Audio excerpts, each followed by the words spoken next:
Good morning. My name is Marquetta Bryan, and we are reconvening the fair dismissal termination hearing of Mr. Marcus Allen, Clayton County Public Schools versus Marcus Allen. This is day 2 of a hearing that convened on yesterday, June 21st, 2022 at 1:00 p.m. We have the tribunal panel members present, Ms. Janice Striggles, Ed Scott, and Tyrone Smith. Counsel for Clayton County Public Schools, Ms. Parisha Dixon, and counsel for Marcus Allen, Eric Bernstein. Are there any preliminary matters that need to be taken up before we go back into witness testimony and presentation by Clayton County Public Schools? Nothing from the district. Nothing on behalf of Mr. Allen. Okay, Ms. Dixon, you can call your next witness. Thank you, Madam Hearing Officer. We call Ms. Felicia Brown. Ms. Cosby, if you would pull Ms. Brown from the waiting room. I'm bringing her in now.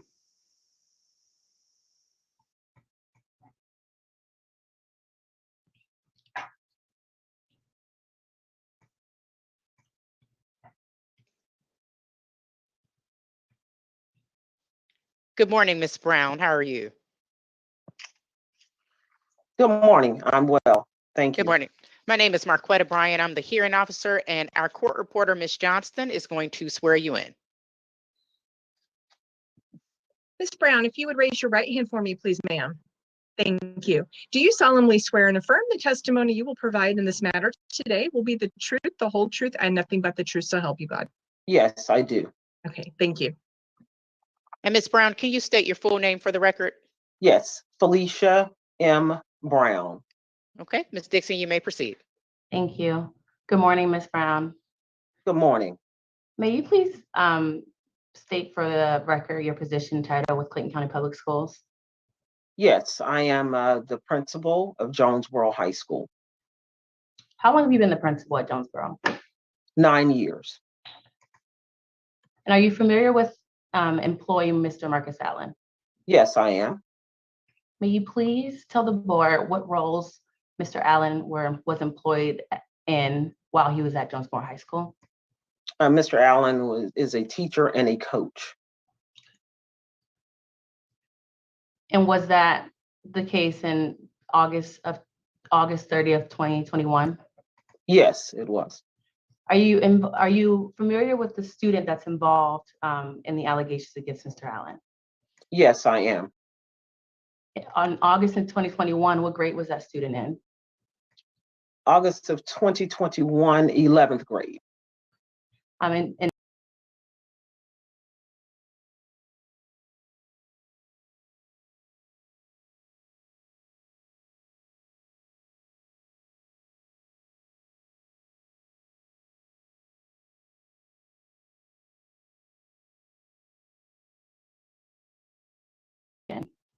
1920, she should have been a freshman. Okay, and what about 20 to 21? A sophomore. So in August of 2021, that's when she began her junior year. Yes. Throughout her time at the school, without seeing the actual sport, was the student involved in any sport? Yes. And again, without saying the actual sport, was Mr. Allen ever her coach at any point? Yes. Around August 29th, August 30th of 2021, did you become aware of a complaint or the allegation against Mr. Allen? Yes, I did. How did you become aware of it? I actually received a call from one of our coaches, and I also received a call actually from a coach as well as a former coach and parent. And what day did you receive that call? It was actually on Sunday, August the 29th.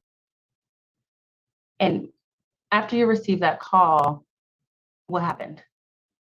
Once I received the call, the next day was Monday, and I called for the coach to come in to my office that called me on Sunday I asked her to come into my office just so that I would have clarity of the information that was shared.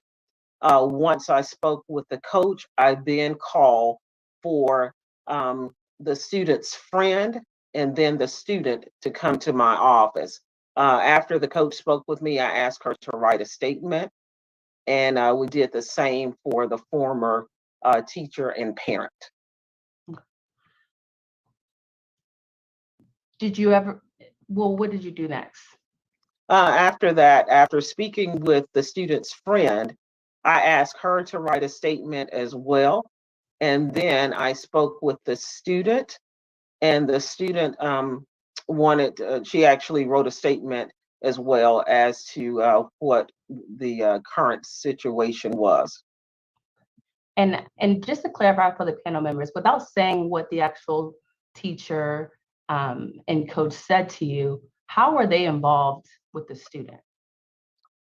The coach was involved because she has been a coach for the student before, and the parent was involved because she was a former coach and her daughter was best friends with the student. Okay. And so you said you spoke to the student. Yes. When did you speak to the student? I spoke to the student on Monday morning. I think it was August the 30th, after speaking with the coach and her best friend. And what did the student say to you? The student appeared to be a little shaken and afraid to speak at first. And she just said, "Ms. Brown, can you ask me specific questions?" And I said, "Sure." And what did you ask? I asked her, did she have Mr. Allen's telephone number? And she said yes. I said, have you communicated with him, or has he communicated with you? Madam Hearing Officer, I'm going to object to the extent this is hearsay. And if it were to come in, I would ask that this does not come in for the truth of the matter asserted, as it is a hearsay statement. Ms. Diskin, do you want to respond? Yes. I would say that the students' responses are not being offered actually for the truth of the matter. If you allow me some room, it will show that based on the students' responses, she took some other actions. And so it will give context to why she then took the next action that she took. And is there a particular hearsay exception that you are relying upon? Yes, if you give me a second.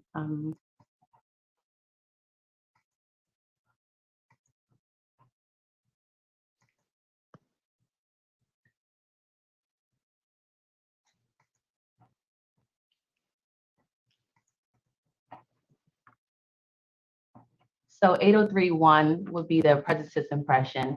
I'd say that her statements are allowing the student's statements here would explain or qualify or make understandable what the next conduct of Miss Brown was. Okay. Mr. Bernstein, do you want to respond to that? No, Madam Hearing Officer, I stand on the objection as made. Okay, we will, Ms. Dixon will give a little more leeway, but be careful and cognizant that if you see the testimony going where it is only being offered for the truth of the matter asserted, I would ask that you rephrase the question. Mr. Bernstein, feel free to raise the objection again, but we'll give you a little leeway with this questioning. Thank you, Madam Hearing Officer. Okay. What, Ms. Brown, let me rephrase. What did the student tell you that then caused you to take the next step that you took? The student basically said that she was having a sexual relationship with Mr. Allen.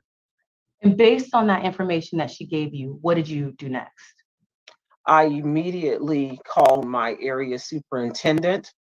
And well, first I asked the student to write a statement. And then I called our area superintendent's office, and he asked that I complete the informal investigation form immediately and to send it to him and to Equity and Compliance. Okay. So I want to draw your attention to what's been marked as CCPS Exhibit 5. Do you have that document? Yes, Okay. Can you identify that document? yes, it is the formal investigation request form that I completed and submitted to Dr. Hendrick's office, as well as to Equity and Compliance. Looking at that document, does it appear to be a fair and accurate version of the document that you completed that day? Yes, it is. Are these documents kept in the regular course of business at Clayton County Public Schools? Yes. Has this document been altered in any way from what you remember it in August? No, Okay. no, it hasn't. I'd ask to admit this Exhibit 5 into evidence. Any objections, Mr. Bernstein? None. Exhibit 5 is admitted. You may publish. Thank you.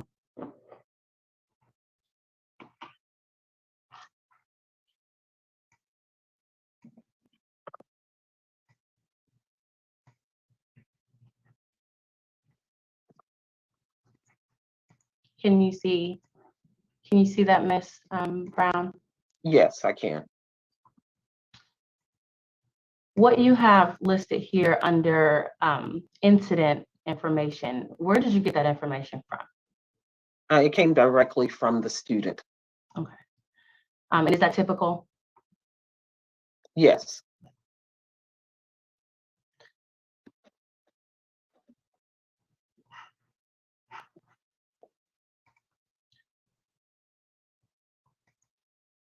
Down here where it says position, can you read that? Where it says position. Mm-hmm. Just a moment. Under respondent. Can you make it a little bit larger for me? Yes, I think she's trying to do that. Oh, awesome. Maybe that's a little easier to read.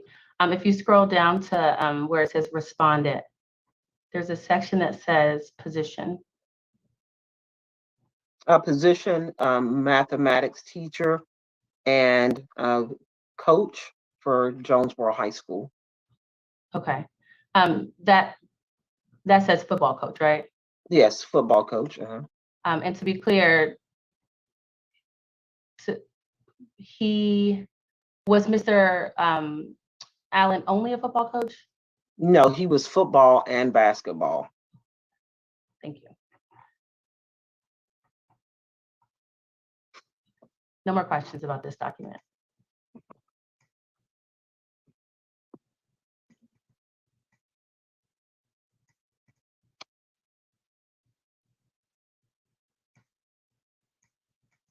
Okay, Ms. Brown. So to your knowledge, what is the procedure that happens when a complaint or allegations of this nature or of any nature are brought to you as the principal? With a situation like this, I am a mandated reporter. So I would speak with the witnesses and have them to write statements, complete the formal investigation form, and contact Equity and Compliance, as well as the Clayton County Police Department. Did you do that in this case? Yes, I did. So after you submitted the investigation form, is that when you contacted Equity and Compliance? Yes, that is when I contacted Equity and Compliance. And is that when you contacted the police department? Yes, so the police officer, we have one on our campus. Did you speak to Mr. Allen at all that day? I attempted to speak with Mr. Allen. I sent coverage to his classroom. He did not come down to my office, so I called into his classroom and he had left the classroom, and I did an all call throughout the building, and he actually did not ever come to my office. After you made the call to Equity and Compliance in the police department, what happened next? After that, Mrs. Wendy Edwards from Equity and Compliance, as well as Investigator Harris and Investigator Faust, appeared at Jonesboro High School within a few minutes. Okay. And What happened when they got there? They came in and they actually spoke with me, and they spoke with each one of the students, the student and the student's friend, as well as Mrs. Benson. At that point, who was in charge of the investigation? Was it you? Initially, but after the information was turned over, Ms. Edwards began to take over the investigation. So from your perspective, what happened next? Miss Allen, I'm sorry, Mrs. Edwards actually told me that Mr. Allen was going to be placed on administrative leave and how he should be coded. And at that point, what was your involvement in the investigation going forward? Really nothing more at that point. At some point, did you said that Miss Edwards told you that he was going on administrative leave. Do you remember what date that was? If I'm not mistaken, it was the day after, which should have been like August the 31st. Okay. And at any point, did Mr. Allen come back from that administrative leave? Surprisingly, yes. I think the date was November the 3rd of 2021. Okay, so between August 31st and November the 3rd, what did you know about the investigation? I just knew that it was pending and that Miss Edwards and the police department were still investigating. So you said that Mr. Allen came back from administrative leave at some point. How are you made aware that he was returning back to work? I received a call from Ms. Edwards in Equity and Compliance saying that he would be returning to work. Did she give you any? Did she tell you, or did she ask you if he could? No, she told me. Okay. And when she told you that, what did you do? I'm going to be honest, I cringed. And the first thing I thought about was my student. I immediately called the student's parent to let her know that this teacher would be returning to school. And I wanted to give her daughter an option to take her classes virtually instead of returning if they could not send him to another location. Did you tell her anything else? When I spoke to the parent and to the student, I just again informed them that he would be returning to work and that there should not be any contact. And if he attempted to contact her just by himself or through students, that she should come to me or to another administrator immediately. Did you talk to Mr. Allen at all upon his return back to work? Yes, I did. I actually asked that Miss Edwards and I speak with him together. And so we did sit down to talk to him about just moving forward, that his work hours were from 7:45 a.m. until 3:45 p.m., that he should, make sure that he was on his duty post when he was supposed to be, but he could not attend any after school activities. And by after school activities, what do you mean? That would have been any type of, games, anything that we had going on in our building after school. Okay. What about sports? Could he still coach? No, he could not coach. Did you give him any rules surrounding contact with the student? Yes, I made it very clear to him, as well as Ms. Edwards, that there should be no contact with the student of any kind. And I know you said earlier that you offered the student the ability to be virtual, but did she and her mom ultimately choose that? No, she chose to continue to come to school. And as I spoke with her, I reminded her that we would have a specific path that she would follow, that she would not go on to the mathematics hallway, as she did not have math classes that semester. And so did she have any reason to cross paths with this student? I mean, excuse me, with Mr. Allen? No, she should not have. So he returned back to work. What happened next? Once he returned to work, again, like I said, Mrs. Edwards and I spoke with him. He would go to his classroom. At first, he was not going to his duty post. He would actually sit in his vehicle at some points, and then wait for class to actually start because he was on planning the first period of the day. And so eventually I spoke with him and said, hey, I need you on your duty. I need you here at 7:45. And he did comply. Okay. Did you have any other involvement in the investigation of this case? No, I did not. At what point did Mr. Allen not work at the school anymore? Actually, I think the date was March the 18th. The police came to Jonesboro High School and they informed me that he would be arrested on that day. And did that happen? Yes, it did. No further questions. Mr. Bernstein, any questions for Principal Brown? Yes, Madam Hearing Officer. Good morning, Principal Brown. Good morning. So the allegation came to you by way of a coach and then a former coach. Is that correct? Yes, that is correct. The former coach was a parent of a student at Jonesboro. Okay. And the coach who informed you of the allegations eventually was fired. Isn't that correct? No, that is not correct. Was the former coach who also had who was the parent of a student, was that coach eventually fired? No, she was not fired from teaching. No. Was she fired from the coaching position? She was asked to be. She was actually stepped down from coaching. Okay. Did the school ask her to step down, her or him? Yes. What was the reason for that? I'd ask for the relevance of this. Well, You can respond to the relevance objection.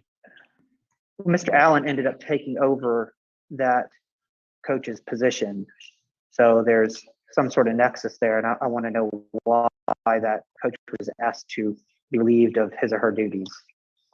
Is this coach allegedly involved in the allegations that we're here for today, hearing about Mr. Allen's termination?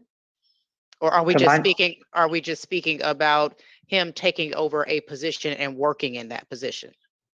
The latter. Ms. Dixon, you have any response to that? Yeah, I mean, I would say that if we're talking about we don't disagree that she testified that he was a coach on the team. No one's saying that he was a bad coach in that respect. So we're not challenging sort of the behavior of the coaches, of him as a coach. And the other person who is not involved in this case at all, who he may or may not have taken over the position, isn't relevant to the allegations here, which is whether or not he violated his duties as a teacher and an employee of the school district by having this inappropriate relationship with the student. I'm going to sustain the objection. Thank you, Okay. Madam Officer. Principal Brown, Mr. Allen did take over for that coach once the position was vacated, correct? Yes, he did. Okay. Mr. Allen came from Point South prior to teaching and coaching at Jonesboro High School.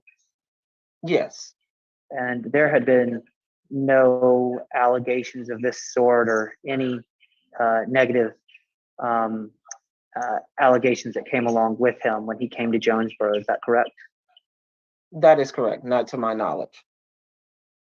Mr. Allen had been teaching at Jonesboro for approximately 3 years. Would you agree with that?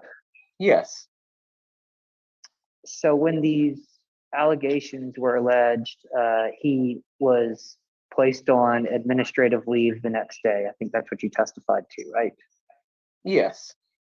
When he came back to work in November, can you elaborate a little more on what his job duties were at the school? Was he still a teacher? Was he teaching full time? Can you elaborate a little more on that, please? Yes, he was a teacher full-time in his mathematics classroom. What grades of students was he teaching? I would say possibly 9th through 12th grade students. Oh. Okay, so he came back as a full-time mathematics teacher, That is correct. and he was allowed to have contact with male and female students, obviously in his duties in the classroom and outside of it, correct? Yes, You stated that a student was instructed not to go on the mathematics hallway, right? that is correct. Was anybody monitoring student to see if she actually abided by that instruction? I cannot say that, and not from 7:45 or 8 o'clock in the morning until 4 o'clock. No. Okay. Could you tell me what a duty post is? When you say duty post, what does that mean? Basically, if a teacher has planning, they do not have students first thing in the morning. Basically, teachers have duties, whether they're in the hallway or in the cafeteria, in the car lane, just to ensure that our students are making it to class safely and on time. Where was Mr. Allen's duty post? His initial duty post was out front in the car rider lane before he left, but after he returned, his duty was on his hall. Okay. And what did his duties include on the hall? What is he supposed to be doing in the hall when he's not teaching math? Basically making sure that students are moving throughout the hallway and not stopping to congregate. Okay.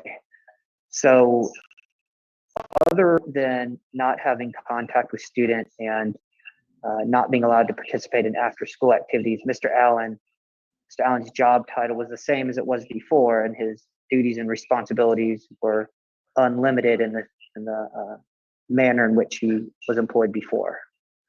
Could you repeat that, please?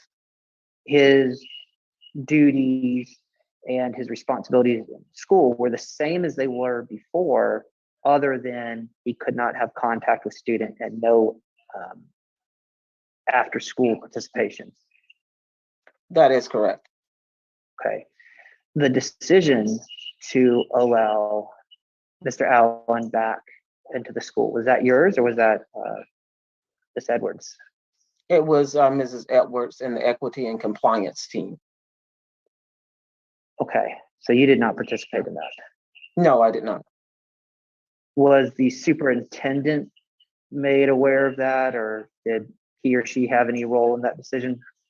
I wouldn't know that information. In looking at Exhibit 5, I don't think we necessarily need to show it.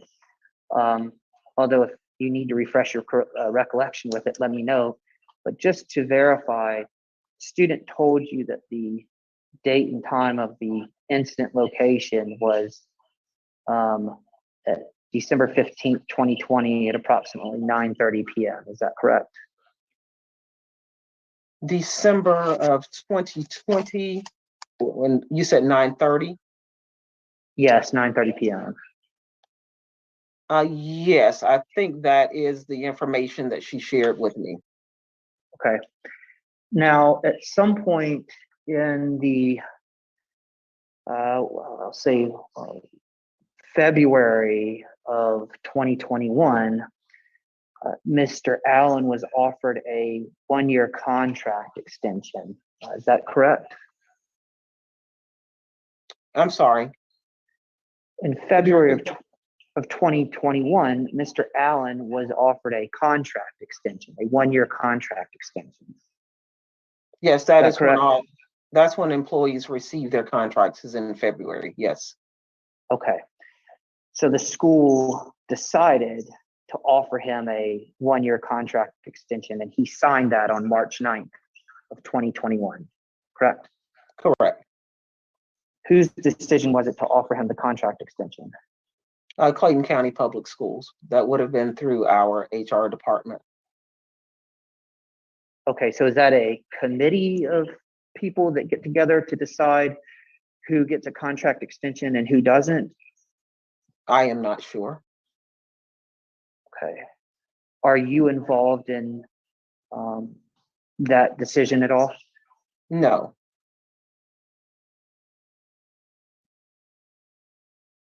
Okay.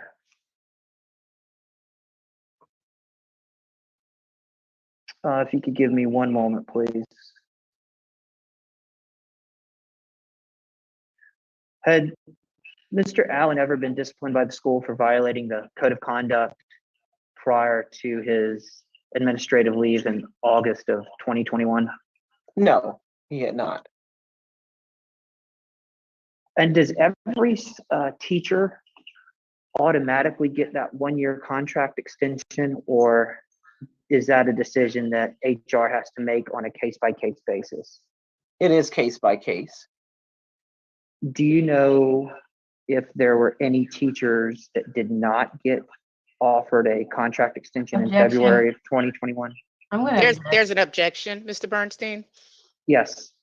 I was giving him some leeway, but it feels like this line of question is kind of going into a place again that's not relevant to this case, not relevant to the hearing and the allegations against Mr. Allen. Well, Madam Hearing Officer, the fact that these allegations were pending and Mr. Allen was offered a contract extension seems pretty relevant to me. Now, I heard Principal Brown say that she was not involved in the decision to offer him a contract and that she did not know how those decisions were made. And if you all can correct me, were these allegations pending? I don't believe that they were pending in February of 2021. I've not heard any testimony to that or seen any evidence presented to that. The evidence, what the evidence has shown so far is that it was brought to her attention in August 29th of 2021, which was after, if he was offered the contract extension in February, that's after the extension was already offered. Mr. Bernstein, do you have a response to that? Let me rephrase my question then. I might have had the year wrong. Principal Okay. Brown, was Mr. Allen offered a contract extension in February of 2022, to your knowledge? Yes. Okay. Well, Madam Hearing Officer, that should clarify that while this investigation was in fact pending, he was offered a contract extension since the allegations were made in August of 2021, which I believe makes this line of questioning regarding the contract extension relevant.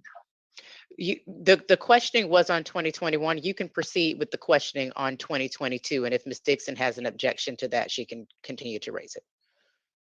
And I just have one more question regarding it. It was, Principal Brown, do you know if there were any teachers in 2022 who were not offered the one-year contract extension? I'm going to be honest, I cannot remember. Okay.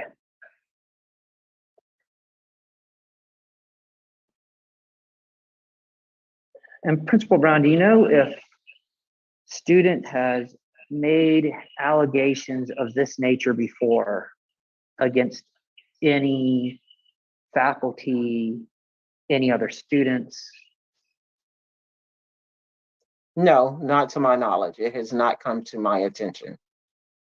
And do you know if student has been punished for participating in this kind of activity before or reprimanded with any faculty or any other students?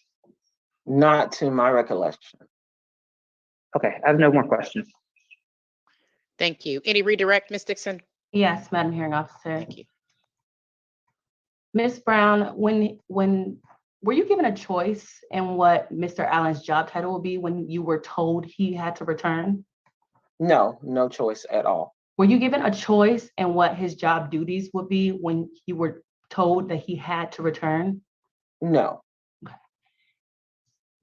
when you spoke to Mr., I think you testified on direct about speaking to student and telling her no contact with Mr. Allen. And if there is any contact, let you know, right? That is correct. Did you say anything like that to Mr. Allen?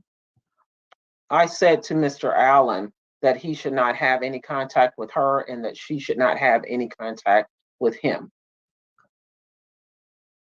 And if she was to have contact with him, what was he supposed to do? He should make sure that administration was aware that he could come directly to me.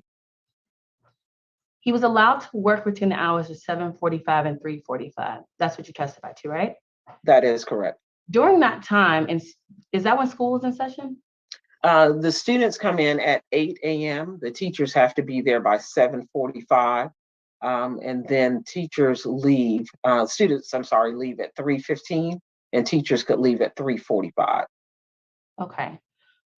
When school's in session, are there cameras at the school?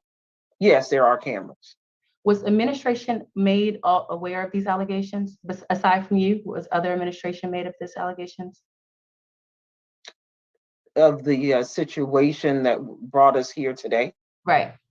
I know that I had one assistant principal that was made aware because I asked her to sit in with me when I spoke with the coach as well as to the student and the student's friend. So she was someone else that could be contacted if these rules were violated? Yes. Okay. Did you receive any information that, actually, I'll withdraw that statement. In terms of the contract extension, do you have any say in that contract extension?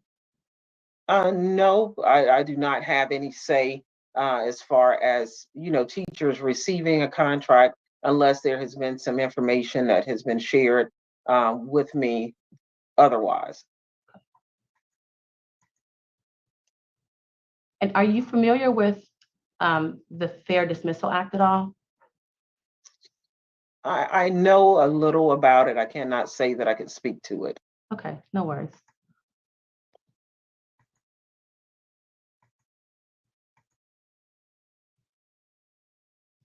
During the time that you had the rule set up, did you hear of any violations of that rules on behalf of the student? No, I did not on behalf of the student. Okay. Any violation of the rules during that time on behalf of Mr. Allen? I would say that I couldn't say that it was a violation, but he inquired with a couple of individuals about playing in a faculty student basketball game that I think took place in April.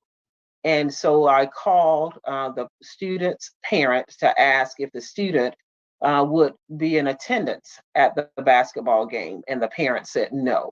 And so we did allow Mr. Allen to participate in the student faculty basketball game. But at that student faculty basketball game, were there other faculty around? Yes, there were other faculty around as well as teachers and police officer. No further questions. Mr. Bernstein, any recross? Yes, just briefly. The student faculty basketball game were the students male and female? The female basketball players played against female teachers. Male basketball players played against male teachers. That's all the question. That's the only question I have. Thank you. Okay, can Ms. Brown be excused? Yes. Okay, Principal Brown, thank you for your time today. Thank you. Madam Hearing Officer, before Principal Brown leaves, we have to ask the panel members if they have any questions. Do you all have any questions, tribunal members? I do not. I do not. Okay, and you all can always let me know if you have questions or do raise the little hand signal if I don't ask you. Thank you. Thank you, Ms. Love. Okay, Principal Brown, you are excused. Thank you.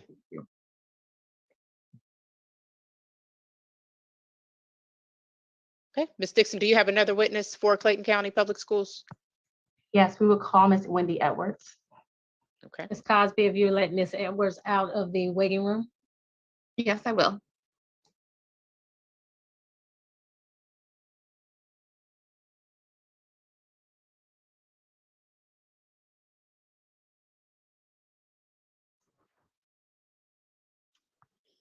good morning, Ms. Edwards. How are you?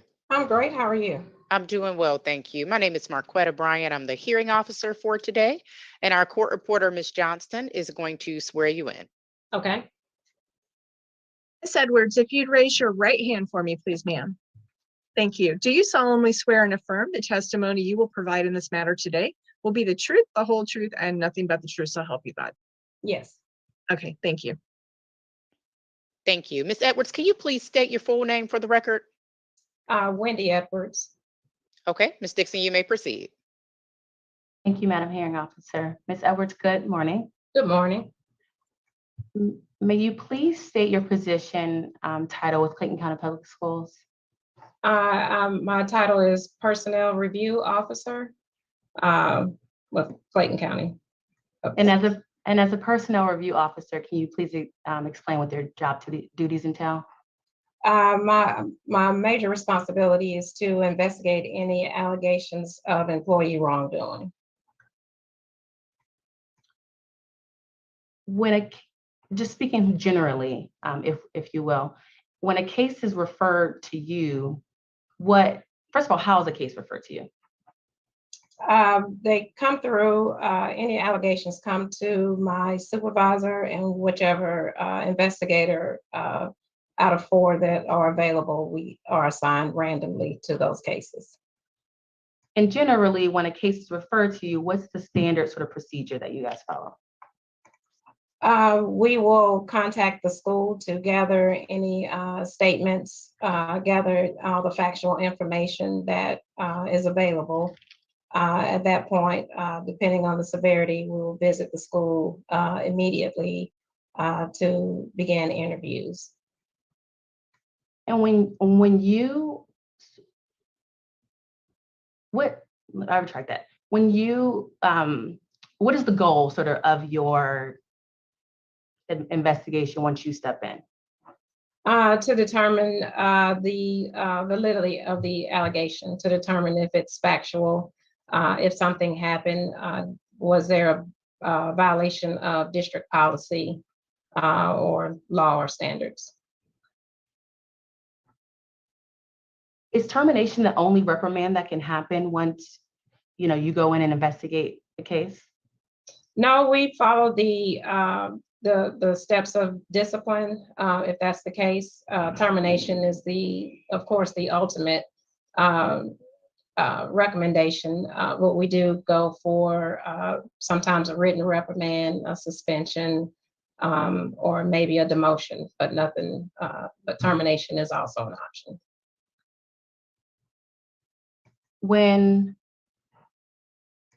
Is there ever a time that you don't take any action after your investigation? Absolutely.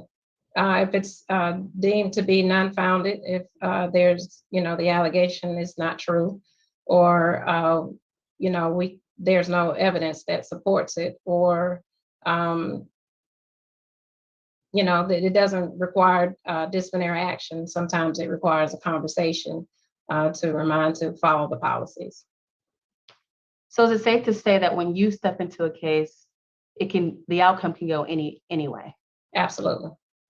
And that your outcome is dependent on, well, you tell me, what is your outcome dependent on? The outcome depends on the whatever facts I'm able to gather to substantiate the allegation, to state that there's a probability that this happened or that this actually did happen. Okay. So are you familiar with the investigation of employee Marcus Allen? Absolutely, yes. Were you involved in that investigation? Yes. What was your recommendation after you did your investigation? My recommendation was to terminate Mr. Allen's contract with Clayton County Public Schools. Okay, and so I want to talk about your investigation. Can you tell me how you were you got involved in this particular investigation? I received a phone call that there was an allegation of an inappropriate relationship between a teacher and a student. I arrived to the school to gather what information. In this particular case, the everything was happening real time. So when I arrived to the school, I spoke with the teacher, not the teacher, I spoke with the student parent, the school resource officer, the principal, and the parents were gathered in the principal's office. They were bringing me up to speed because apparently some conversations had taken place prior to my arrival. After gathering the facts of what the student had alleged took place between herself and Mr. Allen, then I left to speak with Mr. Allen. And that was pretty much the beginning on that day. Okay. So I want to slow down just a little bit, bounce back up just a little bit. All right. When you got to the school, was there any other investigation happening at the same time as yours? Safety and security, due to the potential criminal aspect of this case, safety and security were taking the lead. And so they were taking the lead on the criminal portion of the investigation. My responsibility was administratively. Okay, and is that typical?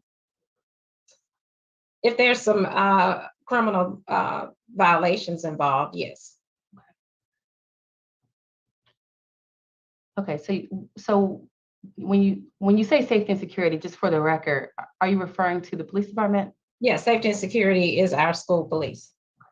So in this particular case, you're saying it was the school police that took the lead? Yes. Okay. Did you take any statements? No, the statements were gathered by safety and security, or school police for that matter. Okay. So you begin to mention that you spoke to Mr. Allen that day. Yes. What happened? Tell me about that. When I arrived, Mr. Allen was in with one of the school police officers, investigators. When I arrived to the room, I spoke to Mr. Allen. I shared with him what the allegation was that the student had alleged, and I asked him if he wanted to provide a response to the claim or the allegation. At that time, Mr. Allen said no, he had no comment.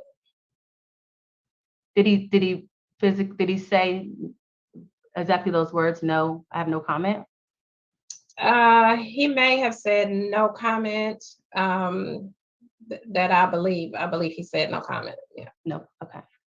And when you said that you told him about the allegations against him, did you literally say the word, like what the actual allegation was? Yes, absolutely. I shared that the student had alleged that they had a sexual relationship, and that did he have any response that he wanted to provide, and how did he want to respond to that allegation? And he said no comment. At that time, well, let me ask you, why did you go to talk to Mr. Allen? Is that typical a part of your investigation? Yes. Why? To get his account of events, if he had a response that he wanted to provide, if he had some information to shed light on the situation. It was a serious allegation, so we definitely want to hear from the person that this is being accused of this employee wrongdoing. So we want to make sure we hear from them. And is that with any employee wrongdoing or just this particular case? Any employee wrongdoing, we always give them an opportunity to speak. And so after you spoke to Mr. Allen, what happened? At that time, I instructed him to report to the administrative building the following morning. I relieved him of his duty for the remainder of that day and had him return to the administrative building the next morning. Did he return?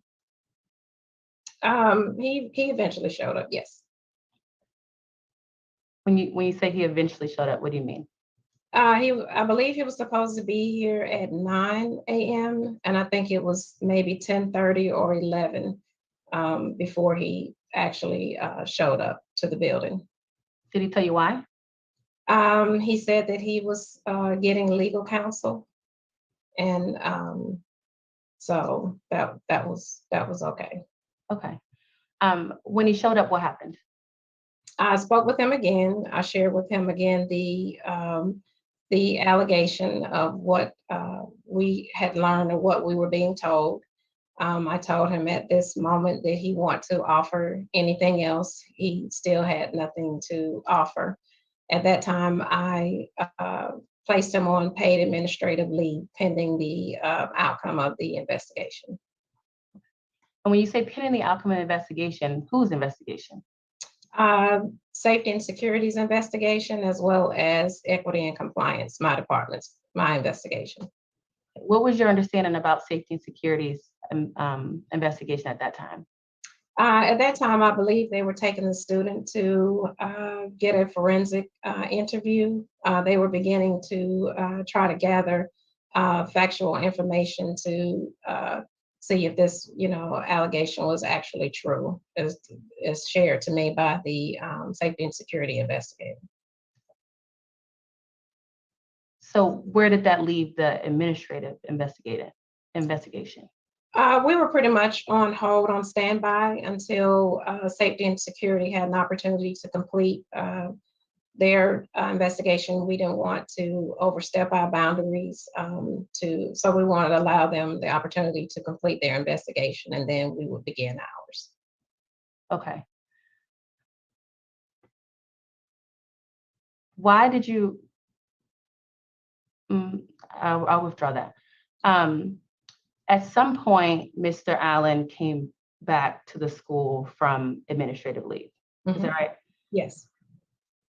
Was that, whose choice was that? That was my decision. Okay. Can you tell us why you had him come back from administrative leave? I believe at the time it had been more than 60 days that he had been out. At that time, our administrative investigation, we had gathered all the information that we could gather, and the Safety and Security needed to complete their investigation. Upon conversation with Investigator Faust, we discovered that Mr. Allen's phone had to be sent to forensics to retrieve the data that had been erased, which is what we were waiting on, the forensics to come back. And we had no end date. And so at that time, Mr. Allen, until we were able to substantiate the claims, I needed to return him back to work. What are you familiar with the Fair Dismissal Act? Yes, absolutely. What was the problem with having no end date to that investigation as it pertains to the rights that Mr. Allen has under the Fair Dismissal Act? Under the Fair Dismissal Act, we have 10 days to present our case, to present a hearing after any type of action has been made, particularly in this case. So once he was placed on administrative leave, we had 10 days to present any information and present a hearing. Although Mr. Allen signed a waiver to waive that opportunity, we couldn't leave him out there indefinitely without some type of action taking place. And so at that time, our investigation stalled. We had no particular end date. We didn't know if it would be, 4 months or, a year before we could gather the information. So I felt it was best to return him back to work until and while the criminal investigation continued. At the time that you had to make this decision, could you have just ended your investigation at that point? What were your options? My options were to, I don't know that I would have ended it. I suspended the investigation. And that being because I learned that there were deleted text messages that were, that had taken place. And so there was some information that could either substantiate the allegation and say that, hey, there is evidence of wrongdoing, or it could come back and say that, there is no evidence of wrongdoing. And so I felt at that point, it was probably best to just suspend the investigation and allow the criminal investigation to continue. At that point, did you, of the information and that you would gather, that was gathered in the investigation until that point, what aside from the student's word did you have? Nothing. The witnesses that you all talked that were interviewed, where did they get their information from ultimately? Most of their information came from the students' account of events. The information that we obtained, it was pretty much what happened after the student disclosed what was taking place between her and Mr. Allen. At that time, that was all we had.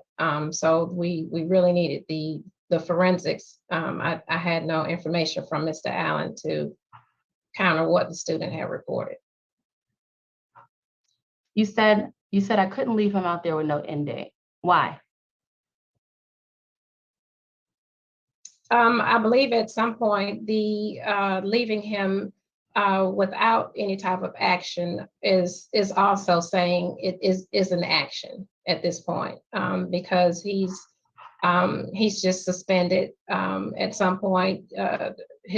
Not suspended as in penalty, but he's on paid leave, and we couldn't leave him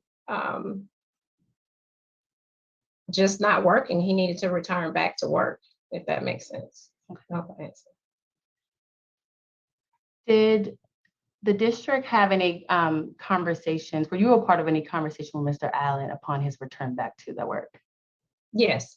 Okay. Can you tell us about those conversations?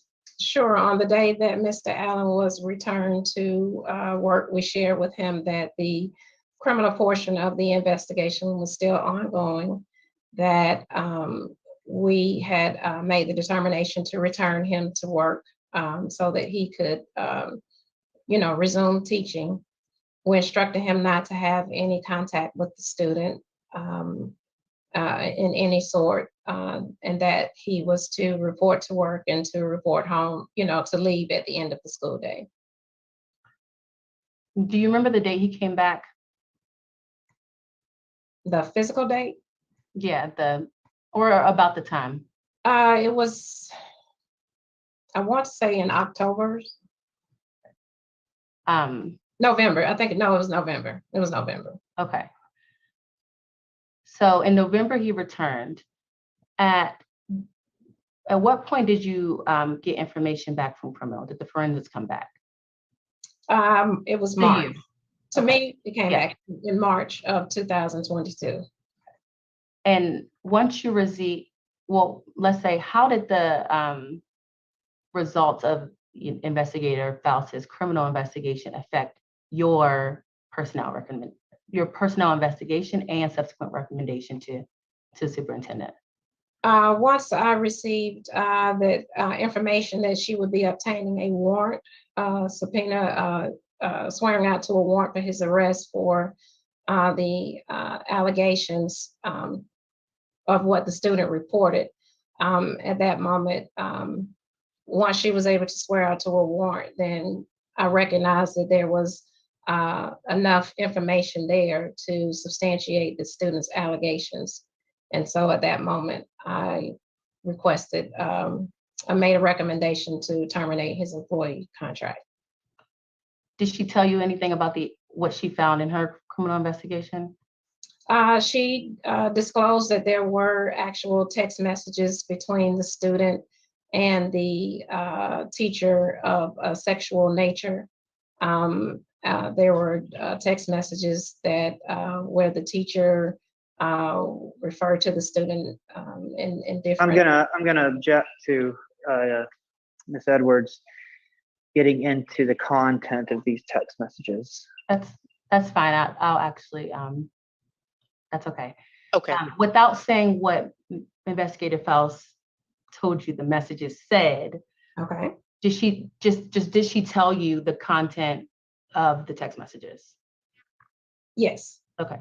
And did that have any did that weigh in at all on your decision to request termination? It substantiated what the student had alleged. Okay.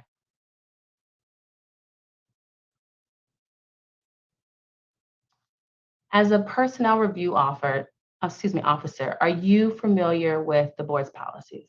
Yes. Okay. I want to direct your attention to what's been marked as Exhibit 6, 6A, and 6B for identification purposes. Okay. Do you recognize these documents? I don't see it.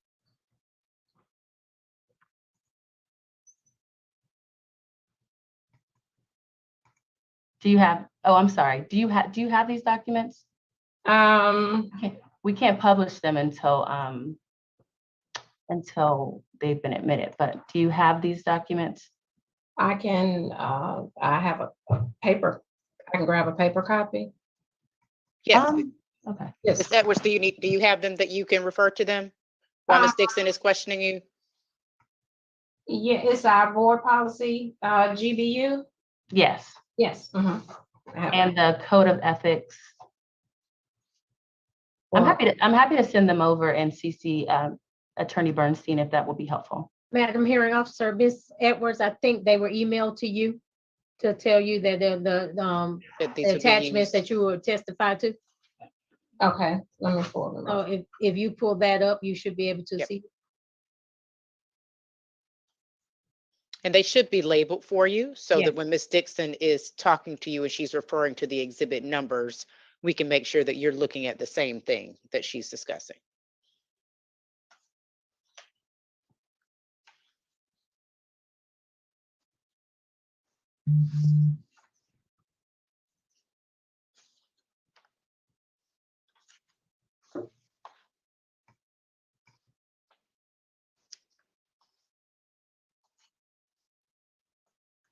If you can't find them, Ms. Edwards, I can get Ms. Cosby to send them to you right quick.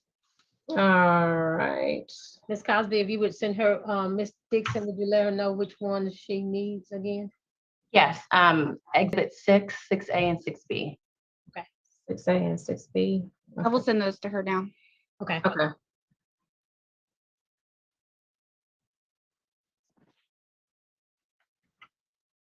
Madam Hearing Officer, while we're sending those, I don't know if you want to take a quick break while we can get those sent over to her, or if you want to keep going. Ms. Dixon, how much longer do you have with Ms. Edwards? Not much longer. I'm just going to go through the policies and maybe a couple Okay. follow-up questions. Okay, let's go ahead. Let's go ahead and take a break. It gets us close and then we'll do that so that Mr. Bernstein can go on. Okay, we will go ahead and take a 10-minute break, court reporter and our tribunal panel members. And so just be back with your cameras on at 10:25. Thank you, Madam Hearing Officer. The hearing is in recess until 10:25.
I think we're waiting for the Okay. two attorneys to return. Yep, I was just about to announce we were waiting on counsel. All right. Go. And is Peter getting us back on the live stream, Latasha? Sorry. Yes, we'll, I think even while we're on, Peter, Recess. correct me, while we're on recess, it's still live streaming, correct? He might be gone. He might. Okay, I didn't get an announcement that we stopped, so I think we should still be on. I just want to make sure that we are.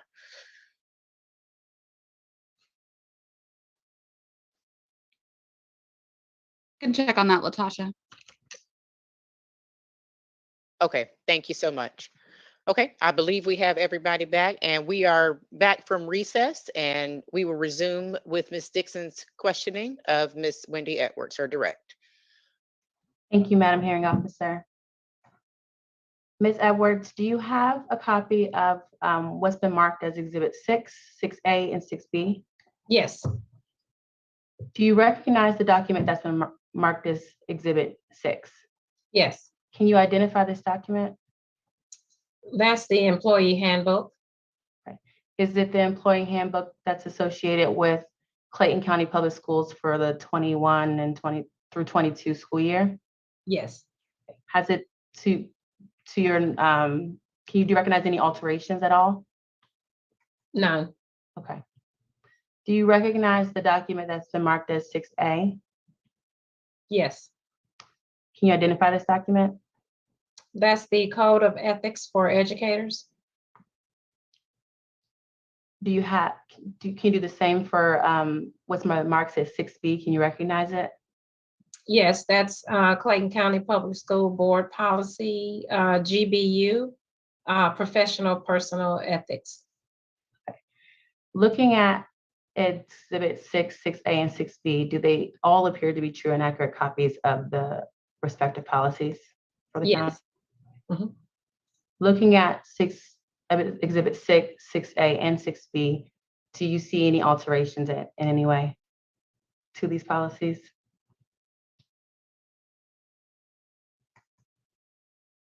None. Aside from it being maybe not the full policy. Right. Okay. Are these documents all kept in the regular course of business at Clayton County Public Schools? Yes. I'd ask to move exhibits 6, 6A, and 6B into evidence at this time. Any objections to the admission of Exhibit 6, 6A, and 6B, Mr. Bernstein? None. Okay, those exhibits are admitted, and you may publish to the panel members. Thank you.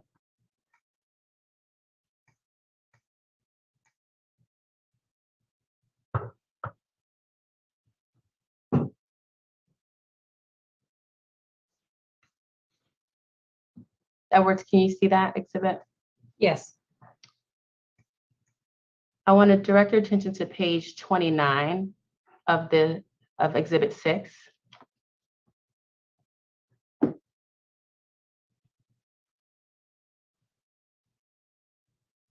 And while she's going there, this handbook, who gets this handbook?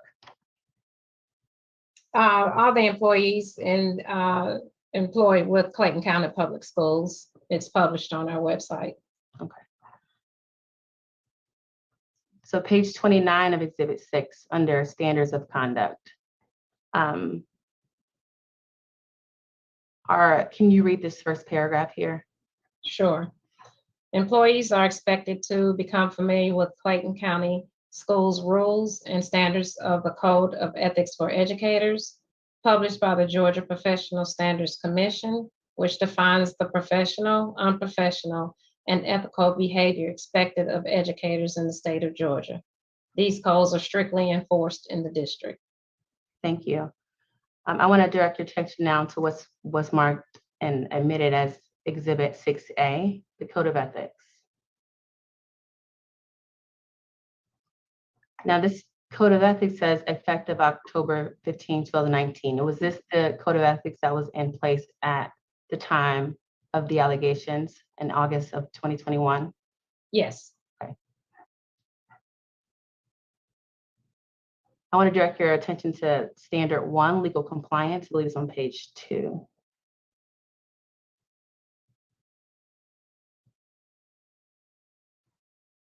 Can you read this standard 1, legal compliance, until the word felony?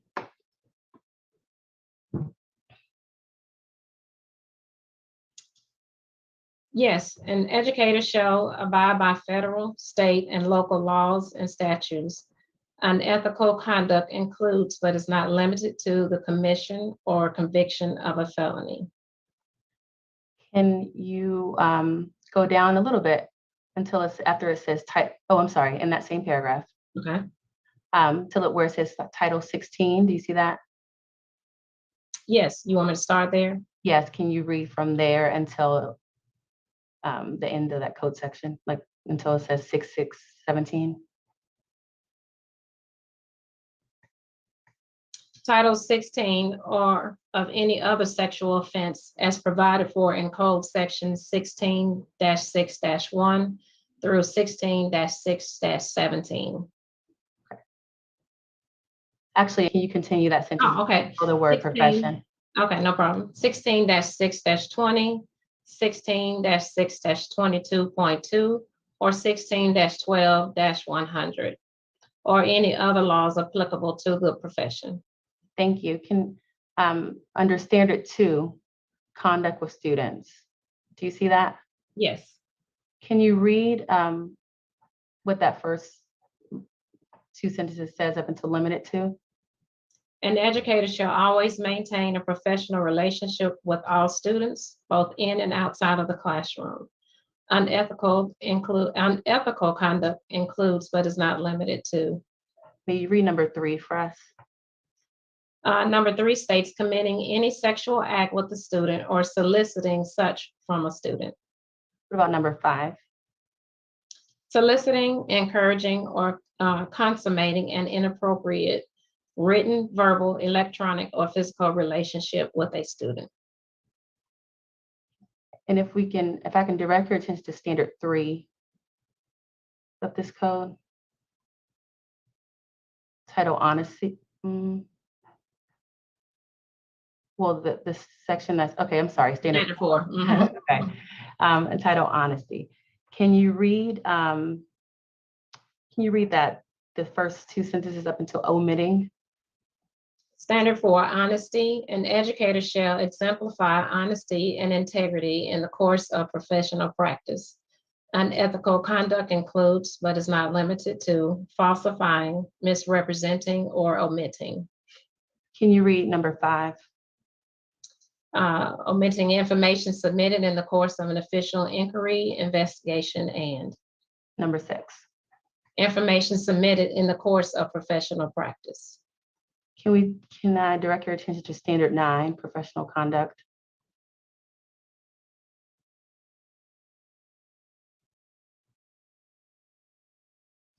May you read that for the first sentence of that standard?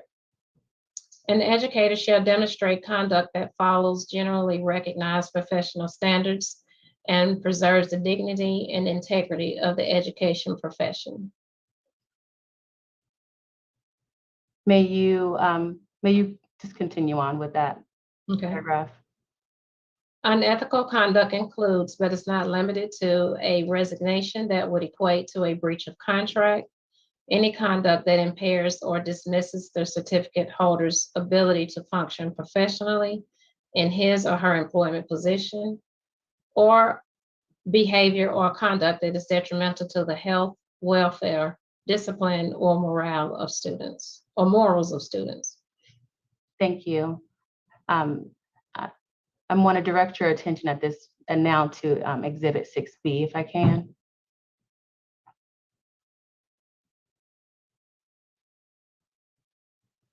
Can you read that first little paragraph up until 2? Professional personal ethics. An effective school system requires employees of integrity, high ideals and expectations, and sensitivity to other individuals in the school environment. Employees must take personal responsibility for understanding the system's ethical standards and applying them in daily activities. All employees are expected to, 1, make decisions based on what is best for students in all cases, and 2, maintain honest, equitable, and professional relationships with students, parents, and other staff members. Can you read number 3? Also observe local, state, and federal laws, policies, and rules and regulations. What about number 7? Avoid conflicts of interest.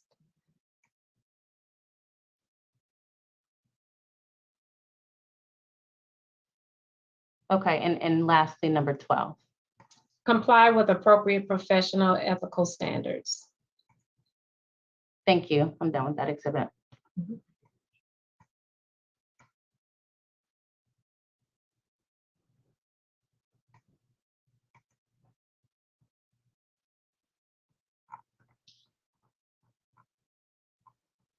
Just a couple more questions, Ms. Edwards. Are you, and maybe you're not, please let me know if you're not, are you familiar with the way that the school system does their contract extensions? Yes. Okay. How are contract extensions given out?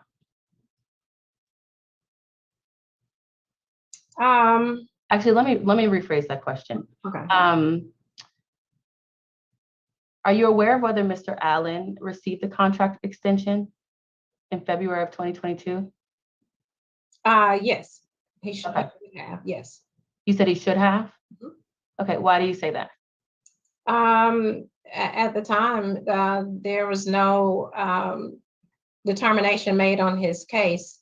So at that time, he was still an employee in whole. There were no infractions at that time regarding his, there was no reason to not extend him a contract in February of 2022. And when you say there was no reason, what are some reasons? You said there was no reason not to extend him. This investigation was pending at the time. Why did that not hinder his contract extension? Because at that time, due to the fair dismissal, we would have to have a hearing within 10 days in order to withhold his contract. And at that time, we had no, the investigation was still ongoing. And in all fairness to Mr. Allen, it could have come back unsubstantiated, and now we've unfairly withheld his contract. So until we had factual information that the allegation was true, then we had no valid reasons to withhold his contract. So is it fair to say that the Fair Dismissal Act stopped you from that, from not extending him a contract, if that makes sense? I believe so, yeah. Like what, I guess, and I guess what I'm asking is, when you say you didn't have a reason to, was that based on your personal belief, or was that based on what the law says? It's based on what the law says. We have to have a valid reason to withhold his contract. So there were no performance issues as relates to his ability as a teacher. This allegation was pending. We still didn't have any enough information at that time to substantiate the allegation. So to move forward with withholding his contract would not have been fair to Mr. Allen as an employee. Thank you. No further questions. Mm-hmm. Thank you. Mr. Bernstein, any cross? Yes, please. Thank you. Ms. Edwards, Georgia is an at-will employment state, correct? Correct. And the school makes certain guidelines and criteria in which the school faculty must follow, correct? Correct. So you and the school received this allegation sometime in August, I believe August 30th, correct? Correct. And Mr. Allen was placed on administrative leave the very next day by you, right? Correct. Now, you stated that after 60 days, you allowed him to come back to work. Correct. Was that decision made, the decision to allow him to come back to work, was that made in consultation with anyone else, or was that your decision solely? It was in consultation. With who? My supervisor, Who is your supervisor? Dr. Damaris Garrett. Okay, what is Dr. Garrett's position? She's the Chief of Equity and Compliance. So there's no rule that says he must come back after 60 days, or an employee must come back after 60 days if an investigation is still pending, correct? No, there's no rule. Okay, there's no 60-day rule essentially. Correct.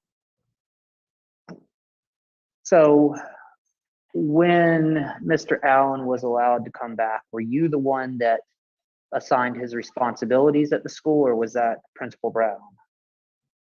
That would be Principal Brown. When Mr. Allen was allowed to return to school, was student or students' parents consulted about that?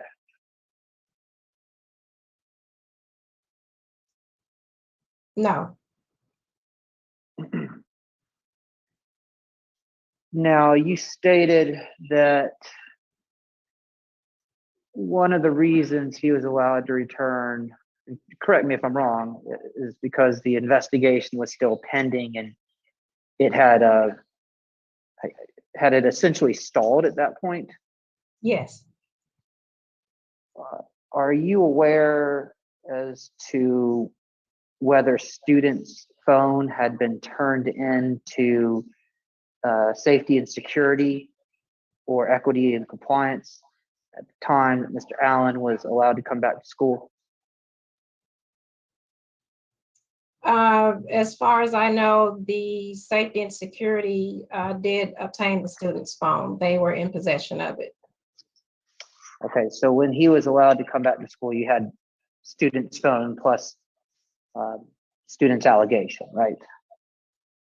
Correction, no, I didn't have the student's phone. Safety and security, school police had the student's phone. Okay, yeah, safety and security, okay. Now, there is a requirement under the Fair Dismissal Act that a hearing be held within 10 days after what you said was an action has been made, right? Correct. Could you help me understand what that phrase means, an action has been made? At that time, we removed him from the school, from the work environment, and placed him on paid administrative leave. That would be the action. Okay, so the action is Mr. Allen's removal from school, and that requires a 10-day hearing, right? Correct. However, he waived that requirement. Correct.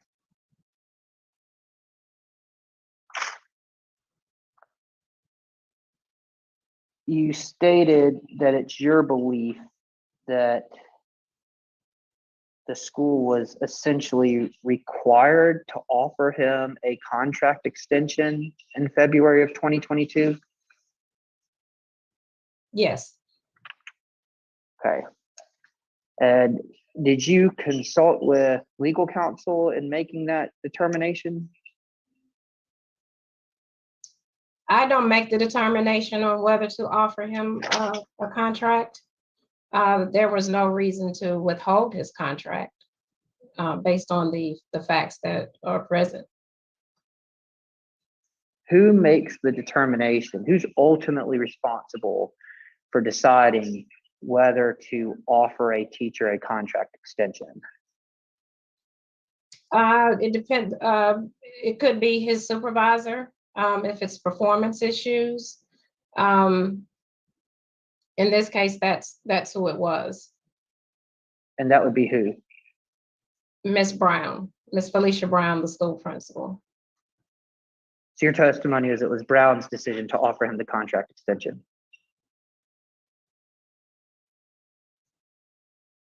Objection, Judge. I would ask at this point for counsel to have to move on. She says she's not sure about the offering. I mean, it's at this point she's trying to speculate and trying to guess. She said it wasn't her. She doesn't have a reason to withhold it, and so that's why I wasn't withhold. But she's unsure of who exactly it was who gave him this contract extension. Mr. Bernstein, do you have a response to the objection? No, I'll move on from it.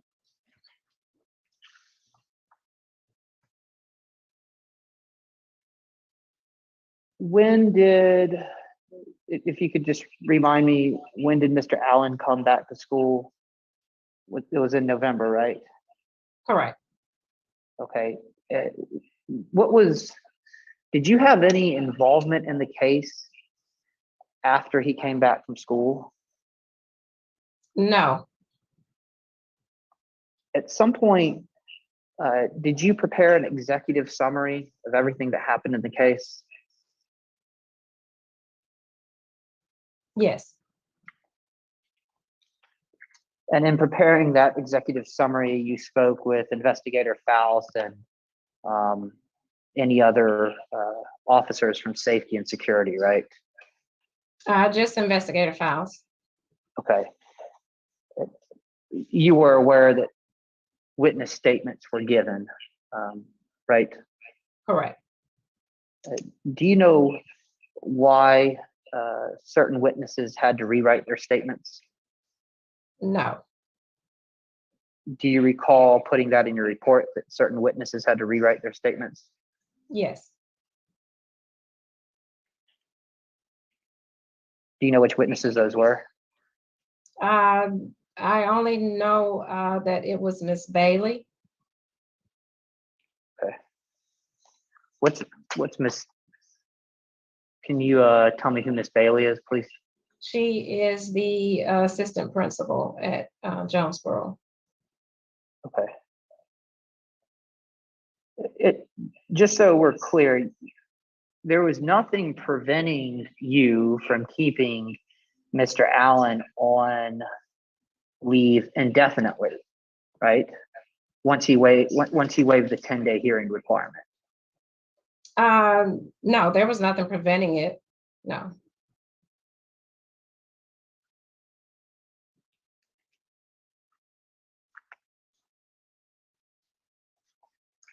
Madam Hearing Officer, if I could just have a moment.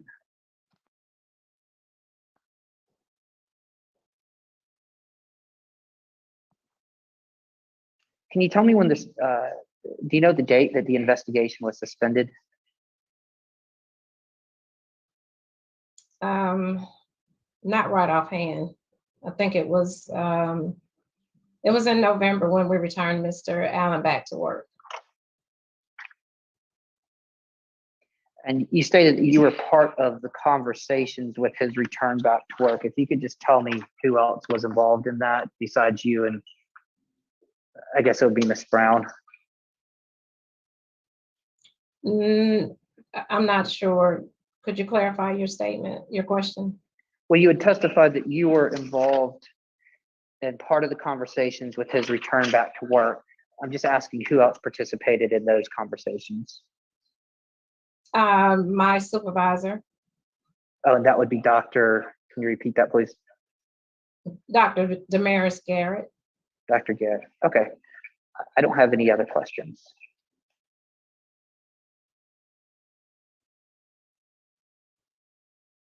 Madam Hearing Officer, we can't hear you.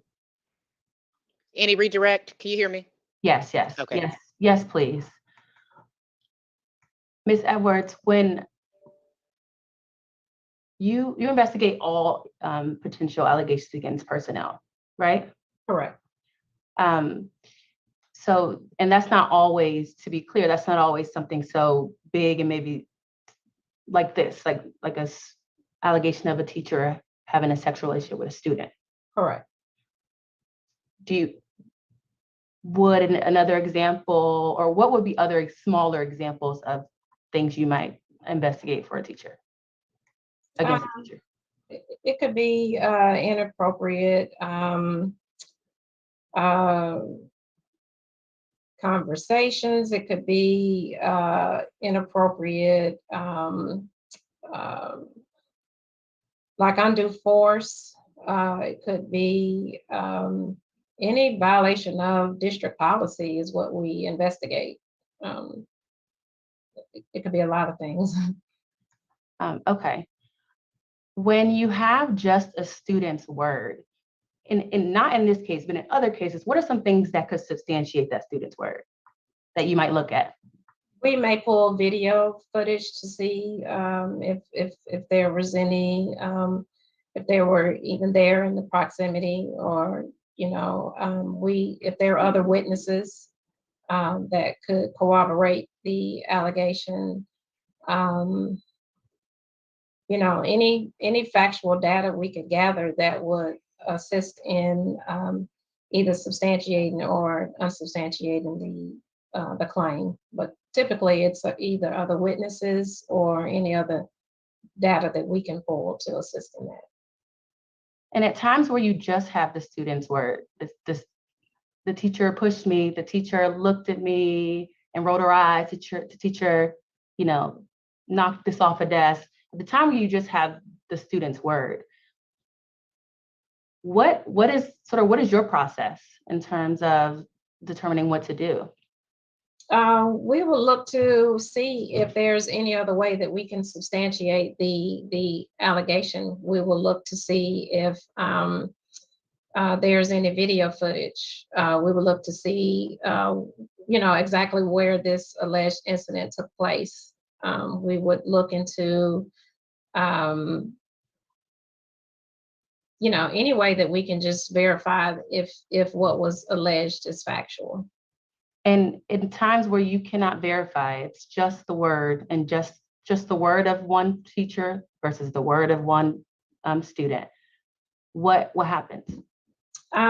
Typically, the allegation is unfounded. We can't, we have to be able to validate that the allegation is actually true. We don't just take action because an allegation was made.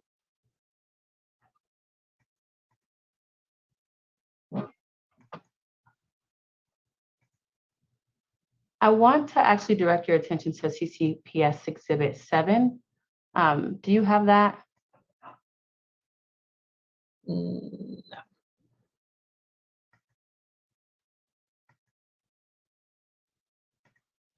Do you need Exhibit 7, Ms. Edwards? Yes. I'm sorry, that's my bad. I should have mentioned that. When you said you didn't have the exhibits, I should have said also Exhibit 7 is something that. Okay.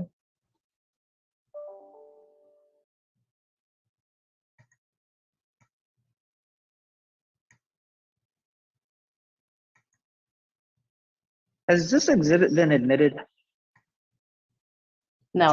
Seven has Okay. not yet been admitted, no. Okay, all right.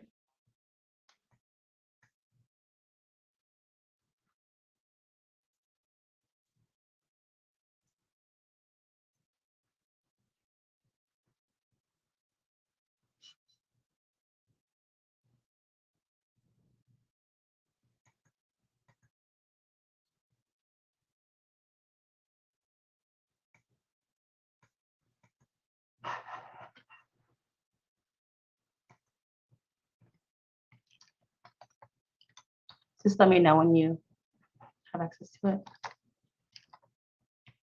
Is somebody sending it to me? Yes. Ms. Cosby, can you send her exhibit number 7? Yes, I just emailed it to her.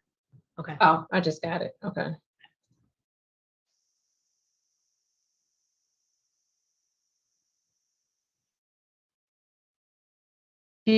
Do you recognize it? Technology is a little slow. Oh, no, that's. Yes. Okay, how do you recognize it? What is it? That is the Munis report, our system report of Mr. Allen's profile in our database. Do you have access and control over this report? I mean, Munis report? I have access to it, not control. Okay.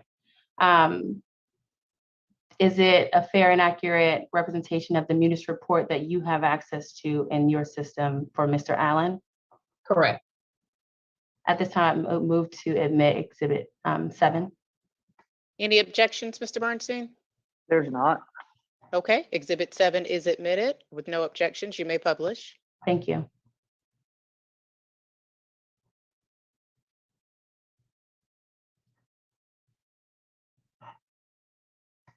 Are you able to see that, Ms. Edwards? Yes. What is a Munis report? Munis report is our database that holds all the identifiers for Mr. Allen, which would be his address, his dates of employment, his social security number. That's like our payroll, our HR database that holds all of his identifiers. And where would this information come from? It will come from either his admission, his application. It comes from a variety of sources, but mostly any updates that the employee submits in, or any the information that's taken from his application or his employee profile, I guess is what you would call it. Okay. If we can scroll down to where it's, I think it's page 2.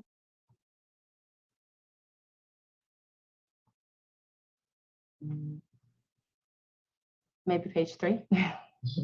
The number is where it says phone. Okay. Yes. Perfect. And obviously these are all redacted as this is being live streamed on YouTube, but would this be his email address up here where it says email? Yes. And where it says line 1, 2, city and state, what would be there? That would be his home address, the city, state, and country that he lives in. Okay. And what about where it says number? That would be his contact number. And this, obviously it's redacted again for confidentiality purposes. Can you read what those last 2 numbers are? 67. Okay. Have you seen this document unredacted before? Yes. Yeah, I believe I sent it to you right before. Yes. Okay. That number that's listed there, the unredacted number, are you familiar with that number? Yes. Okay, well, whose number? Well, you said it was Mr. Allen's number. How do you know that it's Mr. Allen's number, and how are you familiar with it? Mr. Allen provided me that as his contact number at our first meeting. And subsequently, since our first initial meeting, I've actually called him on that telephone number. And did you speak to him on that number? Yes, on several occasions. Okay, I'm done with the exhibit. Thank you.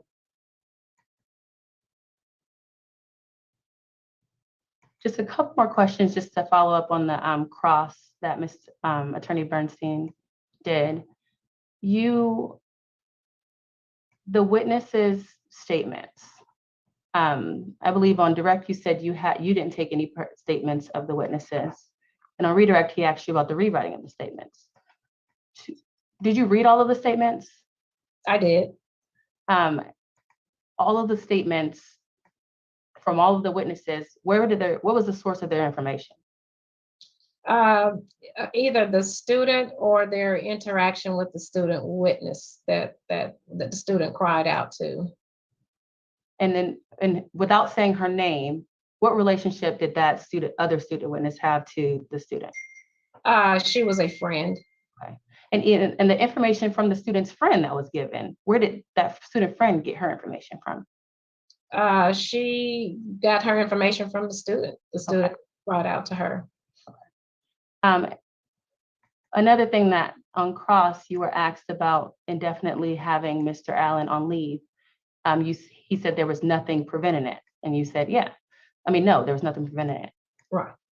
There's nothing preventing it, but why did you do it? Why did you not have Mr. Allen stay indefinitely on leave? At some point, he has a right to return to work. It was his word against the student, well, the student's word against, the student reported the allegation. We didn't have any information at that time to unsubstantiate it. The investigation had stalled until we were able to get the forensics back. And at that time, in all fairness to Mr. Allen, he needed to, it was fair to return him to work. I felt any additional time of him sitting out indefinitely, inadvertently, blames, causes blame or is associated, I think the time out away from the job, it served no purpose at that moment to have him just suspended on leave and he could return to work. There was a 50-50 chance it could come back non-founded. So in an effort to, be in fairness to him, he has rights as an employee as well. So to leave him dangling out there on leave pending this, criminal investigation, we had no clue when it would wrap. So it could have been a year from now. Yeah. Thank you. No further questions. Mhm. Thank you. Any recross? No, none for me. Okay, is Ms. Edwards released from her testimony? Yes, please. Okay, thank you so much, Ms. Edwards. Thank you. Ms. Dixon, do you have another witness that you're ready to call at this time? I do, but maybe I have a different matter. If we can go into a breakout room for a second. Absolutely. Okay, so we are going to go into a breakout room outside of the presence of the panel members. Ms. Cosby, if you, we just want we want the court reporter, hearing officer, Mr. Bernstein, Ms. Dixon, myself, and I think Ms. Gunther. And And Mr. Allen. Oh, and Mr. Allen. Everyone except for the panel. Yes, everyone except for the panel. Okay, one moment. Are we able to stop the live stream? Our room will, that's why we're moving over. Our Okay. room won't have live stream. They will still be out here on live stream. The panel will. Okay, thank you.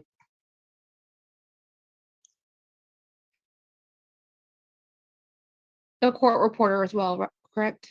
Yes, please. Yes.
can you all hear me? Okay, we're going to take a 10-minute recess. And so about 10 minutes or so, everybody just come back around 11:15. Thank you. Thank you, Madam Hearing Officer.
Madam Hearing Officer, I think we have Mr. Allen, so I don't know if he's back yet.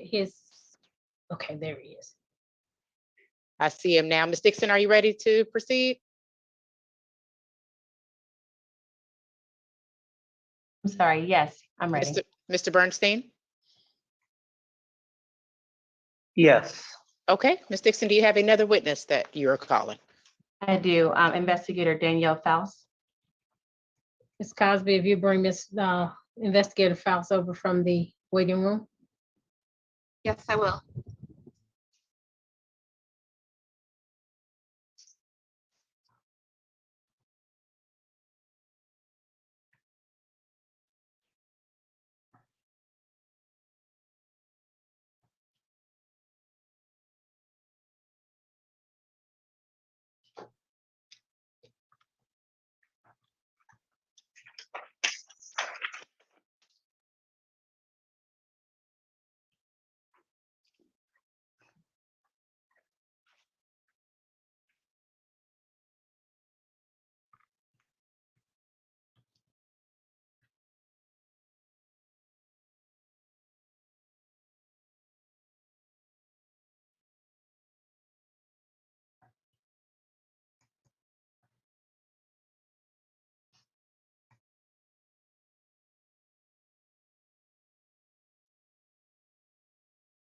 It seems like Investigator Faust is trying to connect, but it's not connecting. Let me try to call her to tell her to disconnect and then come back in. Hold on 1 second. Thank you.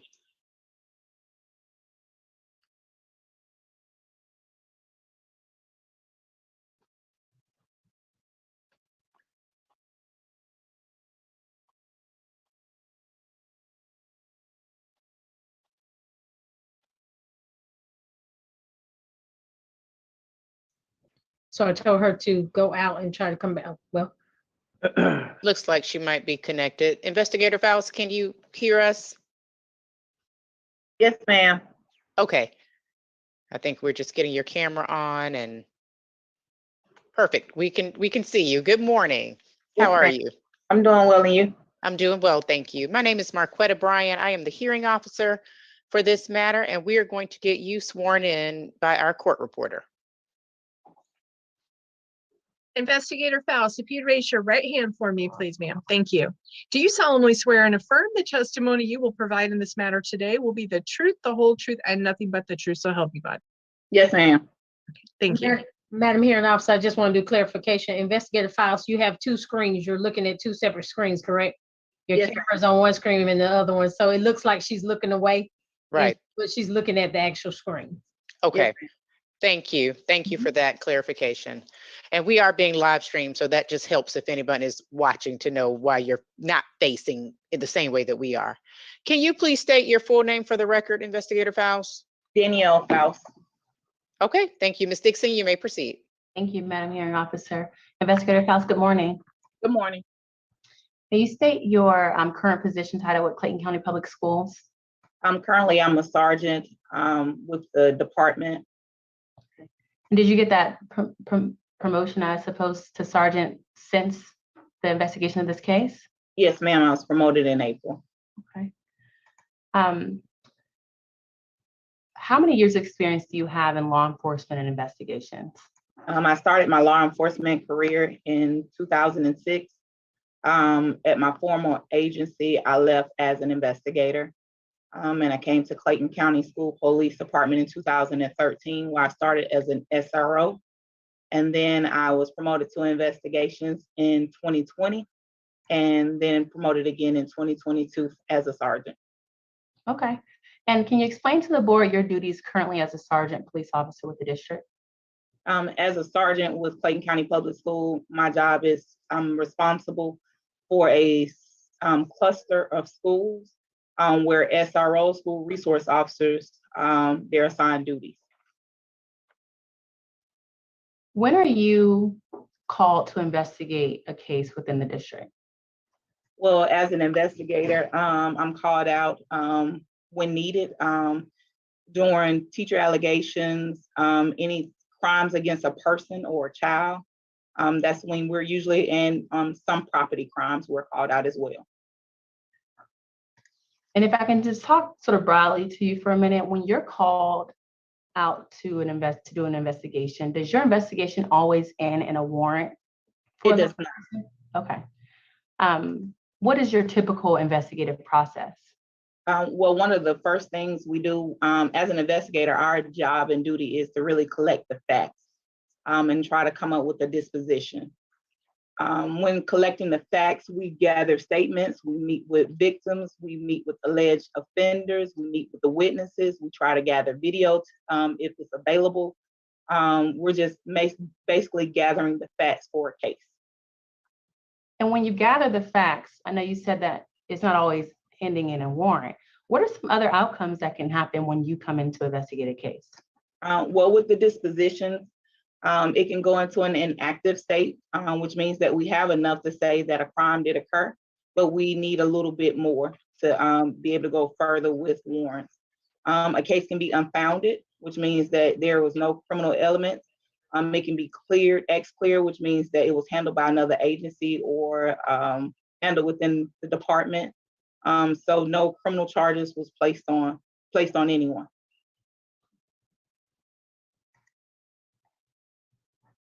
Are you familiar with this investigation against Mr. Marcus Allen?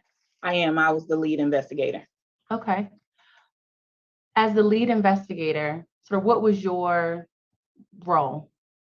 So as the lead investigator, I worked beside other investigators along with equity and compliance, which is personnel review officers within the county. But as the lead investigator, my job is to meet with the victim and try to get the ball rolling to collect the facts.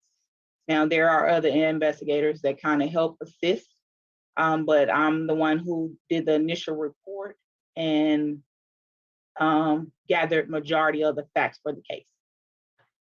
When you say there's other investigators or officers that can assist, did you have that in this case? I did.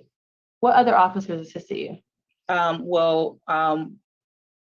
My captain, my sergeant, which is Sergeant Harris, and another investigator, Warner.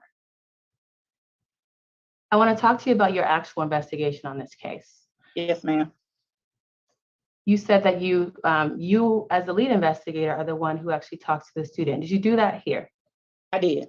Okay, what happened? Tell us about your investigation in this case. What did you do first? Well, I was called to go to Jonesboro High School in reference to an allegation of sexual nature between a teacher and a student. That was on August 30th of 2021. Okay, and when you said you were called, where were you called to? I was called to go to Jonesboro. So I was at the station when I was asked to go meet with school administrators, which is Felicia Brown, who's the principal at Jonesboro High School. And did you do that? I did. Tell us what happened when you got there. Upon arrival to the school, I met with school administrators in Principal Brown's office with her, the student, and the guardians. What happened in that office? Upon entering the room, the student, I spoke with the parent, the guardian. She kind of told me why she was called to the location in reference to her daughter being involved with a teacher, a staff member at the school. The child then began to give details of her involvement with the teacher at that time. Okay. Did you take any others, based on what the student told you, did that have you take any additional steps? Yes, I met with those witnesses or other people that she mentioned during that conversation in Principal Brown office. Okay. Anything else that you did based on the conversation with the student? After meeting with the student, I then, we have a protocol here in the Clayton County where we work with a forensic interviewer because of her age and because of the accusations that were made. So that professional person who's trained to interview children who are claiming to be abused a referral was sent to that office. Okay. And did she speak with that forensic She did. interviewer? Okay. I want to back up a little bit to when you're in the office with the student, her mom, Miss Brown. Did you see the student's phone at all? I did. Mom gave consent for me to take possession of the phone in order to retrieve possible evidence at that time. So she was able to show me her contact log, which she states was the teacher, Mr. Allen's contact information or phone number. She showed you that information? Yes. Did you see the student's number in that phone? I did.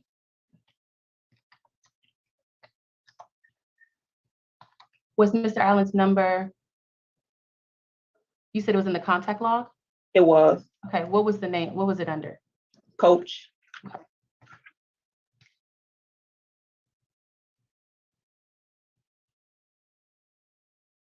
Did the student, what did the student tell you referencing the phone?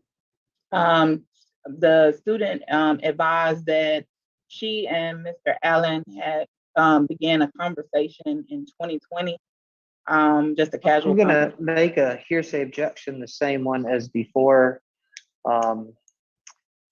regarding this going to the truth of the matter asserted. Okay. Oh, I'm sorry, I apologize. Now, do you want to respond? Yes, please. I will rephrase my question, but it will still elicit what I think Attorney Bernstein would say is hearsay. I am asking about what the student said to her that made her take sort of that would explain the next conduct. Otherwise, the next conduct wouldn't seem plausible. It wouldn't seem like it had a place. So I will ask her to rephrase, but in a way that talks about what was said to her that prompted her next.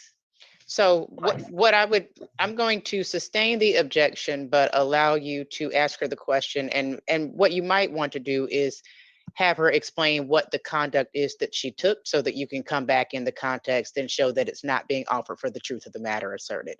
And then Mr. Bernstein, if you still have an objection at that point, we'll hear it again. Is that okay with the parties? That's fine with me, yes. Okay, thank you. Investigator Faust, to back and rephrase my question. At some point, did you take out a search warrant? I did. What was that search warrant for? I took a search warrant out for the teacher, Mr. Allen's cell phone. Okay. Was there any other search warrant that was taken out? Yes, it was a search warrant conducted by my supervisor at that time, Sergeant Harris, in reference to the residence and his vehicle. Okay. Why did you take out those search warrants? Because I'm sorry, for Mr. Allen's house and subsequently his cell phone. Okay. The warrant was taken out for Mr. Allen's residence because the student said she and Mr. Allen's their main communication was through technology or cell phone. So it was to gather all electronic devices that he could have been speaking to her on.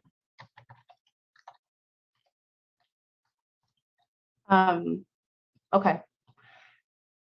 Did you execute that search warrant in the house? We did. Okay. Who else was present with you when you executed that search warrant in the house? It was myself, Sergeant Harris, 2 trainees, and Captain Mitchell. What happened when you got to his house? Upon arriving to Mr. Allen's residence, he answered the door with his mother, or a Black female who said she was his mother. And we gave them a copy of the search warrant and explained why we were there. And I asked Mr. Allen for his cell phone, which he pointed at their dining room table, or the table that was located in their living room / dining room area. And the table that he pointed to, did it have a phone on it? It did. Can you describe that phone? It was a black and color Samsung Galaxy. Did anything else stand out about it? It had a screensaver, which the student told me a small child or his son would be on the screensaver. Was there a small child on the screensaver? There was. Okay. During the search warrant, was anything else found?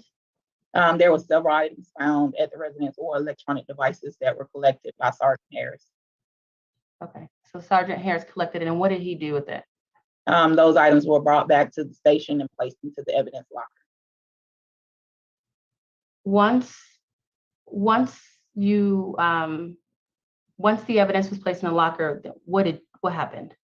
Then a search warrant has to be granted, or we have to send in an affidavit to ask for a search warrant to now go do a forensic search of the data to extract the data off of the cell phone. And did you do that? We did. Did you have the ability to extract the data from the phone? No. What did you do? Well, after getting the search warrant, I then had to contact the DA's office, where I spoke with an investigator named Investigator Simon. And if I can back Can up a you little- repeat that, please? The name of the investigator? Matthew Simon. Okay. If I can just back up just a little bit, when the evidence is placed into the evidence locker, is anything like done at that point? Filled out? No, there's nothing we can do with it until we give it to him to be extracted. Okay, there's nothing you can do with the phone, are you saying? No, it's nothing we can do with it. Do you sign any forms when you take and remove sort of evidence from locker? Yes, so a copy of the actual evidence form is Sergeant Harris is the keeper over the evidence. So Okay. he's custodian over that. Okay, so he fills that out. Yes. Okay. Okay, so you said you had to take the phone to Investigator Simons. Did you do that? I did. Do you remember the day that you took that to him? Looking at my notes,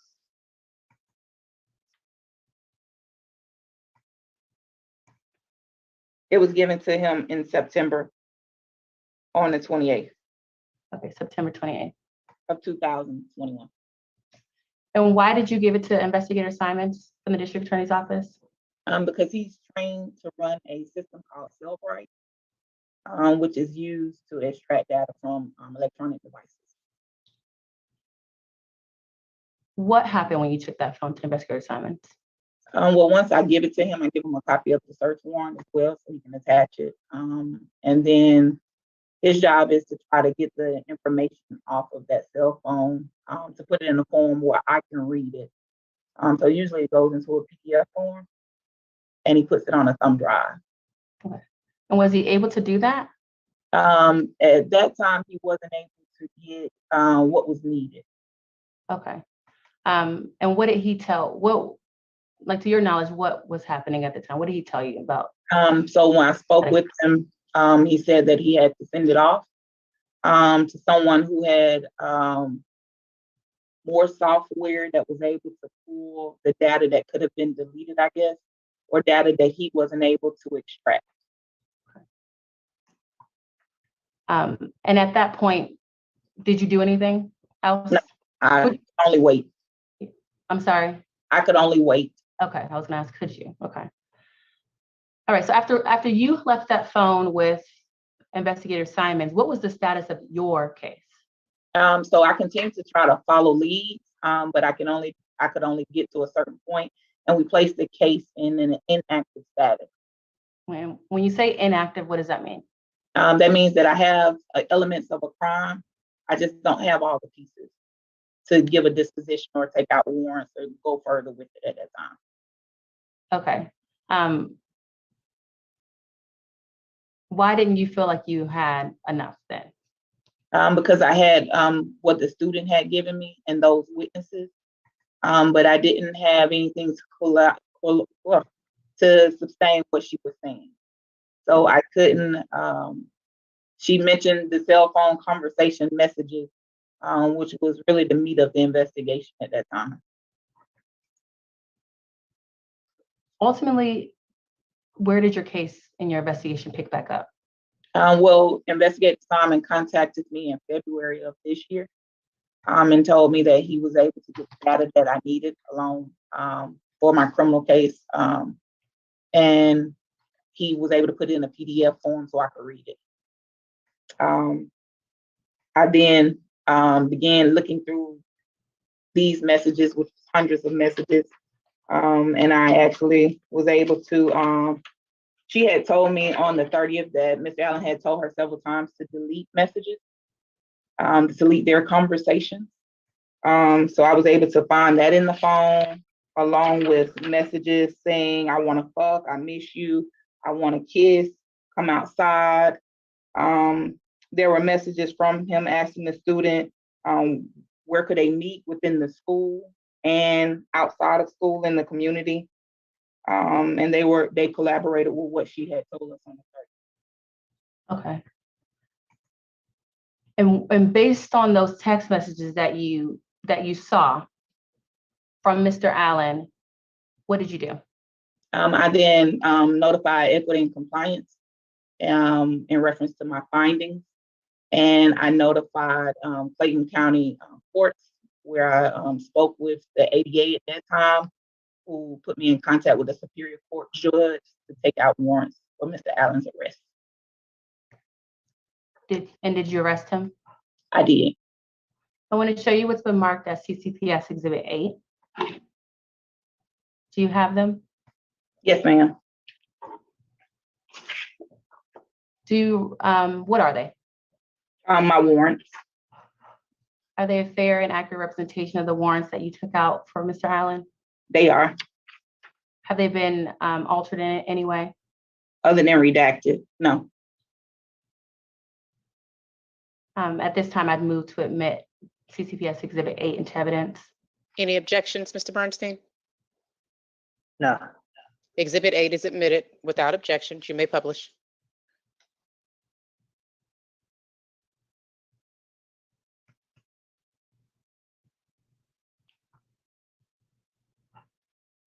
Are you able to see that? I do. Investigator Frost? Okay. Yes, ma'am. Can you just read the charges on each of these warrants? The first one says child molestation. Sexual assault. Enticing a child for indecent purposes. Sodomy. And statutory rape. Are those are all of the warrants that you took out? They are. And he was arrested on all of those warrants? He was. Thank you. I'm done with the exhibit.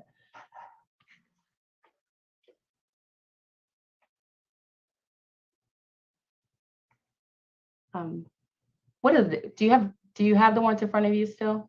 I do. Okay, just tell me the date of on those warrants. March 17th, 2022. So between September 28th, when you handed the phone to Investigator Simons, and March 17th, you took out the warrants. What was the status of your case for that whole time? It was pending investigation. So at one point it did go into an inactive status. And at the time where you were able to get those warrants, did anything change in your investigation, the status of your investigation? Then the case was opened back up after meeting with Investigator Simons, and that he gave me the information back from Cellbrite. Then it went back to an active status. Were you in touch during that time with Ms. Edwards on the personnel side of the investigation? Yes. What were you saying to her?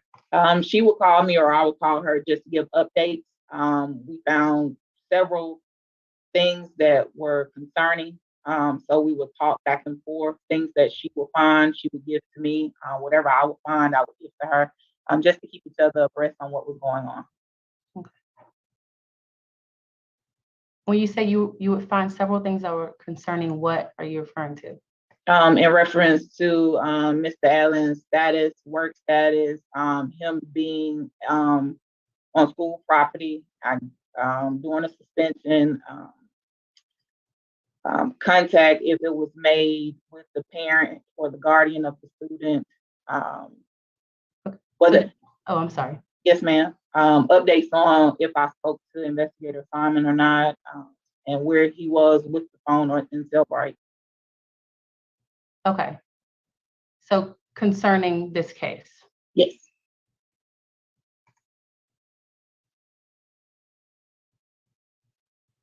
Mr. Allen's criminal case now, what's the status of that case? Do you know? That case is pending. And with his arrest being like 3 months or so ago, is that typical? It can be, just depending on the courts. Okay, no further questions. Thank you. Investigator Faust, before Mr. Bernstein has this recross, can you clarify the dates that the case was in the inactive or pending status? I believe, let me look at my notes. And when I say inactive, it doesn't mean that it's closed. Right. Yes, okay.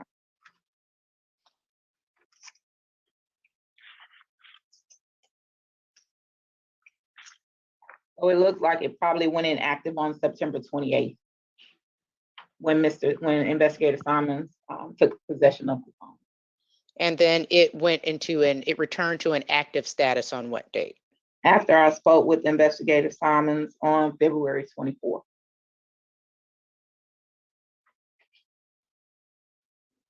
Okay, thank you. Mr. Bernstein?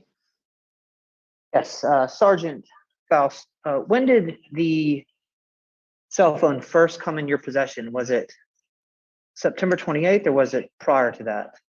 It was prior to that. What was the date of that? Looking at my notes, it was after we did the search warrant at Mr. Allen's residence. So that would have been September the 10th. September the 10th. So from September the 10th to September 28th, had anyone made any attempts to look into the phone? No. And you said on September 28th, that's when it goes to Simons. Yes. Did anything else get sent out for forensics besides that one cell phone? No. So the cell phone goes to Simons on 9/28, and when does it come back into your possession? As I stated earlier, February 24th of this year. Did you get your cell phone from Simons or from the ATF agent? I got it from Investigator Simons. Were you aware that Simons was sending it to an ATF agent? He did tell me he was going to send it off to someone, as I stated earlier. I was going to send it off to another agency who had more software. Once the cell phone came back to you, you had the extraction report. He did give me the report. And when you say you looked through the cell phone to retrieve text messages, is that what you're referring to? You looked through the extraction report? I went through, so he placed the report that's given, they give it to you as a PDF. So I don't actually go through the phone to get I get from him the PDF form.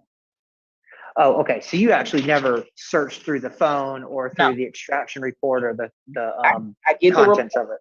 I do get the report, Uh-huh. and that's the extraction report, but it's placed on a PDF so I can read it, if that makes sense. No, that makes sense.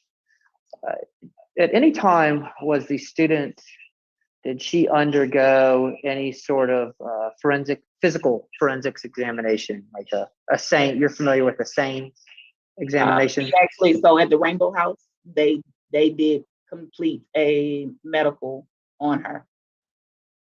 Do you know what the results of that was? I do not.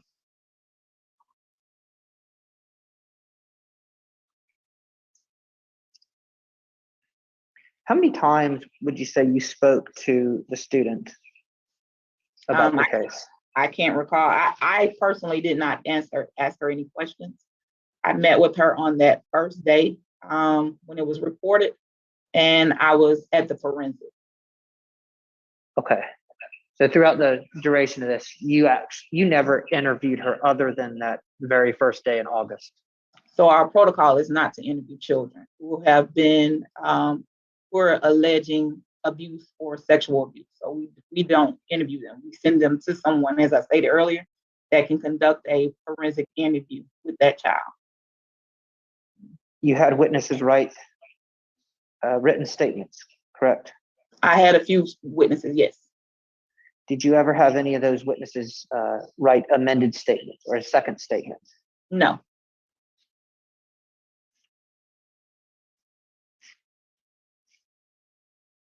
And I believe it was a school administrator, but just confirm with me, please.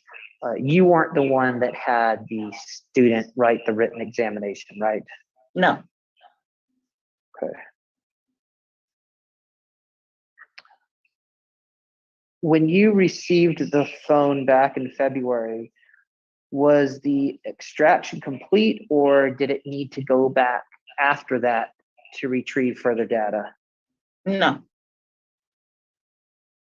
No to what? It was complete, or it was not complete? The phone was given back to me and it was placed back into the evidence, so it wasn't a second extraction. Okay, that was the end of the cell phone extraction. Yes. Okay.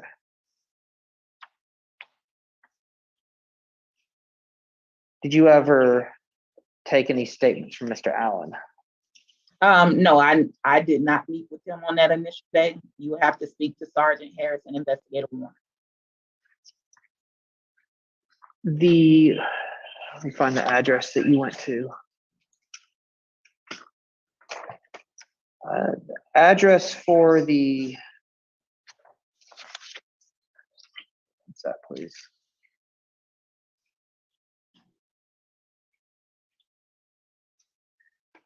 The address where the phone was retrieved from is 9153 Jenny Madam Hearing Circle. Officer, I would just, since we're live streaming, I don't want to put You it. don't, yes, don't put an address on the record.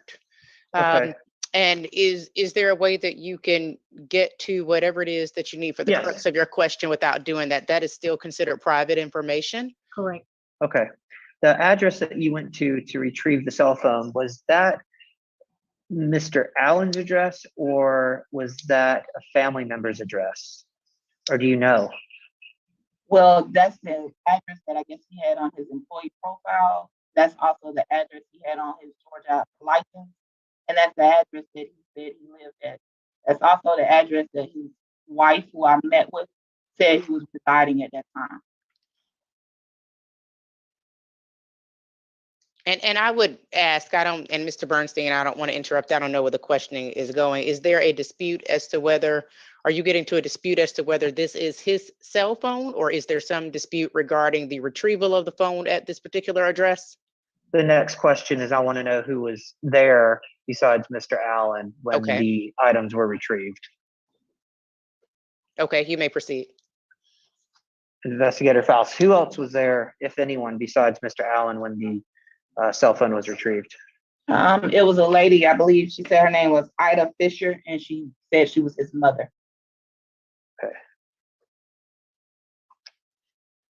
Okay. Beside, how many cell phones were retrieved, if you know? I don't recall, but it was 7 electronic devices taken into evidence. Do you know if those other electronic devices were searched, or was it just the cell phones? Just his cell phone.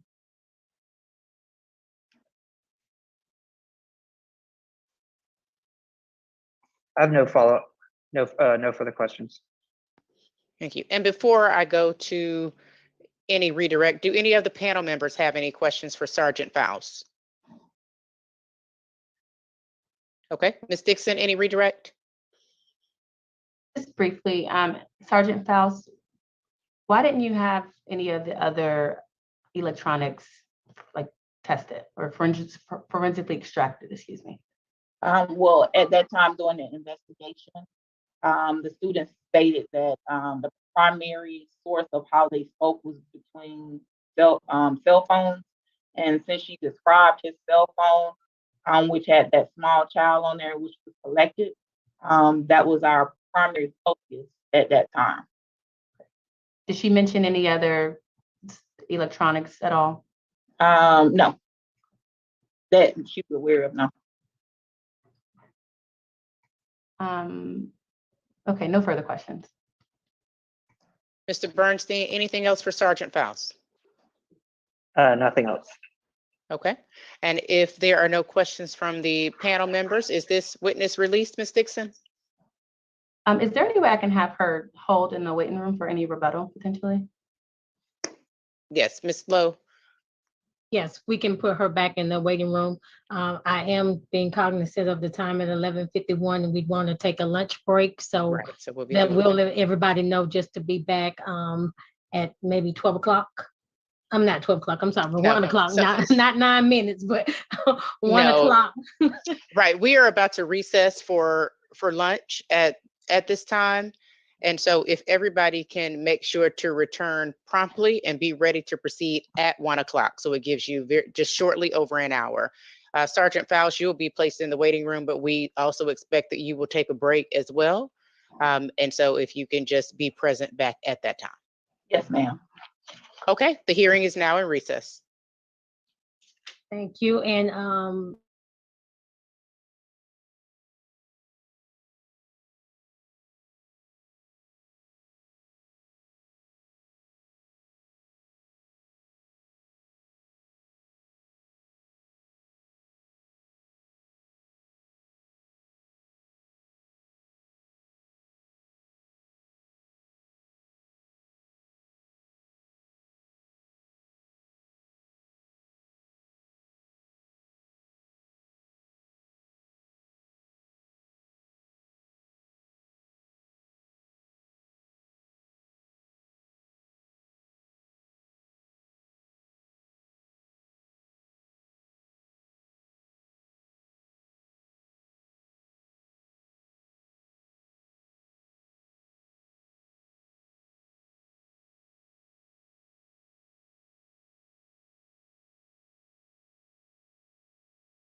Peter, are we ready to go live? Okay, thank you. We have returned from recess in the matter of Marcus Allen, the termination brought by Clayton County Public Schools versus Marcus Allen. And Ms. Dixon, you can call your next witness. Thank you, Madam Hearing Officer. At this time, I'll call Sergeant Artemitrius Harris. Ms. Cosby, if you'll pull Mr. Harris from the waiting room. Yes, I will.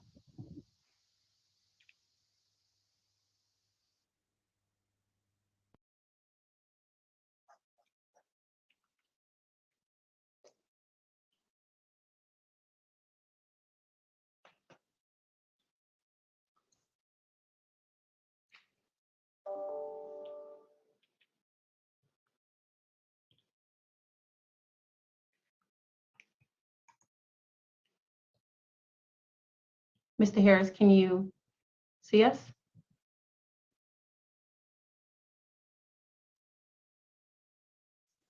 Sergeant Harris, can you hear us and see us? You'll need to turn your camera on.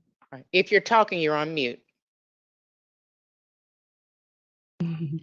Thank you. Thank you. Good afternoon, Sergeant Harris. How are you? Hey, how you doing? I'm doing well. My name is Marquetta Bryan. I am the hearing officer for this matter, and our court reporter, Ms. Johnston, is going to swear you in.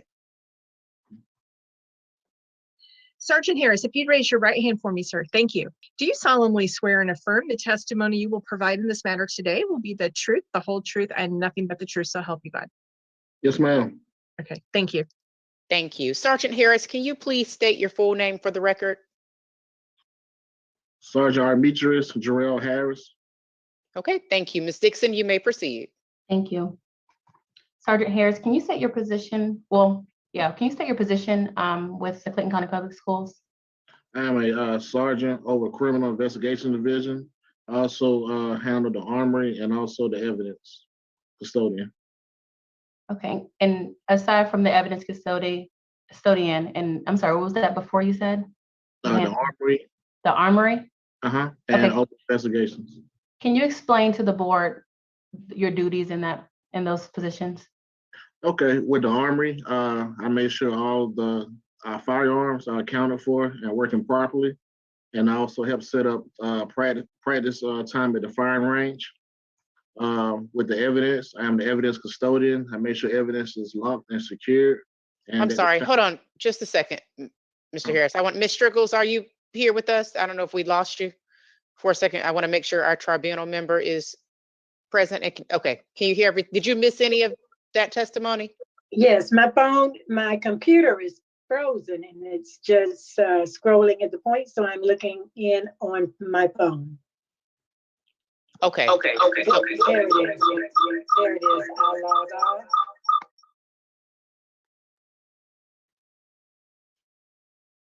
I think you still have both devices up. Okay. Ms. Striggles, did you hear Mr. Harris's testimony? You're on mute, You're on Ms. mute. Striggles. Sorry about that. No, I did not. Okay, Ms. Dixon, would you mind restarting? I think it was just a bit. Do you need Ms. Johnston to ask your question again, or do you know what it is? Oh, no, I'm happy to restate the question. Thank you so much. Sergeant Harris, can you please state your title, position with Clayton County Public Schools? Okay, I'm a sergeant over the Criminal Investigation Division. I handle the evidence custodian position, and I'm also over the armory. Can you explain to the board your duties in those positions? For the armory, I handle the firearms to make sure they're working properly and that they are maintained. I also set up time at the firing range for officers to practice and to make sure they qualify. For the evidence, I handle evidence, meaning I'm the custodian. I make sure evidence is kept locked and secure. I also make sure that the chain of custody is also preserved. And I'm going to talk to you later about the evidence and the chain of custody, but before that, how long have you been with the district? 6 years. Do you have any investigations, sort of work history prior to coming to the district? Yes, ma'am. When I first started my career, I was in South Georgia. I was the head of narcotics division down in the city of Dawson, Georgia. I was down there for like 5 years. Then once I moved up to the Atlanta area, I was a police officer for the Georgia World Congress Center. And I also, not only was I a sergeant, assistant shift commander, I also aided in investigations for that shift. Thank you. Sergeant Harris, are you familiar with the investigation of employee Marcus Allen? Yes, ma'am. How did you become involved with that investigation? Learned about the alleged incident when my supervisor, who was Captain E. Mitchell, he advised that an alleged sexual assault took place at Jonesboro High School. So I notified my team, who includes Investigator Warner and also Investigator Faust. We went out to the location, and that's how I learned about the incident. Give me keep going. No, I can stop you right there. You mentioned Investigator Faust. What was your relationship to Investigator Faust? Now Sergeant Faust, right? Yes. At the time. Investigator Faust was one of my colleagues who I supervised. Okay. So were you the lead investigator on this case? No, ma'am. It was Investigator Faust. So what role did you play in sort of the investigations? More of a support role and supervisory role. Okay. So when you arrived to the school on August 30th, what happened? We arrived to the school. I had Investigator Faust speak with the victim, and myself and Investigator Warner made contact with the defendant. Why did you have Investigator Faust speak with the victim and you speak with the defendant? Due to the, I had Investigator Faust meet with the victim due to it being same sex. I have found that tends to work better. When it's the same sex, people tend to open up more. Okay. And when you say defendant, who's the defendant? Mr. Allen. Okay. So when you spoke to Mr. Allen, what happened? Okay, when I tried to speak with Mr. Allen, he was given a Clayton County school issue Miranda's form. We went over the form, and he declined to speak with myself and Investigator Warner. And at that time, Miss Wendy Edwards from Equity Compliance was also there. Even though he declined to speak with us, we decided to leave the room, and we left him with Miss Edwards. What happened next after that point? After that, like I said, he spoke with her. I then got back with Investigator Faust to find out any information or what she found out from her end. And what did Investigator Faust tell you? Pretty much that she learned that a crime of sexual assault took place between Mr. Allen. I'm going to object to this as hearsay. You want to respond? I mean, she's already testified. She's given testimony. I'm asking sort of what his communications were with her at that point. Mr. Bernstein had a chance to cross-examine her at that point, so that chance has been sort of given to him. So at this point, she's allowed to testify to what she's said to him. And what rule are you relying upon?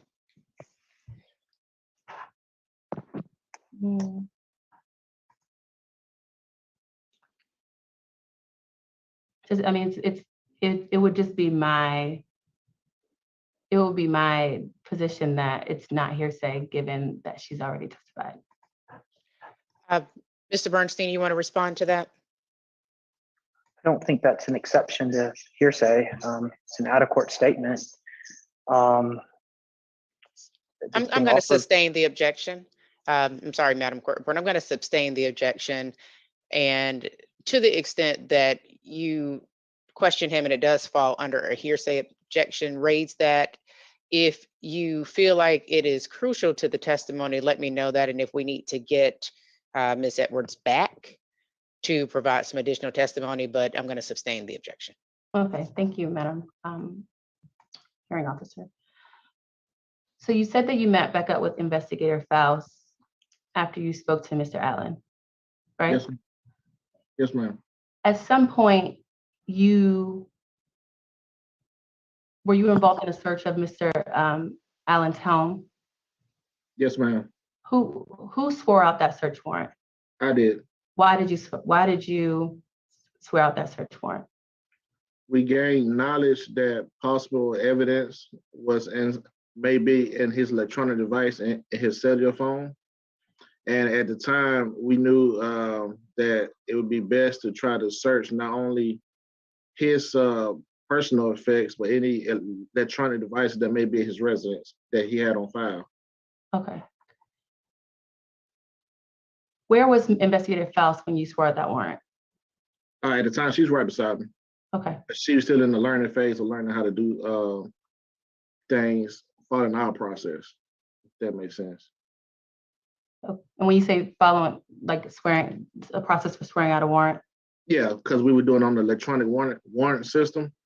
And by me being a supervisor, I like to make sure that my officers know the exact protocol and ways of doing stuff, procedures and stuff. Okay.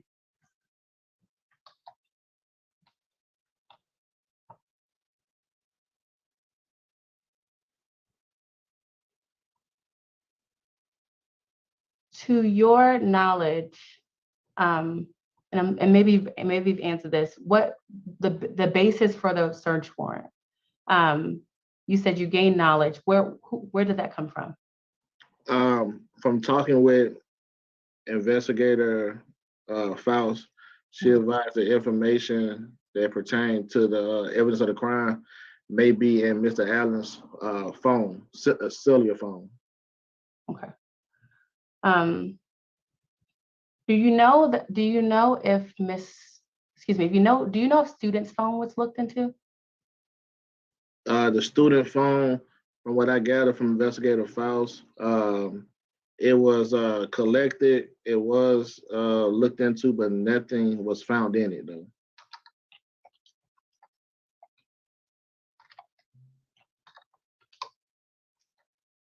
Okay. So during the search warrant, during the search of the home, what happened?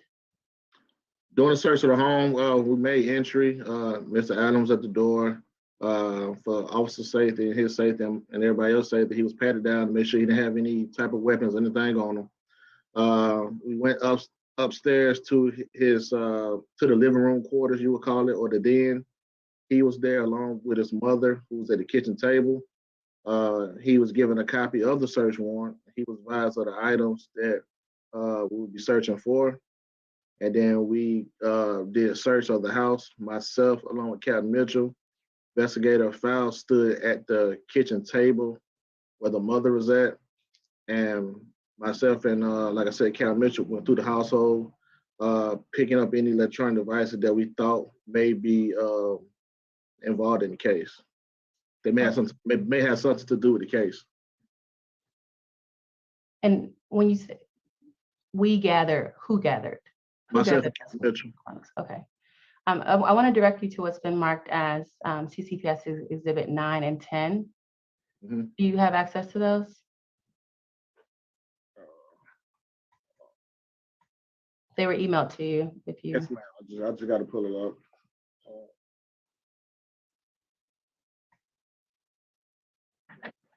Okay, I have number 9 in front of me. Okay, what is exhibit number 9? Exhibit number 9 is an evidence sheet on the Clayton County Public School letterhead document. Oh, is it the exhibit sheet for this particular case? Yes, ma'am. How do you know that? Actually, before that, I'm sorry, I don't want you to testify to it. Is it a fair and accurate copy of the evidence sheet concerning the electronics that was taken in this case? Yes, ma'am. Has it been altered in any way? No, ma'am. Okay. What about exhibit 10? Do you recognize that? Yes, ma'am. What is it? Those are the electronic devices and items that was taken from the residence. Who took this picture? Investigator Faust. Okay. But did you see this? Were you present when it was taken? Yes, ma'am. Okay. Is it a fair and accurate representation of the electronics that was collected from Mr. Allen's house the day of the search? Yes, ma'am. Has the picture been altered in any way? No, ma'am. I'd ask to move, I'd move now to admit these exhibits into evidence 9 and 10. Mr. Bernstein, you have any objections to the admission of exhibits 9 and 10? Don't.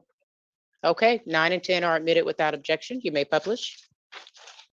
Thank you. Can we start with Exhibit 10?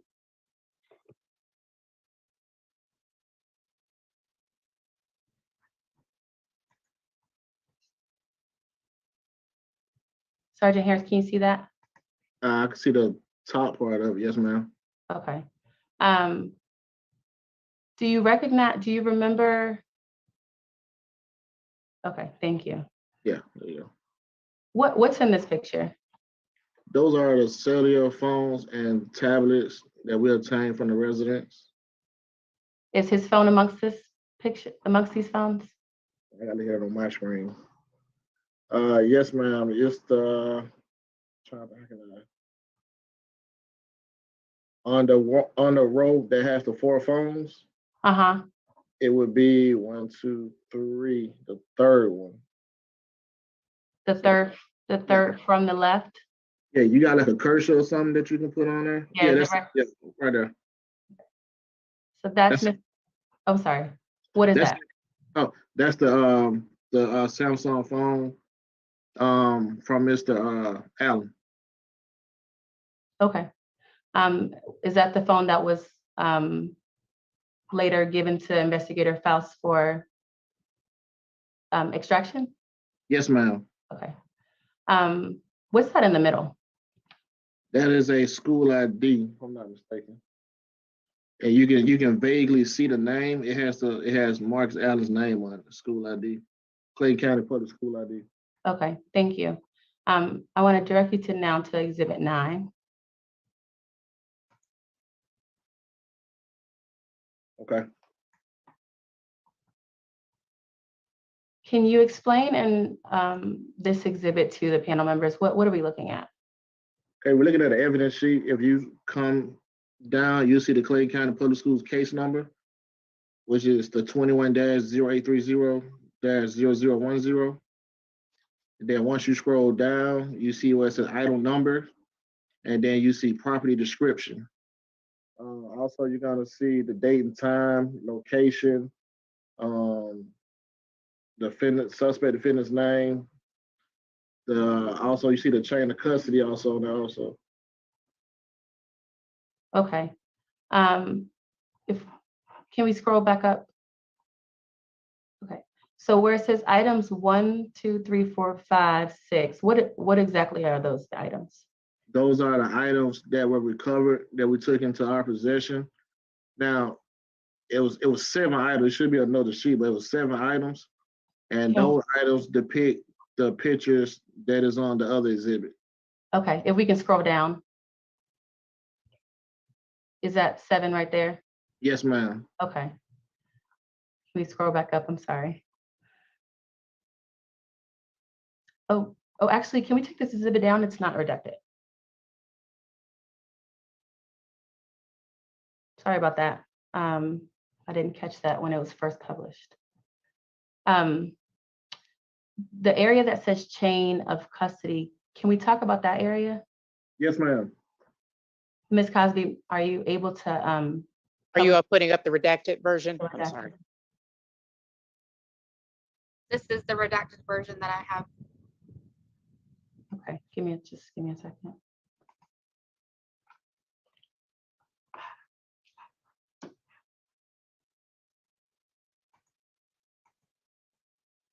Attorney Dixon, what part do you need her to redact? We might be able to do it quicker if she does it on her computer. Oh, there's just then all of his Mr. Allen's personal information, then a birth date and address. Did y'all send a redacted version? Ms. Speaks was over that, but I believe we do have a redacted version. Just give me 1 second. Madam Hearing Officer, can we take a quick break so I can get the exhibits together? Yep, we will take a 5-minute recess. Everybody, please just stay close. We expect to come right back and continue.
All right, I think we're just waiting for our witness and Ms. Dixon.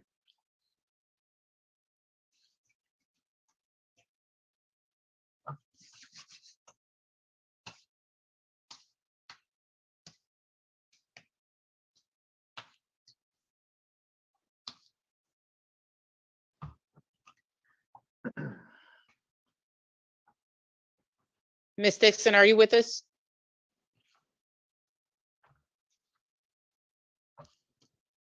Okay, we'll give her a minute to return.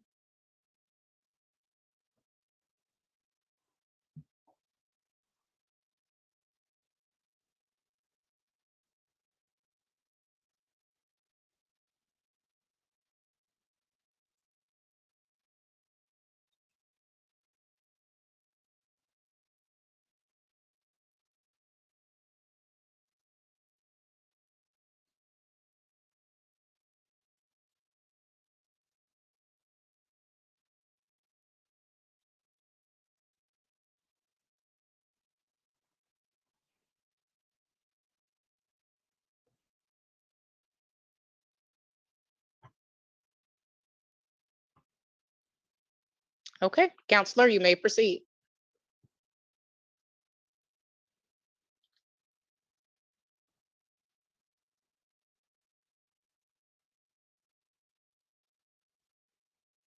Hi, can you guys hear me? Yes, we can. Okay, I'm so sorry. I don't know what happened with my audio. I didn't hear anything at all. No worries. You can proceed. Thank you. I apologize. Sergeant Harris, I think before we left, we were looking at Exhibit 9. Yes, ma'am. Ms. Cosby, if you bring up Exhibit 9, the redacted Exhibit 9.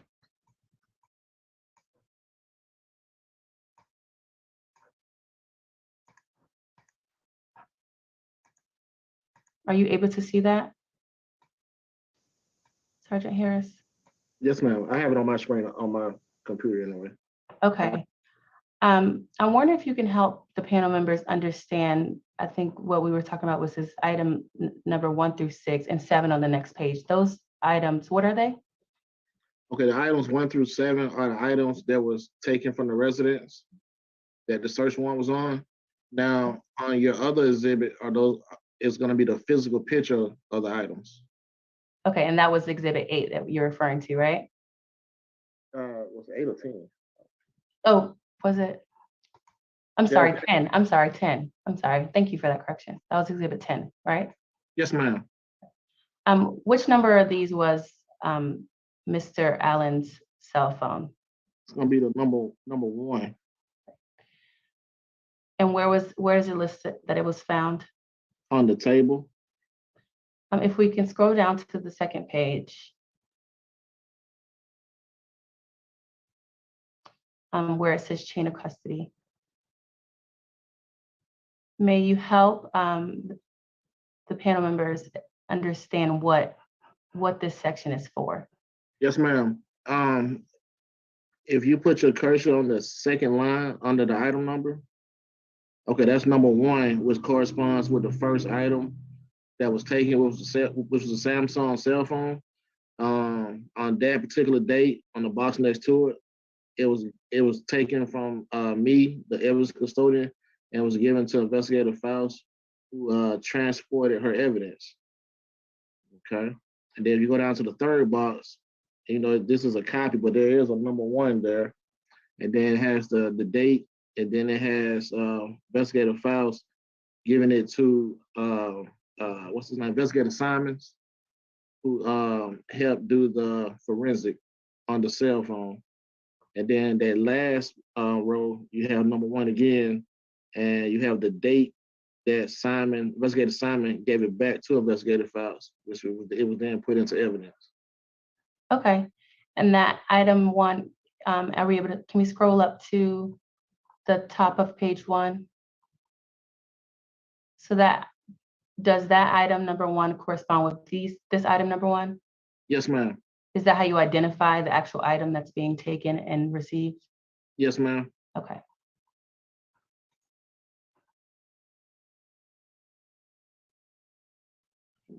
No more question, sorry, you can take this exhibit down. So the role of the evidence custodian, can you tell us more about that role?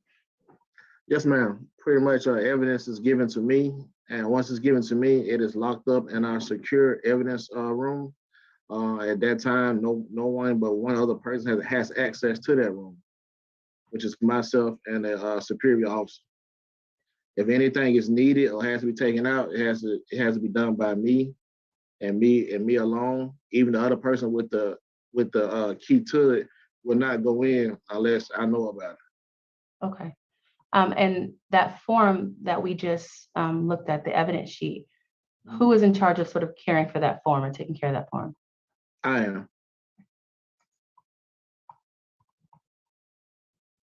So each time the phone was taken and received back, were you involved?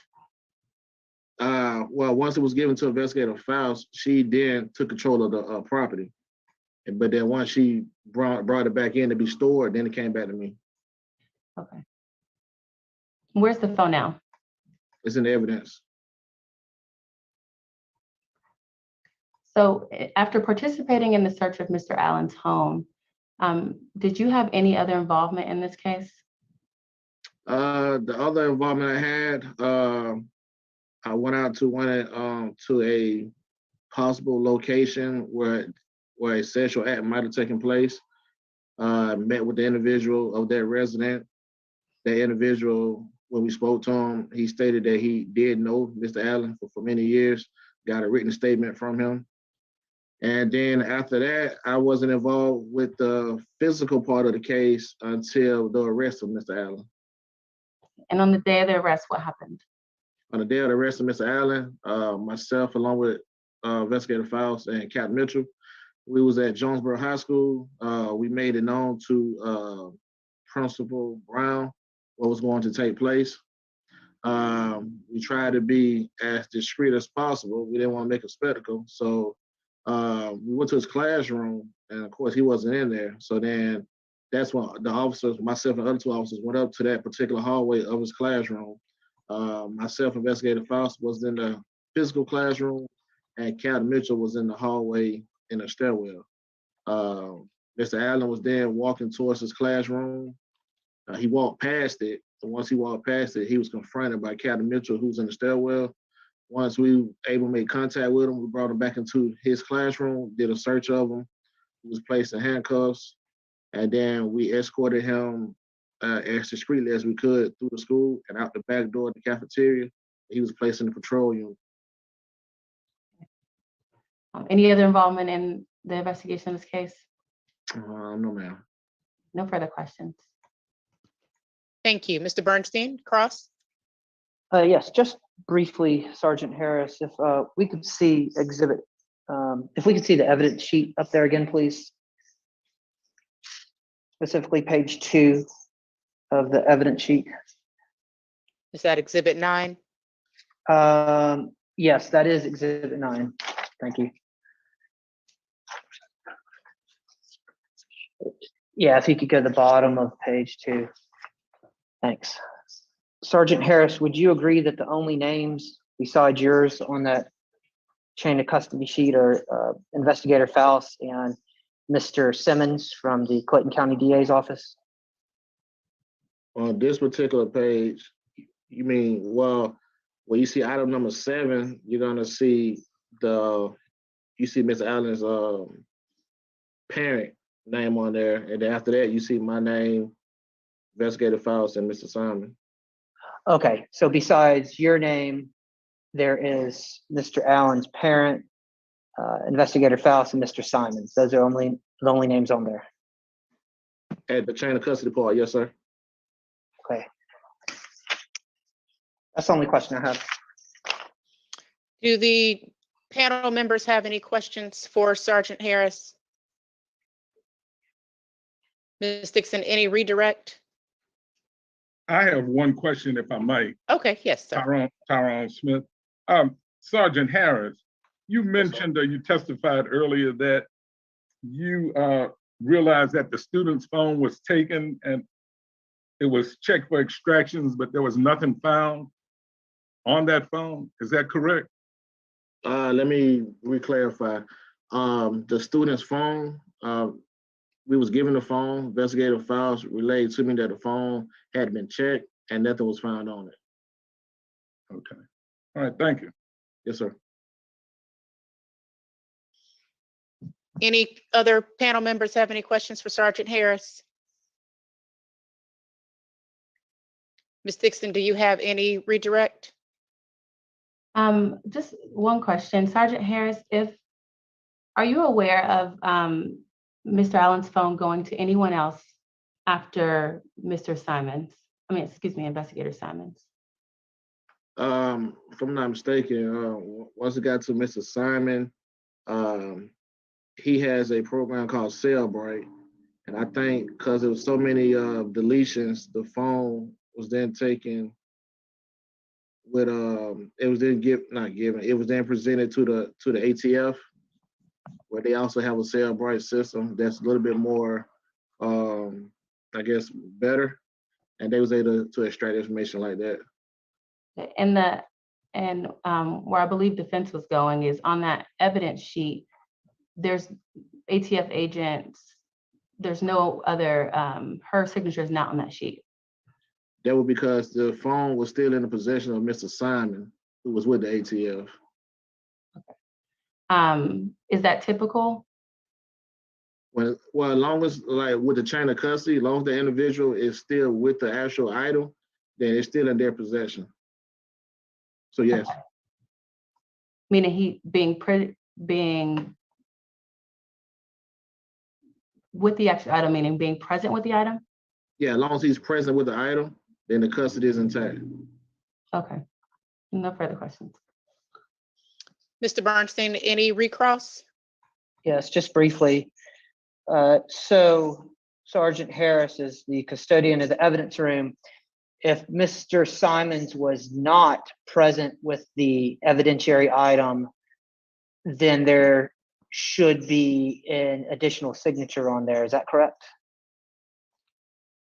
If he would have given the item to somebody else, then it should have been another. It should be another signature to preserve. Okay, that's all I have. Anything else, Ms. Dixon?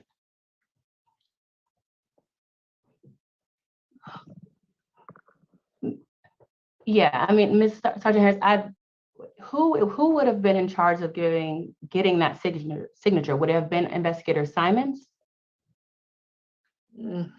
Well, by him having it, it would have been him.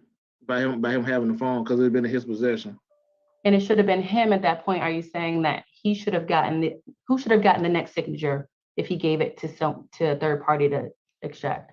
He should have. Okay. Because of his possession. Did you tell him that?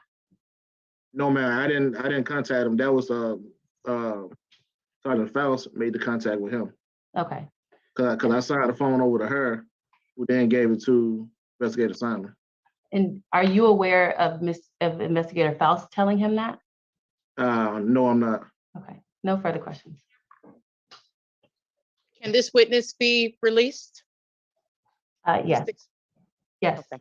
Okay, thank you so much, Sergeant Harris, for your time. Yes, ma'am.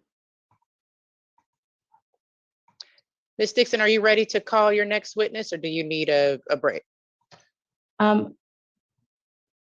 Is investigator, sorry, hold on, give me a second. Let me see who I'm gonna call. Okay, is Investigator Simons in the waiting room? Did you let him know? I don't see but one, I only see one person in the waiting room. Did you let him know that we were? I did. Oh, okay, he's requesting the link one more time.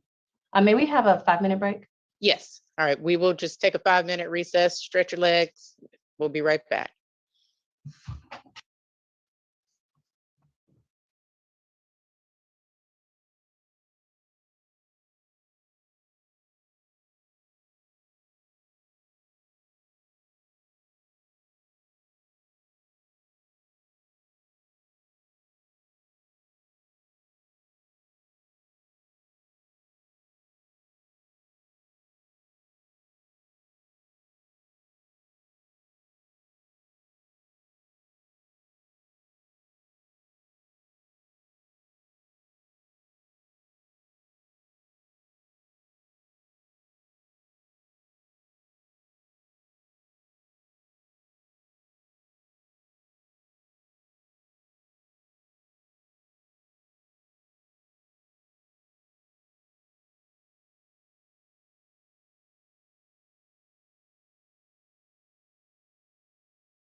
Peter, are we streaming live?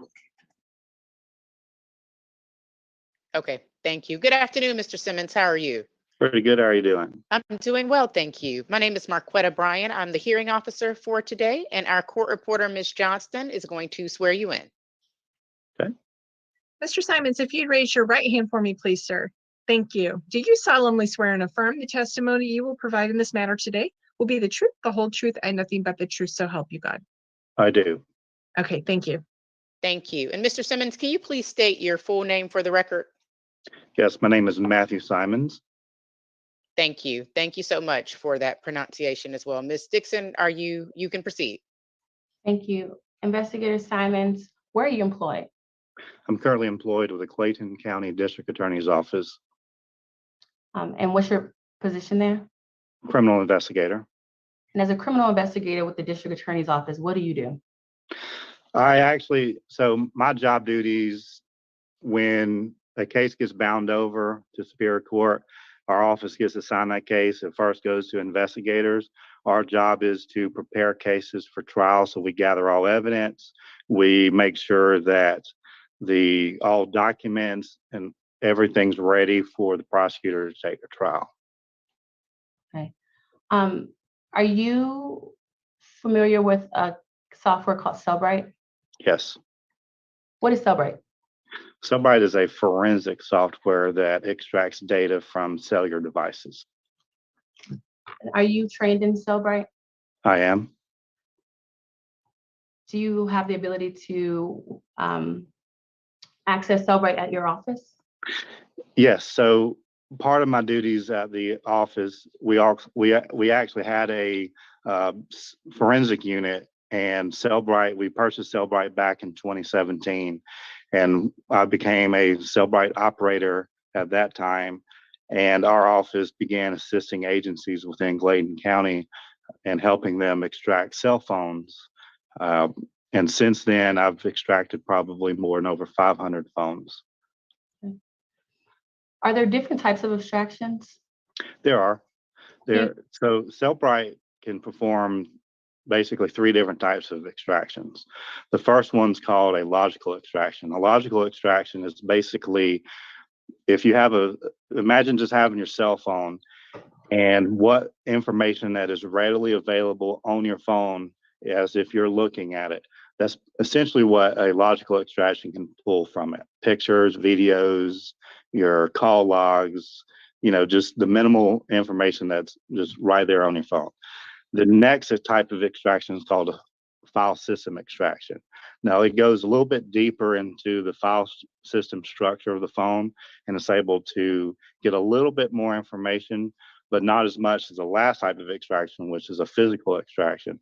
A physical extraction pulls bit by bit data off the memory card. So it's able to get every bit of data that's still captured on the memory card, including any type of deleted data that might be there.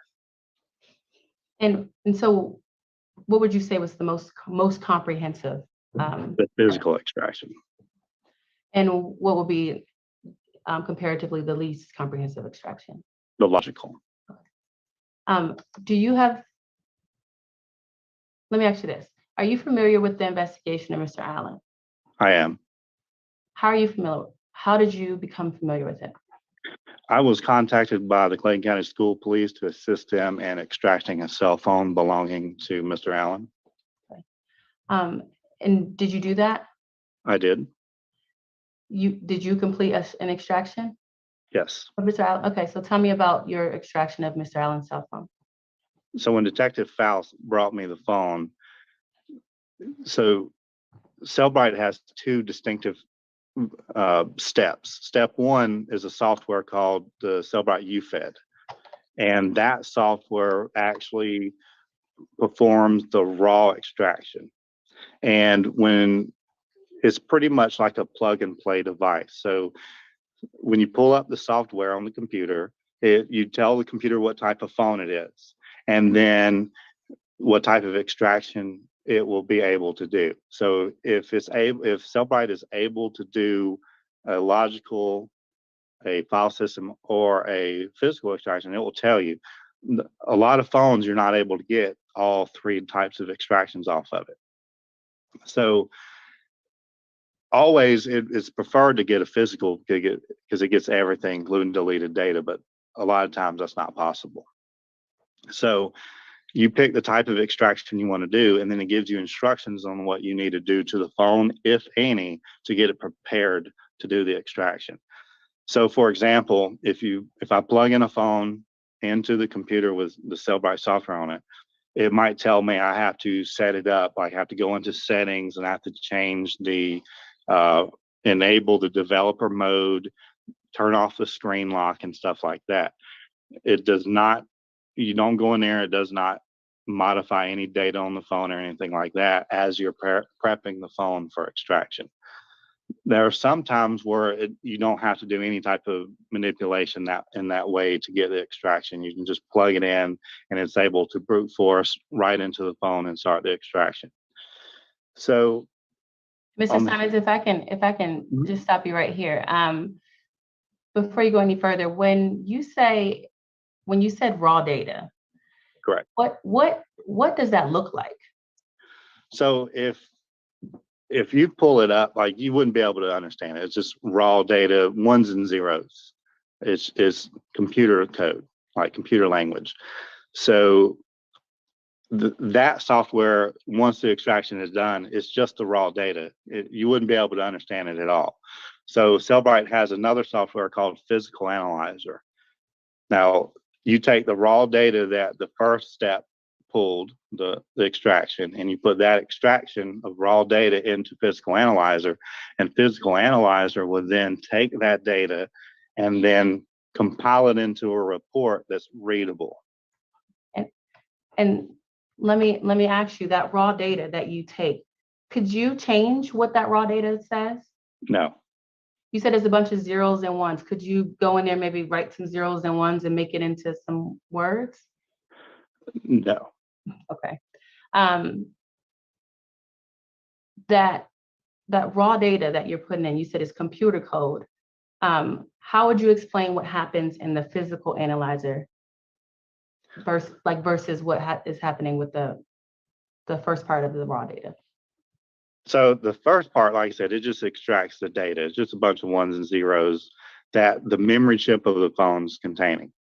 Now, those ones and zeros represent something. It either represents letters, it represents colors, it represents, pictures, the pixels on the screen. It tells the computer, this part of the screen, turn this pixel red, turn this one blue, turn this one green.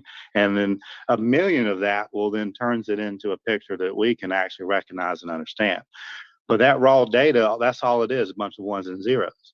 Well, Physical Analyzer takes that and actually decompiles that data and translates it into what we would normally be able to understand as, letters, words, pictures, videos. Okay. And so in this particular case with this phone that you were handed from Investigator Faust, did you attempt an extraction on it? So I originally did a logical extraction on it. I tried to do a physical, when we did the logical extraction on it, there was no evidence that was able to see on it. And we concluded that the evidence must have been deleted, so we tried to do the physical extraction on it. However, I was not able to start the physical extraction because it would not communicate correctly from the phone to my device. So our office, we don't have the luxury of spending a lot of time on it. So at that point, I contacted my contact at the ATF and inquired if they were able to spend some time in order to see if they could actually perform a physical extraction on the phone. So once I was not able to do it, I told Detective Faust, hey, let me get in contact with my counterpart at the ATF, see if they can do it. And she agreed, and I took the phone to Agent McLeod at the ATF, and she was able to get the physical extraction on it. When you say you did a logical extraction and nothing showed up, what did you mean? So the logical extraction will not pull any deleted data.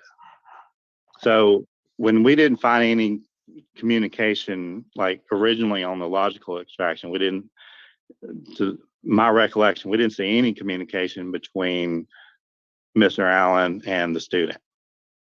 So because there's allegations that there were, the only conclusion would be that it was deleted off a phone. And because a logical extraction will not pull deleted data off a phone, that's why we have to take the next step and do a physical extraction.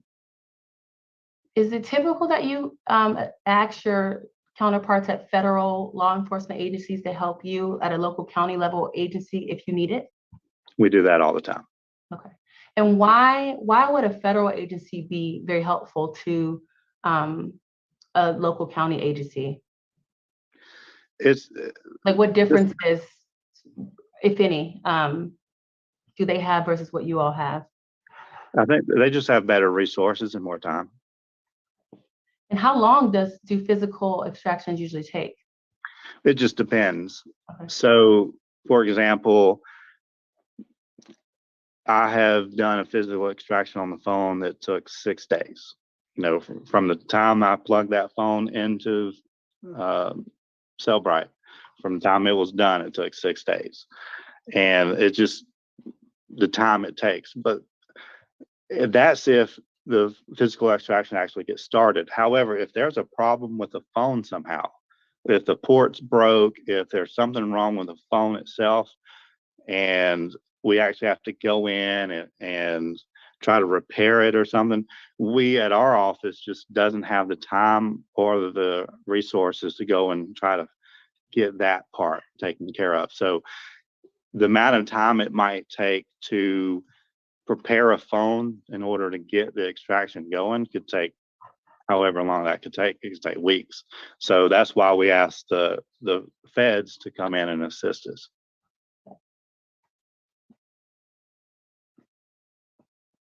When you took the phone to Agent McLeod, what happened at that point? Did you just leave it? Right. So they have a secured building in north of Atlanta, and Agent McLeod provides us the address, and then I made an appointment with her. I drove up there and I gave her the phone personally, and then she let me know when the device would be ready, that she would contact me. And then I believe it was a couple of weeks later, maybe 1 or 2, I can't remember exactly how long it took her to get it done. But when she got done with the extraction, she contacted me, let me know it was ready. And then I went up there and got the device from her personally. Okay. And the raw data, how was that sent to you? She provided it on a external hard drive. Because none of us are here, perhaps none of us here are technologically sort of as savvy as yourself. Is there any way that you can sort of explain to us in a very textbook or elementary way, like what you did versus what Agent McLeod was able to do? So, to my understanding, what she explained to me, the reason why I was not able, because we have the same machine, the Cellbrite, we have the same software. Problem of it is she had more time to devote to actually getting it done, because performing cell phone extractions at our office is a very minute part of my job. I have other duties that take precedent. So I didn't have a lot of time to devote to that. But what she was explaining to me is that she believed that the port was messed up and that she had to get a cable and plug it in just the correct way for it to continuously communicate with Cellbrite. And I think that was the problem that I was having when I was trying to do a physical extraction myself.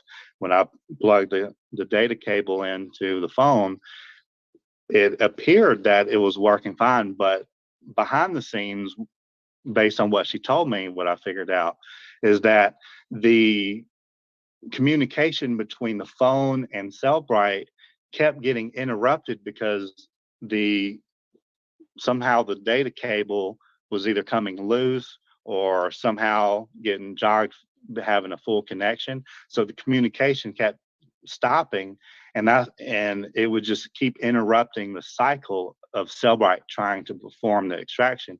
So that's why it just kept giving me errors on why I just couldn't do it. From the raw data, what did you do with it? So when Agent McLeod gave me the raw data, she also, not only did she provide the raw data, she actually provided the physical analyzer reported data as well. So she provided the report and the actual compiled data. So what all did that involve? What all did that include from this phone? So on the hard drive, there would be two separate folders. One folder would contain the actual raw data. And like I said, if you try to open up the folders, you couldn't open anything. You would, because it's just a bunch of ones and zeros. The computer wouldn't recognize it. It wouldn't know what to do with it. But the second folder actually contains the information that she ran through Physical Analyzer and actually extracted that raw data. So it also, like I said, she also provided the extracted data as well. And when I got it back, I contacted Detective Faust and let her know that we received the information. And at that point, Detective Faust came over and she needed help going through it. So I kind of showed her how the Cellbrite reports are set up and how to go through it.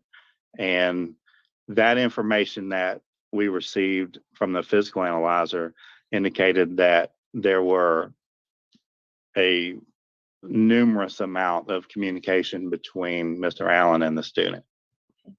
Let me ask you, how were you able to sort of narrow down what, but out of the data that was given to you, were you able to narrow down to see exactly that, the communication between the two? Yes, ma'am. So in Physical Analyzer, so the Physical Analyzer program itself analyzes the raw data and it generates a report. But while the program is up, you can go through and look at the data that it has analyzed. So looking at the report, I believe his total messages, it was well over 100-something thousand messages total, not just between the student and him, but total. That's just way too many messages for any one investigator to go through their investigation. So, we like to work smarter, not harder. So I told Investigator Faust, I said, we'll come over to the office, we'll pull it up in Physical Analyzer and see if we can narrow the communications just between the student and Mr. Allen. So she came over and in Physical Analyzer, we're able to pull up and filter and basically generate a separate report that just shows the communication on what we're looking for. Now, all the other data is still there. It doesn't change it. It doesn't manipulate it. Cellbrite cannot manipulate data or change data. It just interprets it.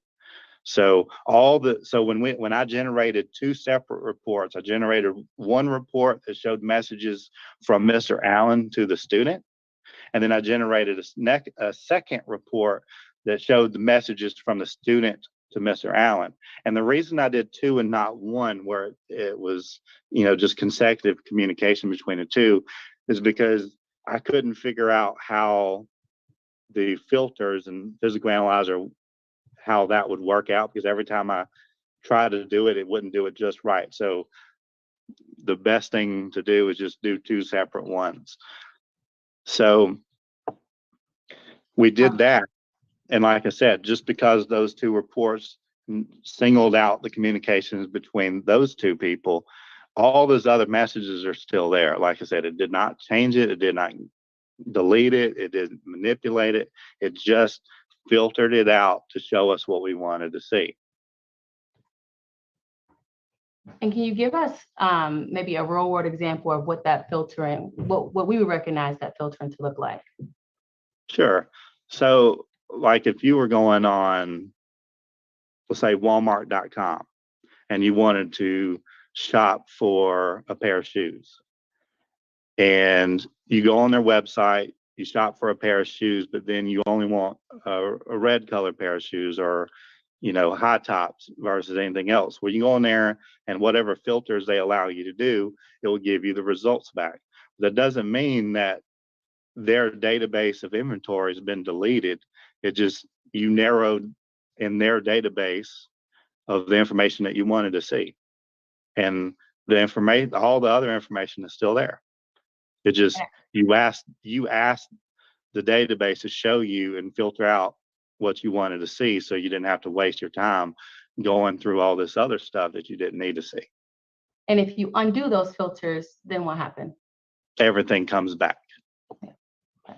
I want to direct your attention to Defense Exhibits 11 and 12. Do you have those?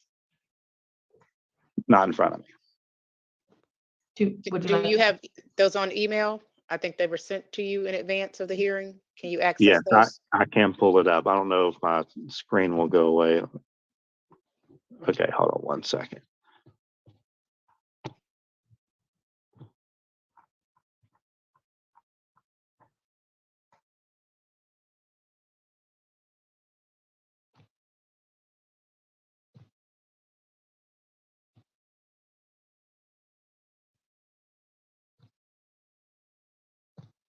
Which exhibit number is it?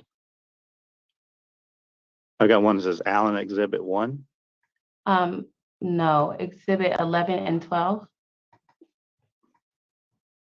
Okay, I got 11 and 12. Do you recognize those documents?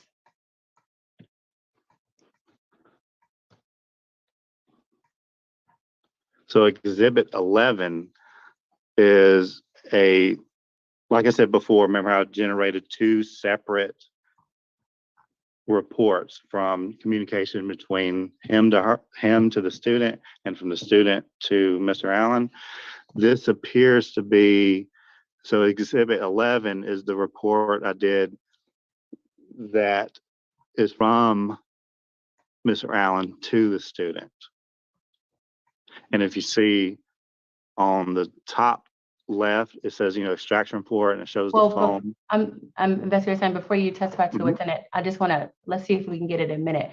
Okay. Is that a fair and accurate representation of the report that you did from Mr. Allen's, messages from Mr. Allen's phone to the student's phone? Yes, other than the redactions. Okay, and other than the redactions, has it been altered in any way? No. In the highlights and the redaction highlights? And I want to direct your attention to Exhibit 12. All right.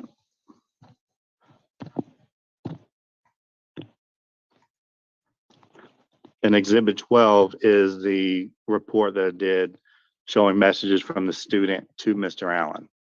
Okay, and does it appear to be a fair and accurate representation of the report that you did of the messages from the student to Mr. Allen? Yes, other than the highlights and the redactions. Other than the highlights and the redaction, does it appear to be altered in any way? No. I would ask at this point to admit CCPS Exhibits 11 and 12 into evidence. Mr. Bernstein, any objections to the admission of either Exhibit 11 or 12? No. I'm sorry, you said none? No, there's none. Okay, both Exhibits 11 and 12 are admitted without objection. Ms. Dixon, you may publish. Thank you. I'm going to see if I can publish these myself. Oh, okay.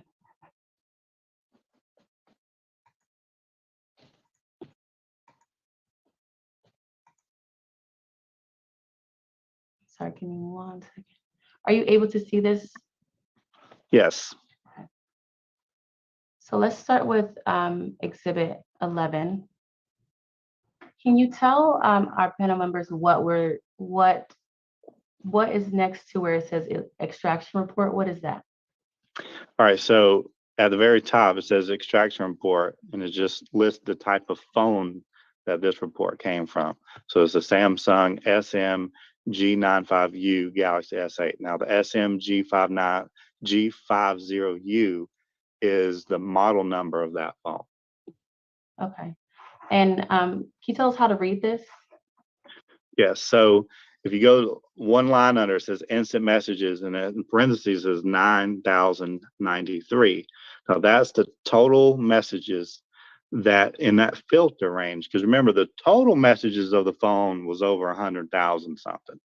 So this 9,093 is the filtered messages. That's the total number of messages that was sent from Mr. Allen to this particular phone number, which is the student. And I didn't ask this before, but is this the full report, extraction report of all of the messages from Mr. Allen's phone to the student? No, it's not. Okay. How many, do you recall how many pages that was? So the whole report between him, it was 1,823 pages. And on those 1,823 pages, was that where all 9,093 messages from Mr. Allen to the student were? Yes. Okay. And the same thing for the messages from the student to Mr. Allen. Do you know how many pages? Is that the full report in Exhibit 12? No, the full report would have been around 1,493 pages. Okay. And on those 1,493 pages would have been all of the 7,459 messages, right? Correct. That number, is that the number of messages that were able to be extracted, right? Yes, but now remember, the total messages in his phone between all of his contacts, this is just between him and the student. So if you add both those numbers together, then you would get the total number of messages that was sent and received between them two. But so the 9,093 from Mr. Allen to the student would be all the messages that was filtered out, but that it was able to find between him to her. Okay. And same thing with her to him with the 7,459 messages. Ms. Cosby, am I able to share my screen so I can control the messages? Yes, I'll stop sharing my screen. I just think it'll be a little easier to scroll through them. One second.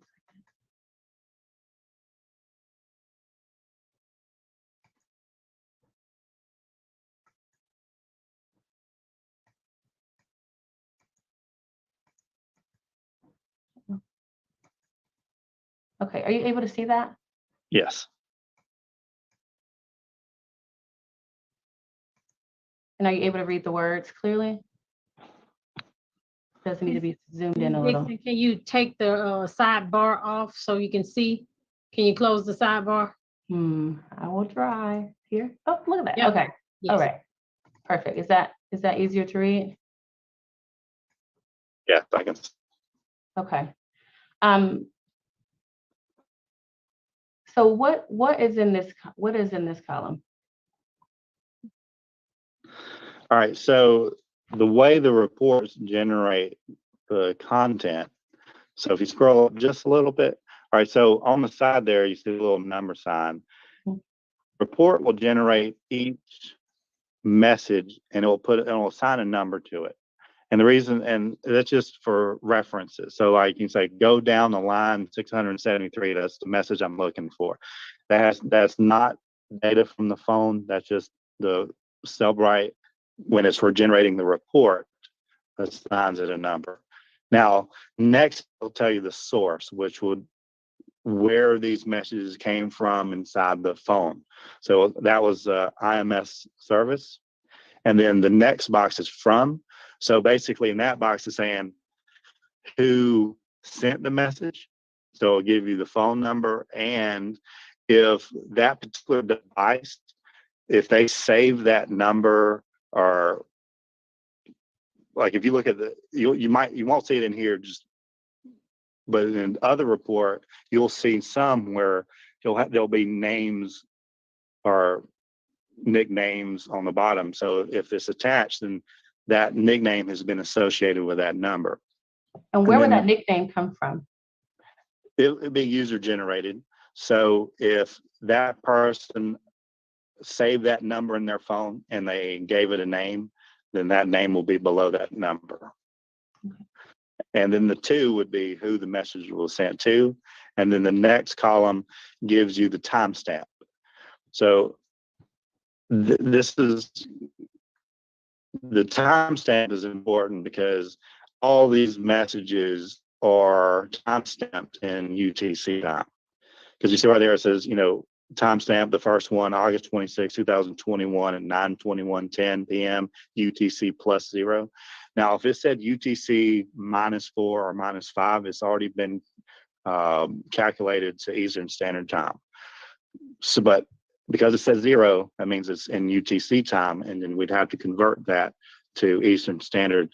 And depending, let's say in August, if we're in daylight savings time, it would be -4. Okay. And the where it says content, the body of the content, where does that information come from? Excuse me.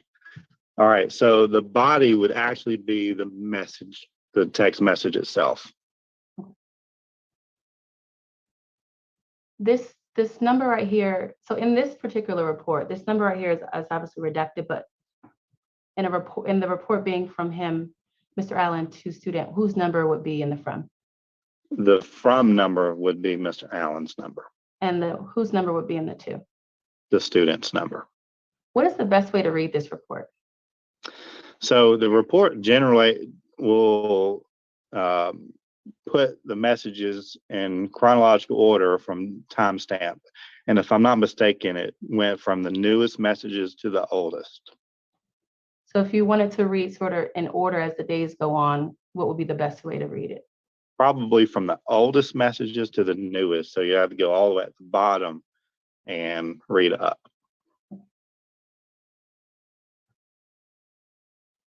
Investigator Simmons, I'm going to ask you to read. Excuse me. So for example, on this message, this is redacted, but do you know what is under here? Not unless I had my actual report, no. Okay. Do you have your report? You know, Not in front of me, no, ma'am. okay, no worries. Don't worry about that one. I'm going to ask you to read a few of these into the record, if that's okay.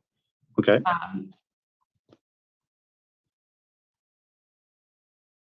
So, for example, can you read this one? Practice today is not for everyone. Delete your message. And what date was Or it? MSG. And what is That was December 26th. I interpreted it to stand for message.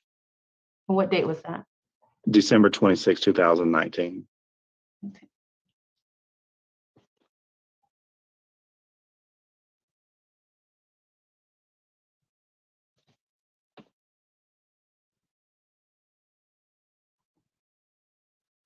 Can you read this message here? Number 8577. Delete these messages too. MSGS.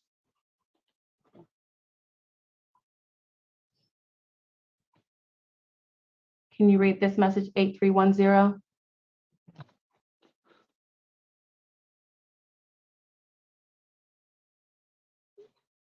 $8310. I miss you.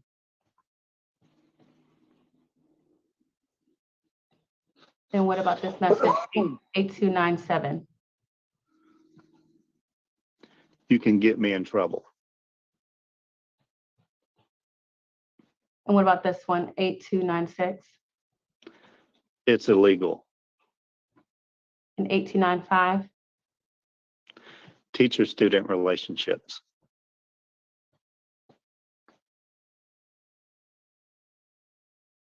What about this one? Number 7925 from Mr. Allen to student. I'm naked.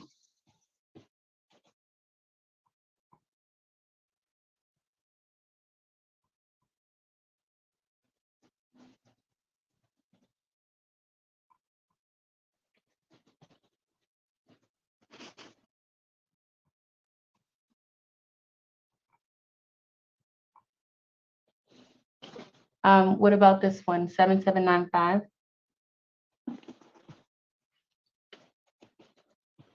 All right, it says, I will go through your phone soon, but I do believe you. Anything I should know? Does anybody know anything? Okay, what about this one? 7794. 794. It says, okay, we'll go delete. I will call you tomorrow.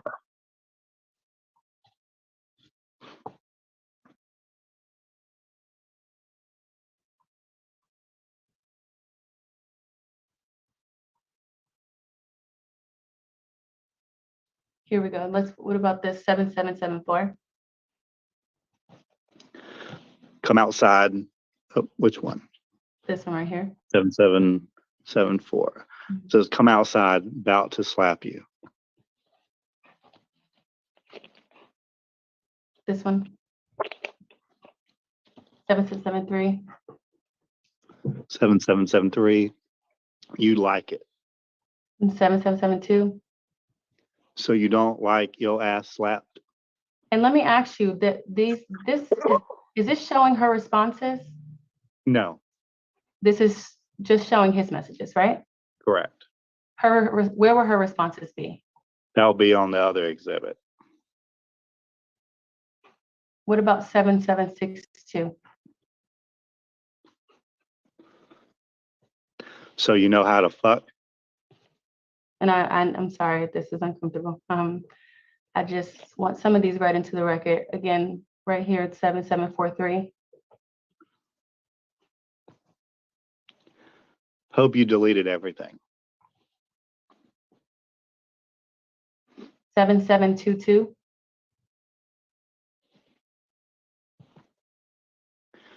Teachers like me get caught all the time. And 7721. I know, but you gonna be cool with this for 3 years?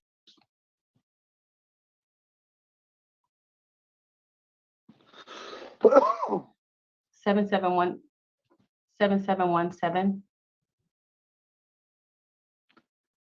Virgin ass. And 7715. I've been fucking too long. 7709. Just don't want you to get mad and try to blackmail me.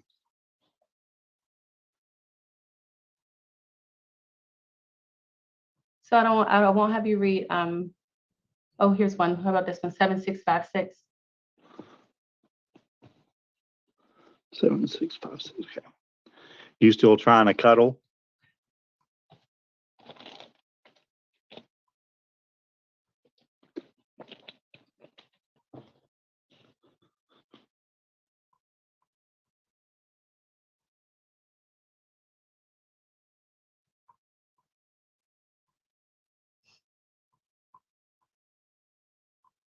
Oh, 7251. But I'm your coach.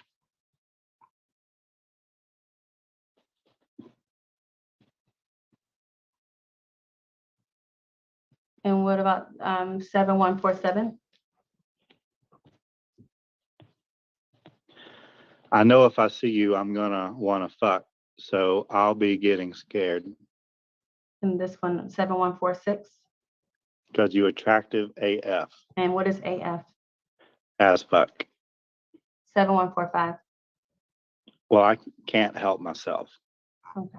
So there's plenty. I won't have you read them all, but this report is just 80 pages. Right. And maybe I asked you this already. I'm sorry. The full report, how many pages is it? The full report with messages just containing from him to her was 1,823 pages. And were there the other, 1,000 of 700 and so pages?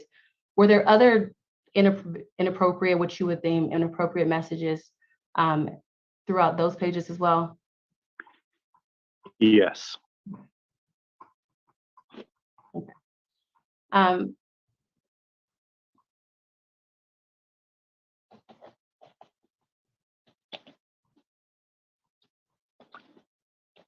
Just a minute. Oh, can you read 3367?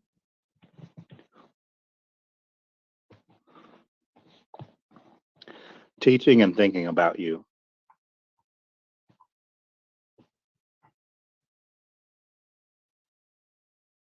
In 3311? I'm sorry. Wanna fuck? And what date was that on? That one was sent on November 6, 2020. Do you, this is not the full report, but do you know the date of the first message that was able to be pulled that's in the full report? What was the earliest message that was pulled? I don't recall. Okay. What about the most recent message? Would that be the message that has, well, what, do you know the date of the most recent message? I don't recall that either. Okay. What's the date of this message at the top? That is August 26, 2021.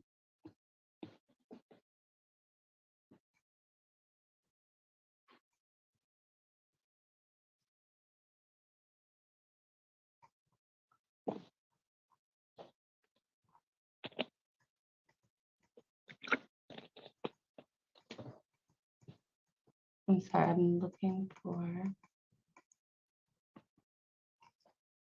Do you recall if there were messages from 2019 in here? I believe there were.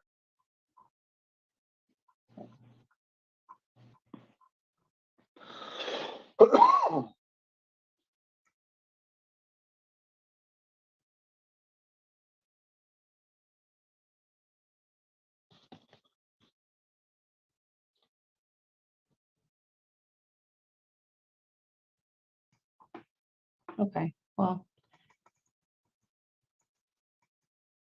So after you generated this report,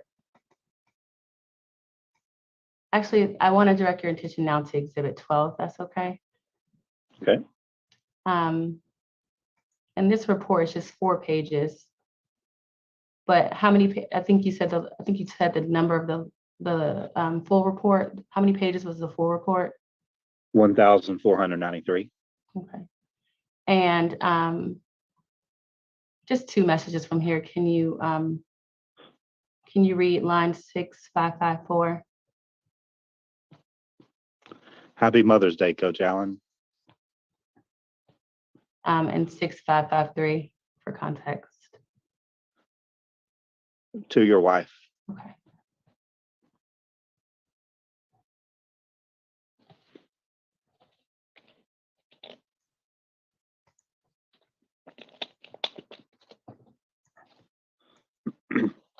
Investigator Simons, is there ever a time, I know you said you can filter it sort of to between 2 people.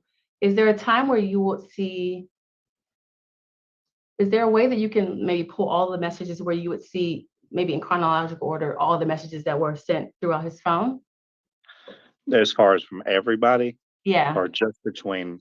Yeah, so the full extraction report actually does that. You'll see every message that he sent in chronological order to everybody. So it's like, and what I mean by that is, like, if I'm sending a message right now, let's say I'm sending you a text message, and then as soon as I send that text message, I send one to my mother, that's going to be right after that one. And then if I send you another message, you'll be under the one that I sent. So that's how that report would be read. Okay. And was a full report pulled in this case? Yes.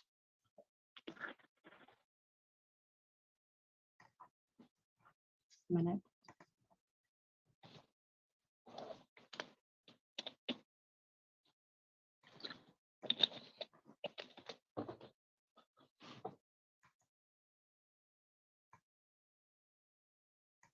Okay, no further questions at this time. Thank you. Mr. Bernstein, do you need a minute or are you ready for a cross? I'm ready. Okay, you may proceed. Investigator Simons, when did you first get your hands on the phone? I don't have the exact date in front of me. It would be the date that Investigator Faust brought it to me. Is there anything that could refresh your recollection to answer that?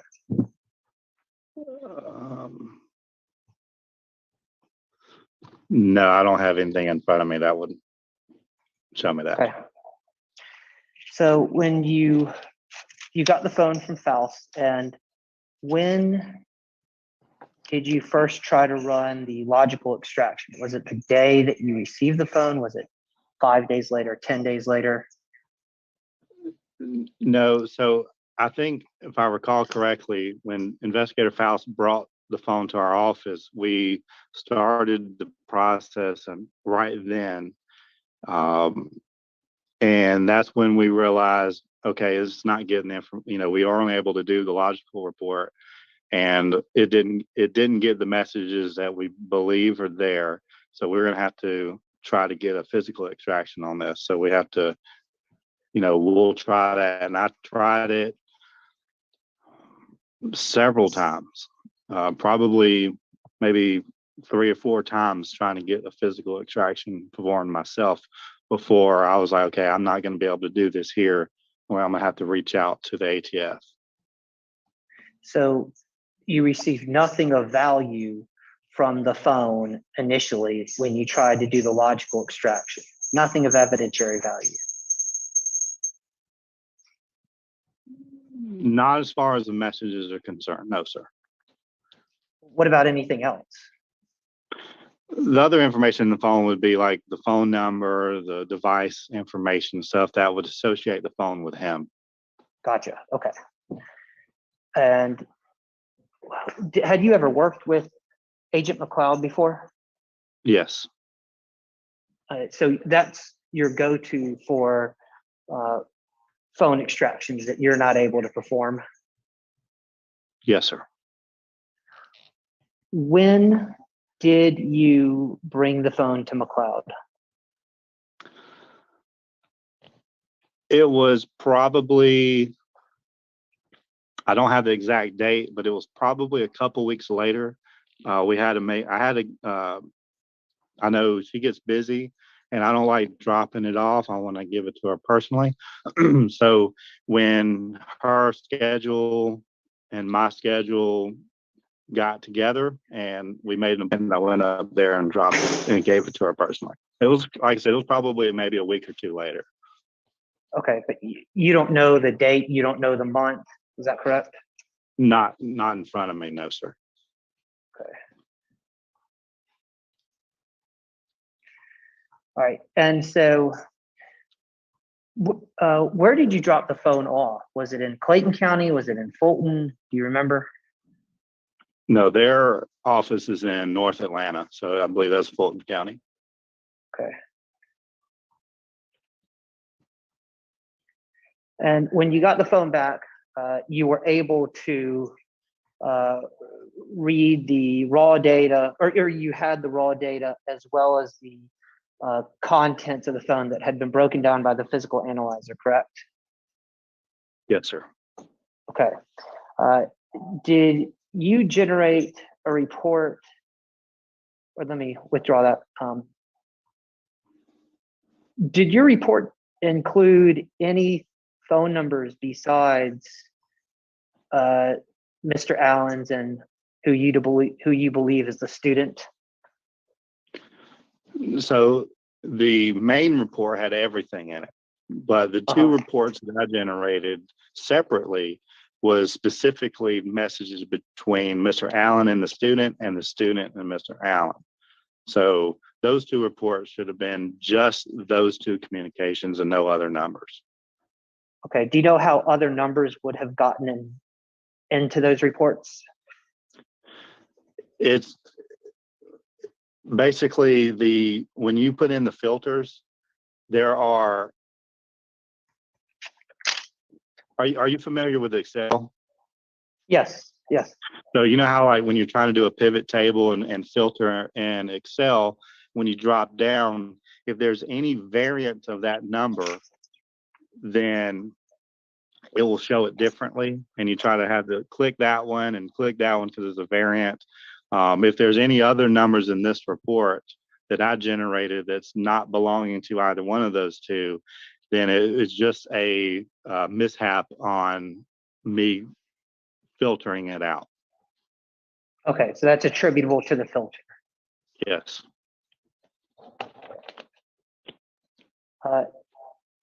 Would you agree that you received the phone back from McLeod sometime in February of 2022? Does that sound about right? That sounds about right. And that's your first opportunity to actually search the contents of the phone, correct? Correct. Now keep in mind, I don't generally review data. So it was when the house finally met me, that's when we sat down, assisted her in going through it.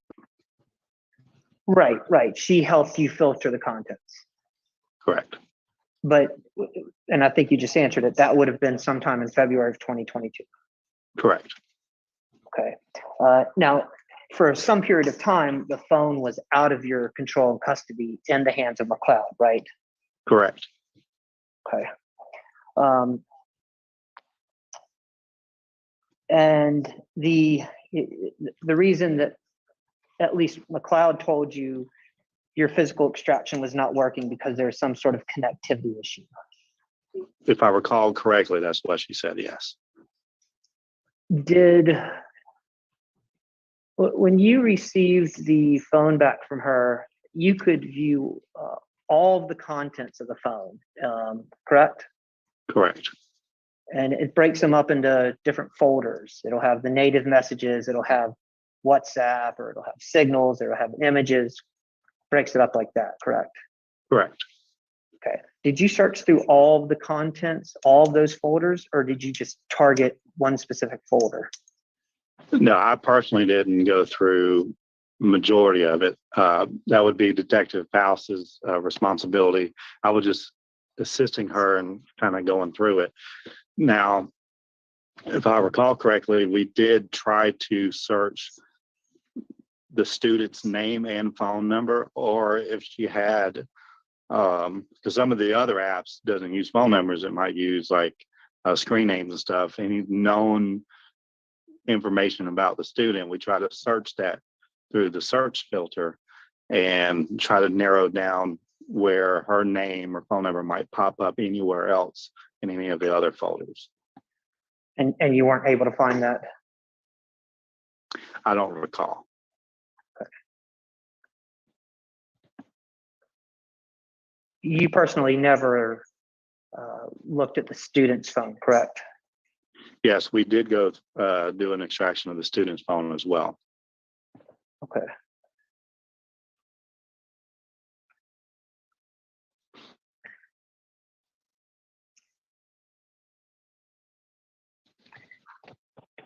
Do you know what folders you actually looked through on Mr. Allen's phone? So when Detective Faust came over, I believe some of the messages inquired about sending pictures or videos that he was asking the student to send. So we went through, or we didn't go through it because there's just a lot of data there. And like I said, I have other responsibilities in the office. So I was just kind of going over how the Cellbrite is set up, how the reports are set up. So Detective Faust can then take that information back to her office and actually spend time and thoroughly go through it, which, I wouldn't have time to spend that kind of time with her. So, we did briefly go through, some of the like picture folders and the video folders as well. For the whole phone? For his phone, yes. Okay. Each time you went into the phone, did you create some log? Did you do an investigation log notating what you looked for and what the date was?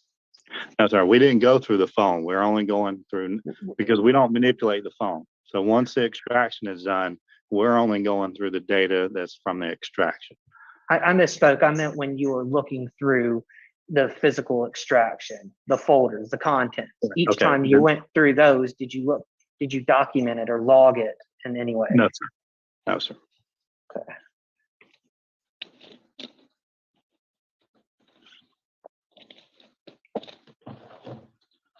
Did anyone else go through the physical extraction besides you and McLeod, to your knowledge? As far as Searching are through the you- contents and the folders? other than like not in my presence, and Agent McLeod is going to just verify the information, and she's going to provide it to me. And then, like I said, I provide that information to the case investigator. So I provided it to Detective Faust, who asked me to assist her to go through it. But other than in my presence, it was just me and Detective Faust. Okay. No additional questions. Ms. Dixon, any redirect? Yes, briefly. Investigator Simons, when you were asked about looking through the data and not creating a log each time that you looked at the data, is that typical? No, No, it's not typical to create a log? no.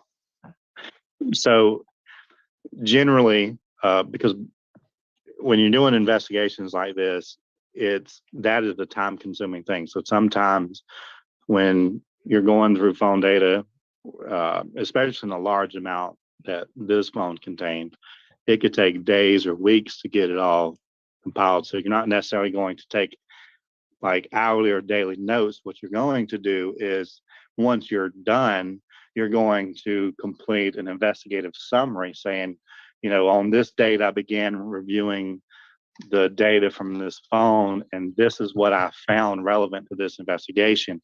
And then you're going to just summarize what you found, and then that will go in your case file. And did you do that in this case? No, ma'am, because I'm not, that would be Detective Faust preparing those documents. I see, okay. No further questions. Do any of our panel members have questions for Investigator Simons? Mr. Bernstein, anything else? Nothing from me. Can Mr. Simons be released from the hearing? Ms. Dixon? Yeah. Okay. Yes. Thank you so Sorry much for your about that. time today, Investigator Simons. Thank you. Ms. Dixon, I don't know if you have any additional witnesses. We can take a short break until 3 o'clock. How many more witnesses do you have for the school system? So if I can tell you at 3 o'clock, I want to I definitely want to see if I can bring back Sergeant Harris, who I believe is in the waiting room. Okay. For just a brief rebuttal, and potentially Detective Sergeant Faust, but definitely Sergeant Harris. Okay, and then if you bring those two back, do you have any No. additional, or that's it for you? No more witnesses for me. Okay, and so depending on the court reporter and the tribunal members, I don't know how long you need for the rebuttal. Do you want to go ahead and call Sergeant Harris, or do you want to take a break? I would ask to take a break, just a small break. Okay, all right, so let's just return at 3 o'clock. Is that enough time for everybody? Yes. Okay, all right, we will just recess until 3 p.m.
Peter, are you back?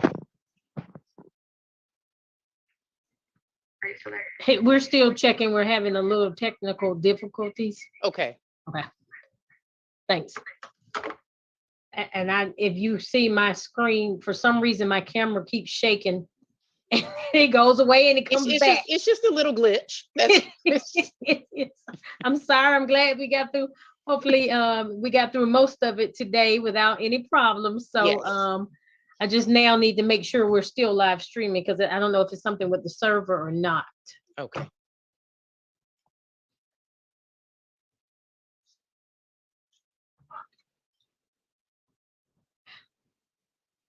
I just spoke to Peter. We are live streaming. Okay. Okay. Thank you. Ms. Dixon, Mr. Bernstein, are you both ready to proceed? Yes. All right, Ms. Dixon, you can call your rebuttal witnesses. I'd like to call Sergeant Harris back to the stand, please. Ms. Cosby, if you'll pull Mr. Harris from the waiting room. Yes, I will.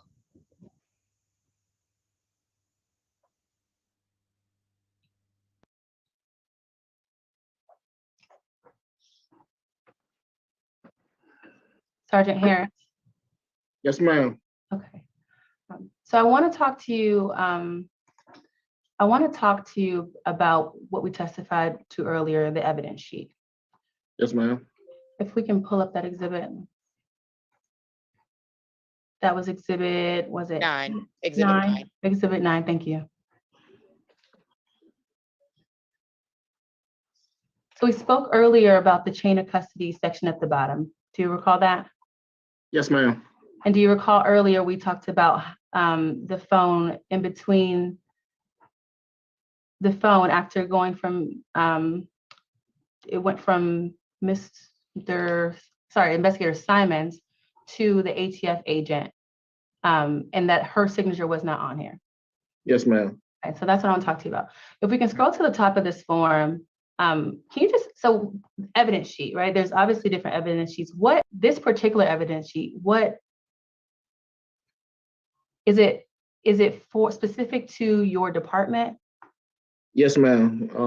Clayton County School Police Department. Is it an internal document? Yes, ma'am. So who do you have control over in terms of what's being written on this form?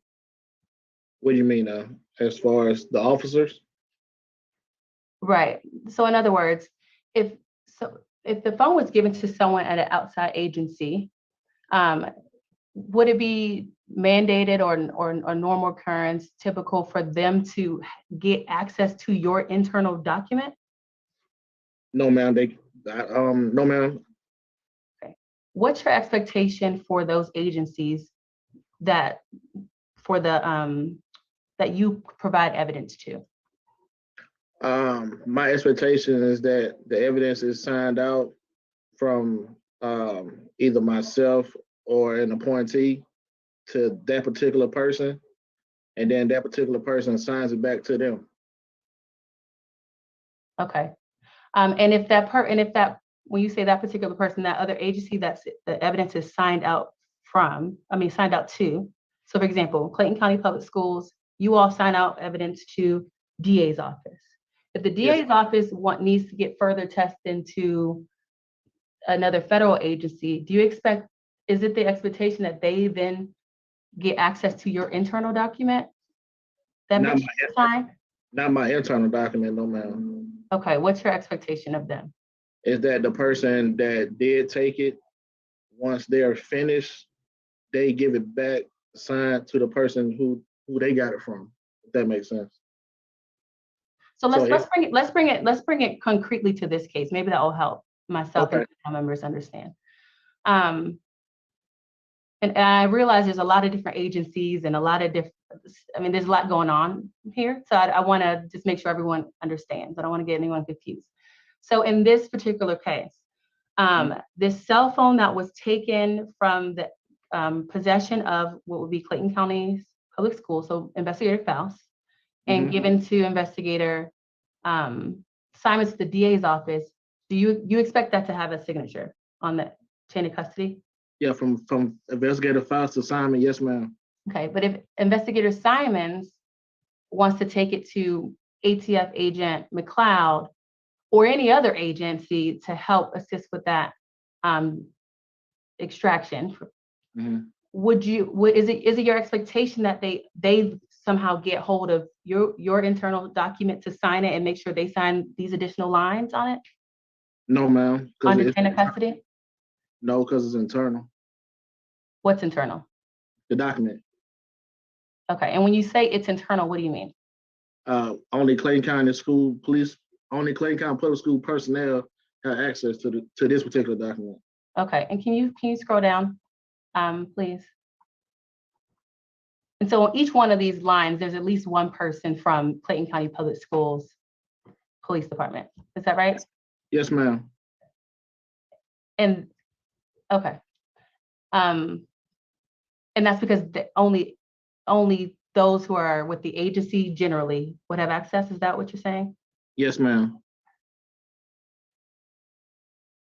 So in this case, you said earlier, Agent McLeod, and we recognize that her signature is not on this chain of custody form.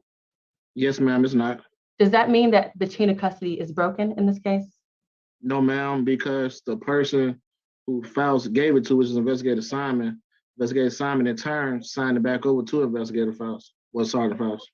Okay, and in Investigator Simon's, are you familiar with his chain of custody form? Is that something internal in his office? I'm not sure. Okay. But it wouldn't be your expectation that he came and got your chain of custody form to have her sign it? No, ma'am. No further questions. Mr. Bernstein, do you have anything for Sergeant Harris? I don't. Okay. All right, Sergeant Harris, you are free to go. Okay. Thank you. Thank you. Ms. Dixon, do you have another rebuttal witness? No further witness from us. Okay, does Clayton County Public Schools rest? Yes, we do. Okay, any other exhibits that you are seeking to admit as a part of your presentation? None from us. Okay, Mr. Bernstein, do you need a break or are you ready to proceed with your case? We are not going to be putting up any evidence. Okay. So All we right. will rest. Okay, so Mr. Allen, rest as well. Any exhibits that you are seeking to admit, even though you're not putting up any witnesses? There's not. Okay, well, at this point, we are closed with the presentation of evidence from both sides.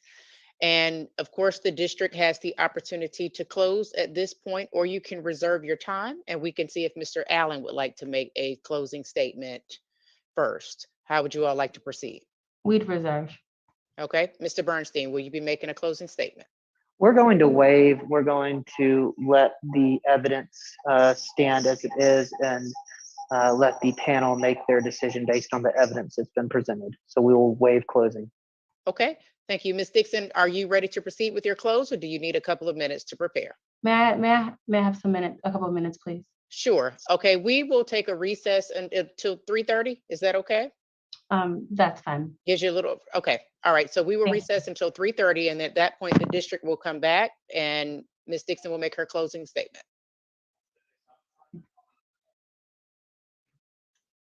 Thank you, Madam Hearing Officer.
Are we live streaming or are we on hold? No, not yet. Not yet. We want to wait for the two attorneys to come back. I just wanted to let you know at the end, once we they do their closing arguments and everything else.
Are we live, Peter? Okay, thank you. All the evidence has closed, and Ms. Dixon, are you ready for your closing? I am. Thank you. You may proceed. Thank you. Panel members, I want to honestly first just thank you for your time. I know that this took a while, and I started by letting you all know that we had 6 witnesses from law enforcement agencies, and that we did. We had all 6 witnesses, and I know that going through all of them was exhausting and it took a lot of mental energy, so I just want to first thank you. I started in my opening saying that this case started with the words from student, the allegation from student, but it ended with the words from Mr. Allen. And those words from Mr. Allen only supported what students said. And that's what I showed you today. Now, this wasn't so simple. We had to have 6 witnesses for a reason. This wasn't a case where, just due to a bunch of roadblocks, we had to have a case. We had to have 6 witnesses for a reason. But the case was very simple. It was pretty straightforward. The defense attempted to sort of make it a little more murky, but it really was straightforward. The outcry came from the student to the principal. The principal, Miss Brown, she testified that she contacted, as via protocol, she contacted Miss Wendy Edwards from Equity and Compliance. She contacted the Miss Faust, Sergeant Faust, from Safety and Security of the police department. Once she did that, they turned the case over to the 2 of them, Miss Edwards to do her personnel investigation, Investigator Faust to do the criminal investigation.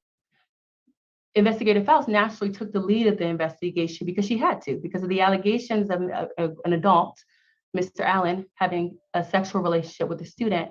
It's criminal in nature, so she took over the investigation. When she took over the investigation, she spoke to, you heard her say she spoke to the student, and the student told her the same thing she told Principal Brown. You heard from Miss Edwards, Principal Brown, and Investigator Faust, them all saying that there were other witnesses who were interviewed. Those witnesses who were interviewed all their information came back still to the student. Because of that, they looked for other leads. They looked to see what else they can get, whatever information they can get, an investigation. So the student went to do a forensic assessment. The investigative files testified that she looked in the student's phone, but there was no messages in the phone at that time. They had his contact information, but nothing there. But based on their communications, what they said is that, or what the student said was that that's where we usually talked. That's where we talked. That's where we did most of our communication. So they got access to his phone via the search warrant.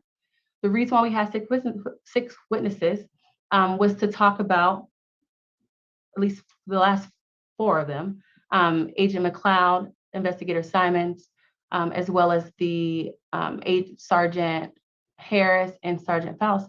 Well, that's because they handled the phone. The phone, if it, in the most simplest world, if it would have went to Investigator Simons of DA's office, as Investigator Faust testified, that is where that's a usual sort of connection that they have. They work with the district attorney's office, who has access to Cellbrite to look into the phones.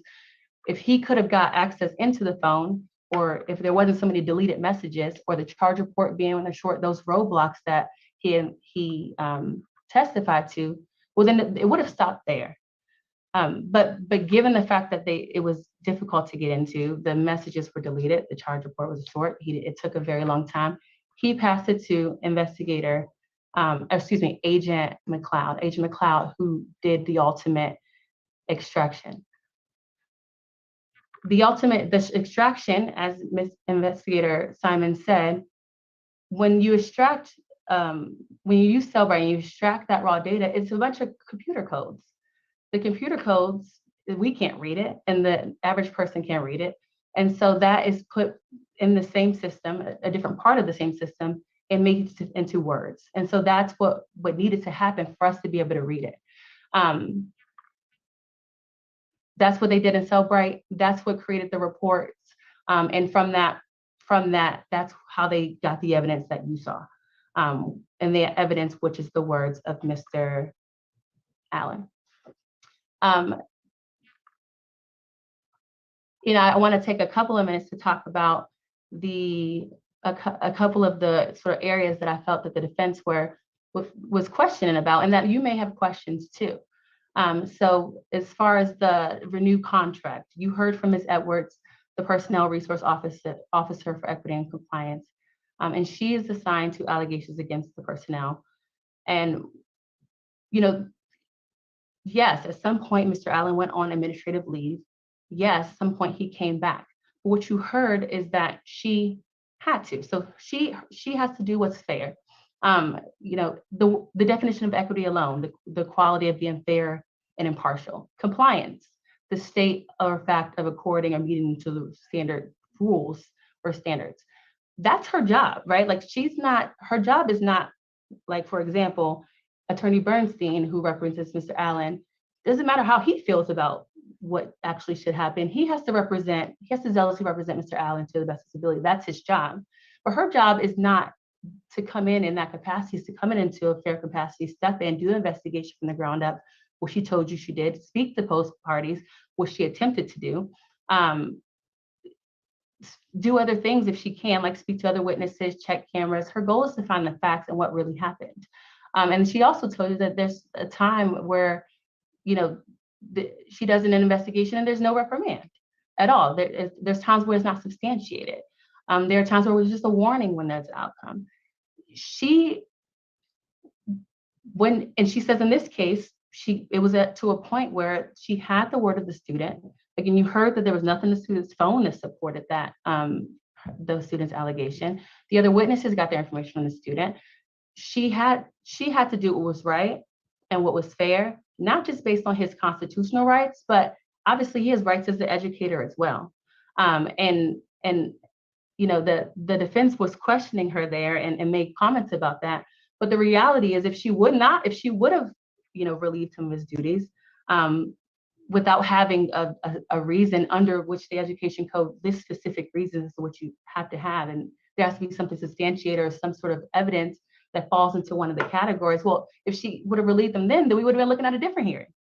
The same kind of hearing, some sort of discrimination suit, right? Or I'm sorry, some sort of dismissal suit, unfair dismissal suit, saying that you let her go over based on a student's word.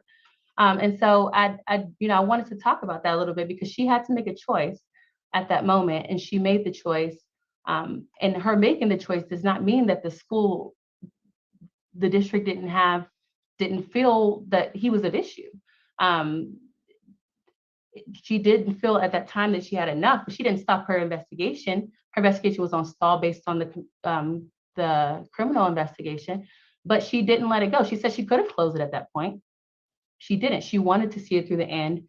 She allowed him back with very strict protocols in place. And they spoke to the student as well to make the student feel as comfortable as possible. They had to do what's fair on behalf of both parties until they have more, and that's what she did. As far as the chain of custody, that's another issue that I felt like the defense was sort of walking around in and trying to make an issue that wasn't an issue. And that's why I called Sergeant Harris back up to have him sort of clarify this phone, right? This phone was taken from the house and given to Sergeant Faust, who gave it to, and she testified that she gave it to Investigator Simons, who he testified gave it to Agent McLeod. But the defense asked about the signature not being on there and whether or not that broke chain of custody. And what he said was, no, that doesn't break chain of custody. That's our internal document. If there's an internal person sort of like handling this, well, they are the only ones with access to this document. They're the ones who sign it. I don't expect an outside agency to, come back and write on my form. So that's not an area that, and I asked specifically, was chain of custody broken here? He said no. And honestly, with all of that, it's I don't know where the defense again was going generally, because the reality is no one can create the messages that was in his phone. Like you heard from Investigator Simons, you heard from Agent McLeod, who talked in so much detail about the raw data, right? Like, can you manipulate the raw data? No. Can you delete it? Can you alter it in any way? It cannot be altered. It cannot be changed. What's in his phone came from him. Those are his words.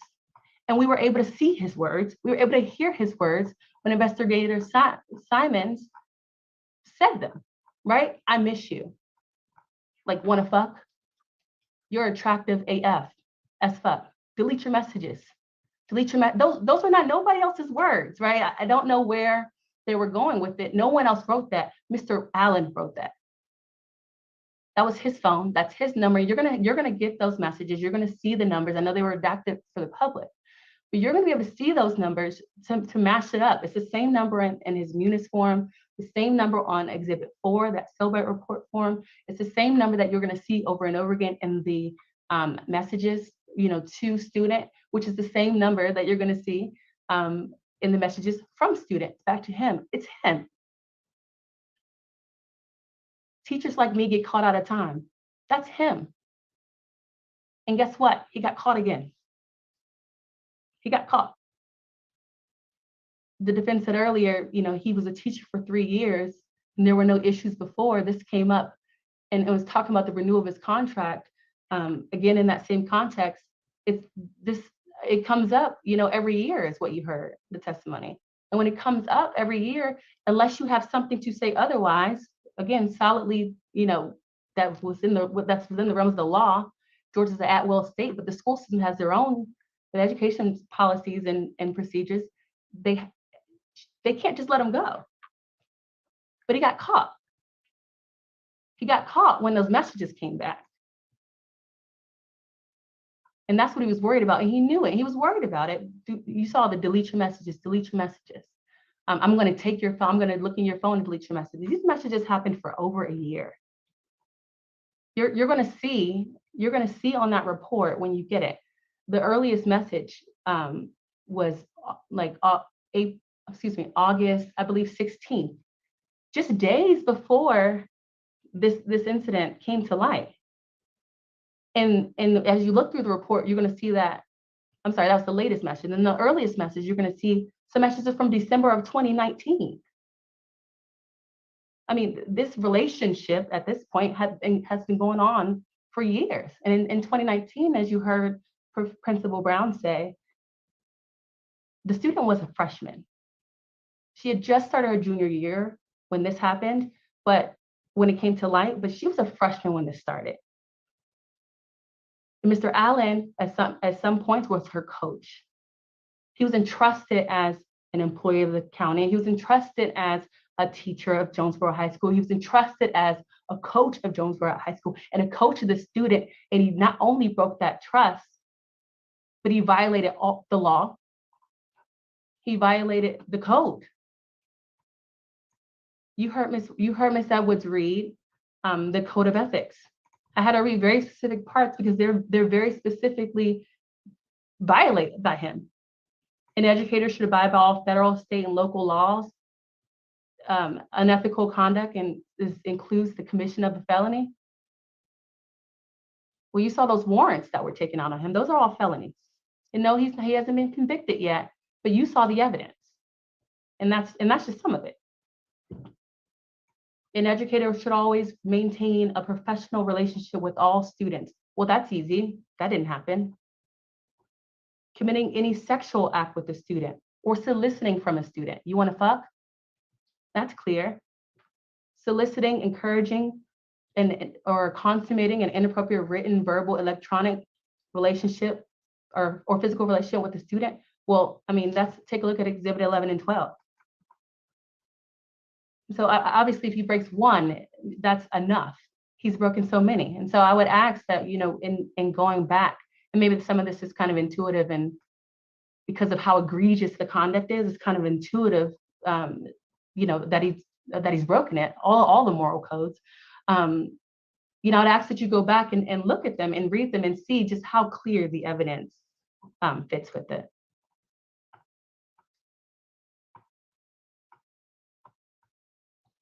So at this time, I would ask that once you do that, and that you uphold the recommendation of the superintendent to terminate Mr. Allen from his employment as a teacher. I mean, he is not fit to be a teacher anywhere at all. And,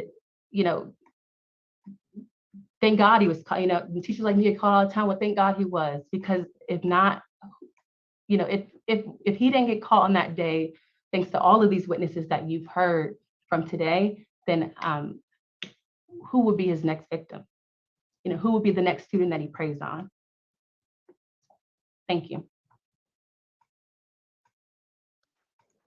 Thank you very much, Attorney Dixon. And I want to just commend both attorneys on your representation of your clients. I know these hearings can be difficult. I know they're difficult subjects. So thank you just both for your professionalism in conducting the hearing. So to the members of the panel, thank you so much for the time that you've spent. We have been considering the case of Marcus Allen. And in the case of Clayton County Public Schools versus Marcus Allen, Clayton County Public Schools is seeking to terminate Mr. Allen's employment on the grounds of willful neglect of duties, immorality, inciting, encouraging, or counseling students to violate any valid state law, municipal ordinance, or policy or rule of the local Board of Education, and any other good and sufficient cause. That's under Georgia's Fair Dismissal Act. Additional grounds for termination asserted by Clayton County Public Schools includes potentially violations of its policy GBU and the Code of Ethics of Georgia Educators. Now, Clayton County Public Schools has the burden of proof to prove one or more of these charges by a preponderance of the evidence. And you are the sole fact finder, the sole finder of fact in determining whether Clayton County Public Schools has met its burden. You may make that determination only from the evidence presented to you during the hearing. And evidence is presented to you in the form of sworn testimony and documentary or physical evidence. Any conflicts in evidence, if any, must be resolved by you. And likewise, you will determine the credibility of witnesses in making your determination. Should you find that Clayton County Public Schools has proven one or more of the charges against Mr. Allen, you will make a recommendation to the Clayton County Board of Education as an appropriate punishment.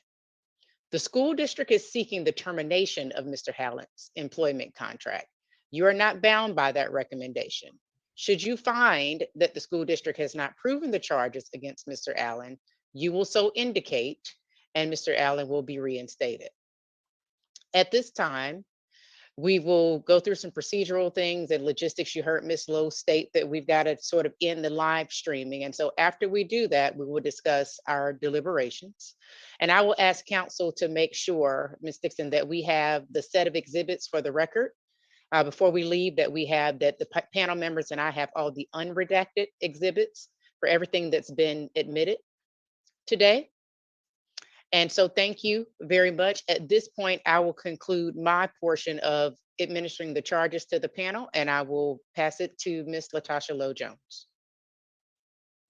Thank you, Madam Hearing Officer. At this time, we will have Madam Hearing Officer, we're saying that the evidence and everything is closed, so we will stop live streaming at this point. Thank you. Thank you. Everyone else will stay on the line.